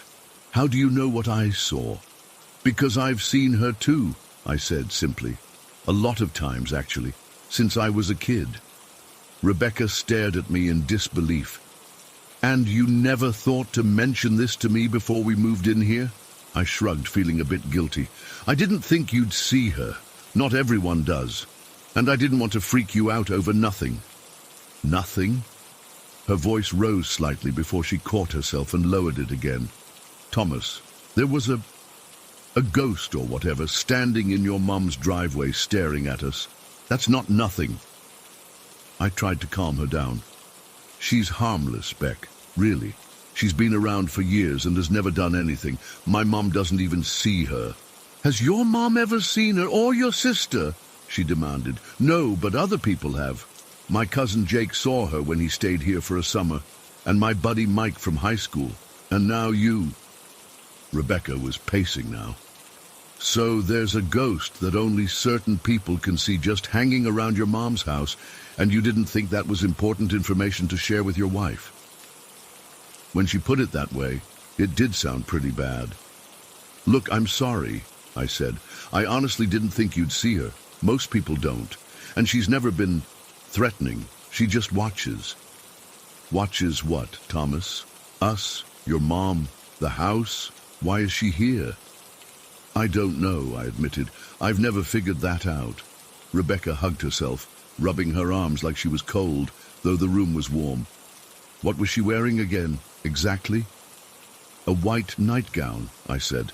Kind of old-fashioned, goes down to her ankles, and a blue robe over it like a housecoat sort of thing. The kind my grandma used to wear. Rebecca nodded slowly. And her hair? Brown, curly, not super long, maybe to her shoulders. And her face? Rebecca asked quietly. I hesitated. I've never been able to make out her face clearly. It's like... it's there. But when I try to focus on it, it gets blurry. But she doesn't seem angry or anything, just, watchful. Rebecca sat back down on the bed, looking deflated. I couldn't see her face either. It was like looking at someone through frosted glass. She shuddered. We need to move out, Thomas. Soon. We're already planning to move in a few months. No, sooner. I can't stay here knowing she's out there watching us. I sighed. Beck, we can't afford to move out right now. We've been over this. Just a few more months, and we'll have enough saved up for the deposit on that apartment we looked at. Rebecca was quiet for a long moment. Then she looked up at me, her expression serious. Has she ever come inside the house? The question caught me off guard. No, I said honestly. Never. She's always outside. Usually by the driveway or sometimes by the big oak tree in the yard, but never inside. That seemed to give Rebecca some small comfort. Okay, but I'm serious, Thomas. I want out of here as soon as we can manage it. I promised her we'd start looking at places right away, even if it meant stretching our budget a bit. That night, Rebecca couldn't sleep. She kept getting up to peek through the blinds, checking the driveway. I pretended to be asleep, but I was watching her. Around 3 a.m. she gasped softly and quickly moved away from the window. Is she there? I asked, giving up the pretense of sleep. Rebecca nodded, eyes wide, just standing there, staring at the house. I got up and looked out myself. Sure enough, there she was in her white nightgown and blue robe, standing perfectly still by the oak tree. As always, her face was indistinct, but I could tell she was looking up at our window. She's never stayed this long before, I murmured, more to myself than to Rebecca. What does that mean? Rebecca's voice was tight with fear. I don't know. Maybe because you saw her. That's new. Rebecca didn't like that explanation. She refused to look out the window again and insisted we keep the blinds closed. She finally fell asleep around dawn, curled up against me, her body tense, even in sleep. The next morning at breakfast, Rebecca was quiet. Mom asked if she was feeling okay, and she just blamed it on work stress. Aunt Kathy and Uncle Dave had already left early to drive back home. Once Mom left for her book club, Rebecca confronted me again. We need to learn more about this woman. Does your mom know the history of this house? Who lived here before? I shook my head. Mom's been here for almost 30 years, since before I was born. I don't think anyone died here, if that's what you're asking. There has to be a reason she's here, Rebecca insisted. Ghosts don't just randomly haunt places, right? There's usually a connection. I wasn't so sure about that, but I agreed to ask my mom some subtle questions about the house's history. Rebecca spent that day researching local history and looking up previous owners of the property online. She didn't find anything conclusive. No tragic deaths, no missing women matching our ghost's description. That evening, Rebecca asked my mom if she'd ever experienced anything strange in the house. Mom laughed it off. You mean like ghosts? Heavens, no. This house creaks and groans like any old place, but nothing supernatural. When Rebecca mentioned that some people believe houses can hold memories of previous residents, Mom got a thoughtful look on her face. Well, the woman who owned this house before me was a widow, lived here alone for years after her husband passed. I don't remember her name, Johnson or Jensen, something like that. She moved to a nursing home. I never met her, just her son who handled the sale. It wasn't much to go on, but Rebecca latched onto this information, convinced our ghost woman must be connected to this previous owner somehow. For the next few weeks, Rebecca saw the woman repeatedly. Always outside, always at night, always watching the house. I saw her too, though less frequently than Rebecca did. The strange thing was the woman seemed to be appearing more often now that Rebecca had noticed her. Before, I'd only see her once every few months. Now it was several times a week. One night, about 3 weeks after Rebecca first saw her, something different happened. I woke up around 2 a.m. to find Rebecca's side of the bed empty. I found her standing at our bedroom window, looking out into the yard. "She's gone," Rebecca said when she noticed I was awake. "Isn't that good?" I asked, confused by her tone. She was there by the truck again, and then she just walked away, down the street. She's never done that before, has she? She was right. In all the years I'd seen the woman, she had never left the property. She would appear and disappear, but always in the same few spots. "Maybe she's moving on," I suggested, hopefully. Rebecca didn't seem convinced. "Something's changed." The next day, my sister Melissa and her family came over for dinner. They lived about 20 minutes away and visited regularly. During dinner, Rebecca casually asked Melissa if she'd ever experienced anything strange at the house growing up. Melissa looked confused. "Strange how?" "You know, unexplainable things. Things moving, strange noises, seeing things that shouldn't be there." My sister laughed. "Oh, you mean like the ghost stories Thomas used to tell, about the woman in the yard?" She rolled her eyes. "He was always trying to scare me with those stories when we were kids." I felt Rebecca's eyes boring into me. I'd told her my sister had never seen the woman, but I hadn't mentioned that I'd talked about her. "What exactly did Thomas tell you about this woman?" Rebecca asked, her voice careful. Melissa shrugged. "Oh, some nonsense about a lady in a nightgown who watched the house. He said she was protecting Mom or something." She laughed again. "He had quite the imagination." After dinner, Rebecca confronted me in our room. "You told me your sister didn't know about the woman." "She doesn't," I insisted. "She's never seen her. I tried to tell her about it when we were kids, but she thought I was making it up to scare her." "You said the ghost was protecting your mom. Why would you think that?" I hesitated. "It's just a feeling I've had. She never seems threatening, more like vigilant. And she's always watching the house, like she's keeping an eye on things. Mom's lived here alone most of her adult life, and nothing bad has ever happened to her. I can't explain it, but it feels like the woman is a guardian of sorts." Rebecca considered this. "But why did she start appearing to me? And why more frequently now?" I didn't have an answer. 2 more months passed. We found an apartment we could afford and set a move-out date. The ghost woman continued to appear regularly, always outside, always watching. Rebecca had grown somewhat accustomed to her presence, though she still refused to go out to the driveway alone at night. The night before we were set to move out, I woke up to Rebecca shaking me frantically. "Thomas, wake up, she's in the house." I sat up groggily. "What? That's impossible, she never comes inside." "She's in the hallway," Rebecca whispered. "I saw her when I went to the bathroom. She was just standing there at the end of the hall by your mum's room."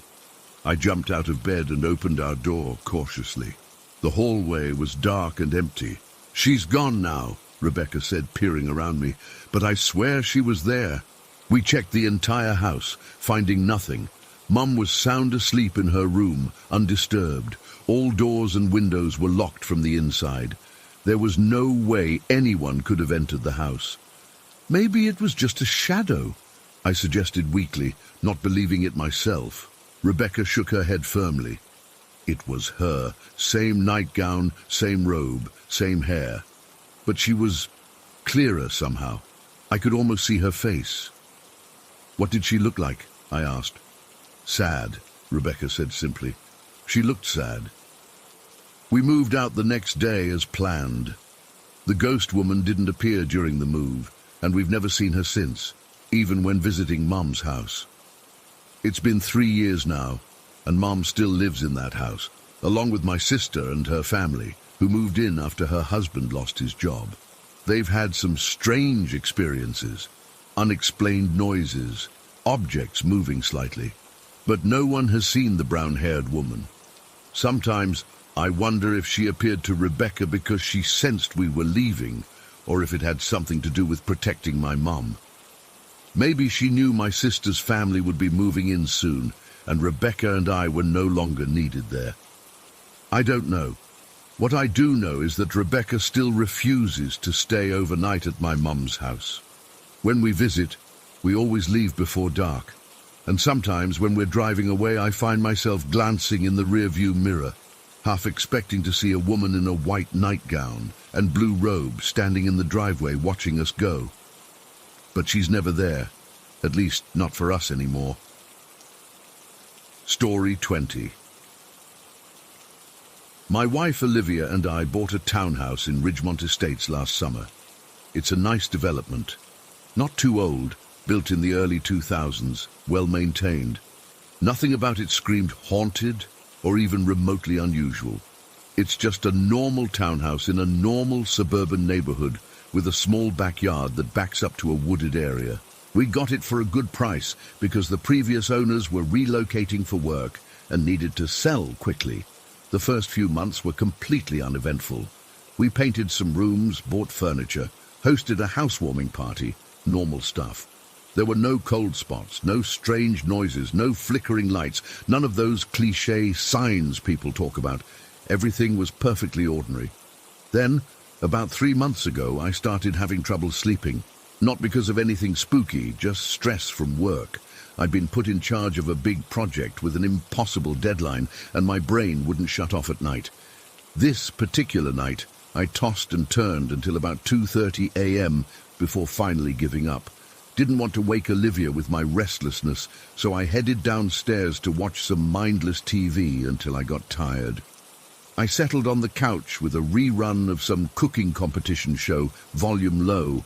Our living room has these big sliding glass doors that lead out to a small deck overlooking the backyard.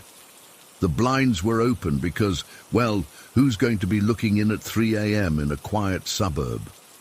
I must have zoned out watching chefs panic over soufflés or whatever, because suddenly I got this weird feeling. It's hard to describe, not exactly a chill, but like when you sense someone's watching you. My eyes drifted from the TV to the glass doors, and that's when I saw her. There was a woman floating, not standing, not walking, but honest to God floating, about 5 or 6 feet away from our deck, hovering over our backyard. She was maybe 15 feet off the ground, just suspended there in midair. At first I thought I was hallucinating from exhaustion. I rubbed my eyes, blinked hard, even pinched myself. But she was still there. She looked solid, not transparent or glowing or anything Hollywood would have you imagine.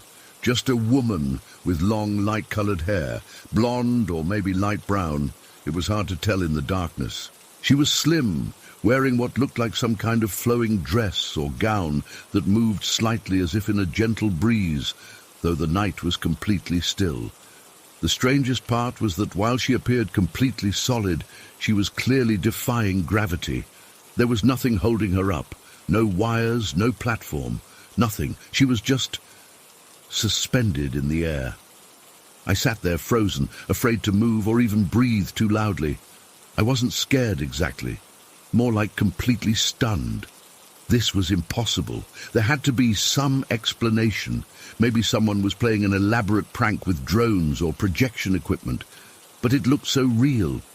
She didn't look at me or acknowledge the house at all. She just slowly drifted across our backyard, moving from left to right until she disappeared from my view beyond the edge of the glass doors. The whole sighting lasted maybe 30 seconds. Once she was gone, I jumped up and ran to the doors, pressing my face against the glass to try to see where she went. Nothing. Just our empty backyard and the dark trees beyond. I stood there for probably 5 minutes, scanning the yard, the trees, the neighboring houses, looking for any sign of her or anything that could explain what I'd seen. Nothing looked out of place. No equipment, no people, no evidence at all that anything unusual had happened. I didn't wake Olivia. What would I even say? "Hey, honey, I just saw a floating woman in our backyard."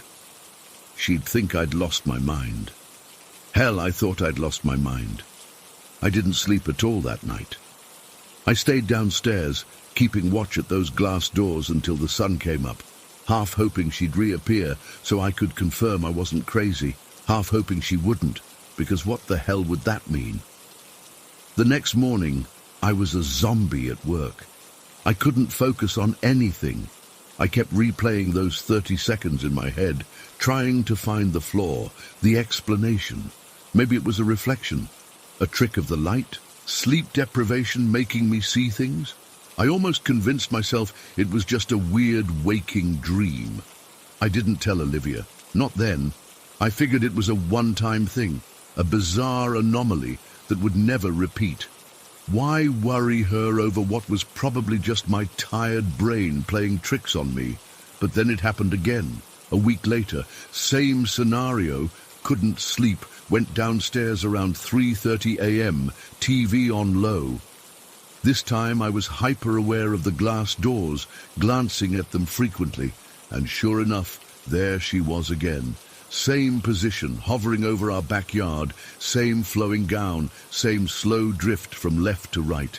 This time, I grabbed my phone to try to record it, but by the time I unlocked it and opened the camera, she was gone. I cursed myself for being too slow. A video would have proven I wasn't losing my mind. After the second sighting, I finally told Olivia. She was concerned, obviously, not about ghosts. My wife doesn't really believe in them either, but about my mental state. She gently suggested that maybe stress and lack of sleep were causing me to see things. I couldn't blame her. I'd have thought the same thing in her position. But then came the third sighting, and this time, Olivia was with me. It was about 2 weeks after the second incident. My sleep had improved somewhat, but I still had occasional restless nights. This particular night, Olivia also couldn't sleep. She had a headache, so we both went downstairs around 4 a.m. to watch TV.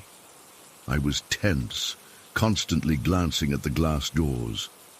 Olivia noticed and asked what was wrong.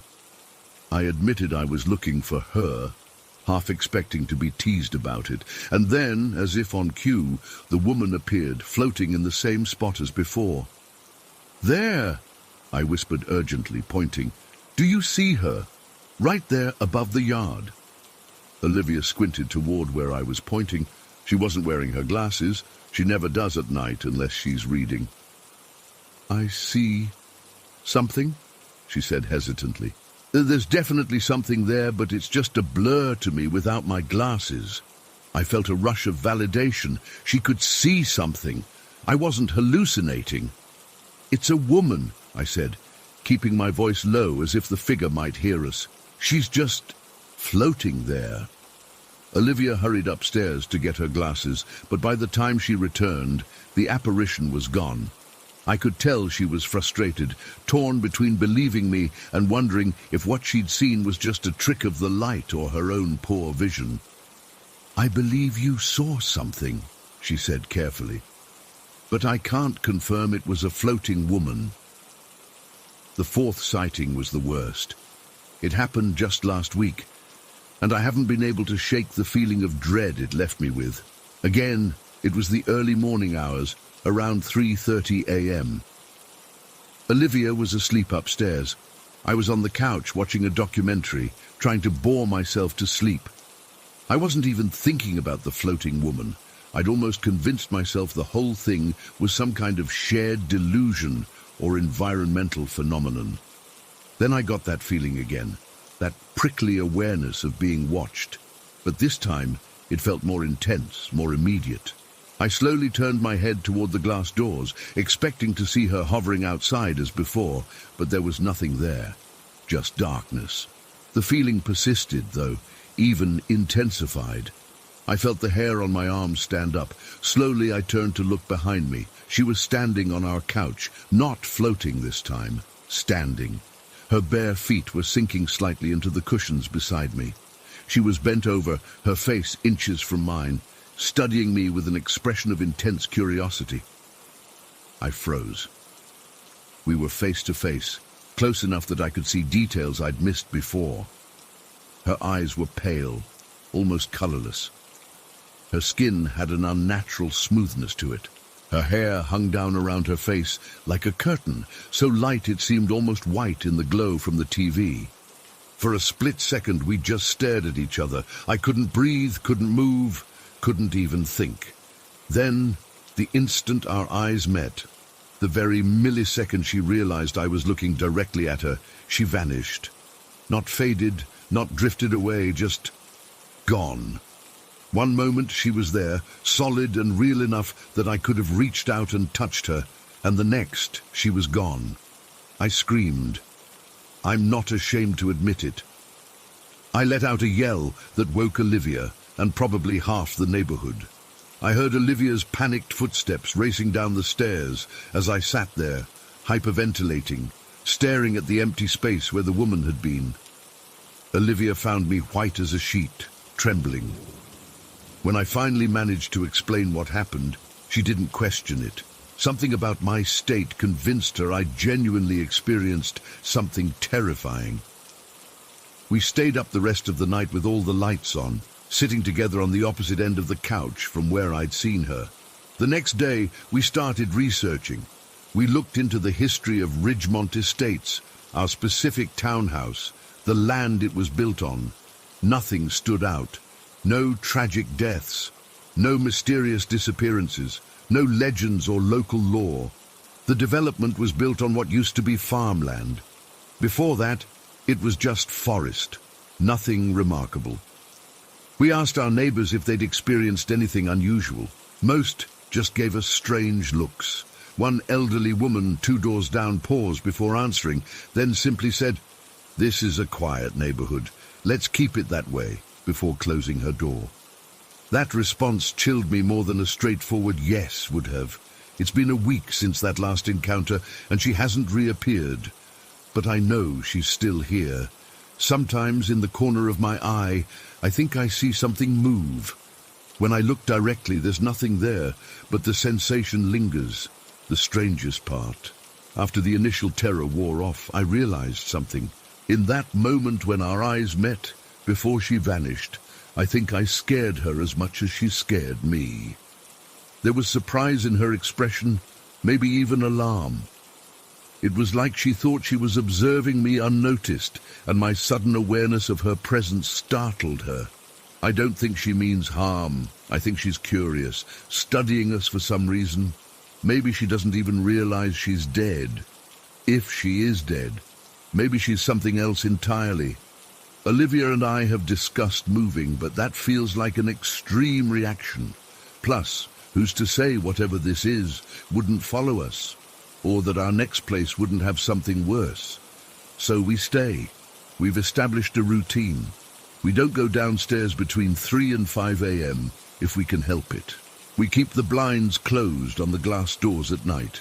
We've put a small camera in the living room, though it hasn't captured anything yet.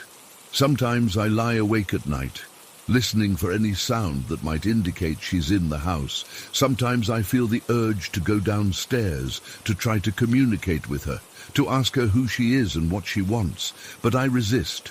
Some questions are better left unanswered. All I know is that I used to be so certain about what was and wasn't possible in this world. Now, I'm not sure of anything anymore, except that I'm not alone in my home, even when I think I am. And whoever or whatever she is, she's watching, waiting, curious about us. Why us? What does she want to learn? Will she ever try to communicate or just observe? I don't think I'll ever know. And maybe that's the most terrifying part of all, living with questions that can never be answered, with a presence that can never be explained away or rationalized. Just existing alongside something that, according to everything I used to believe, shouldn't exist at all.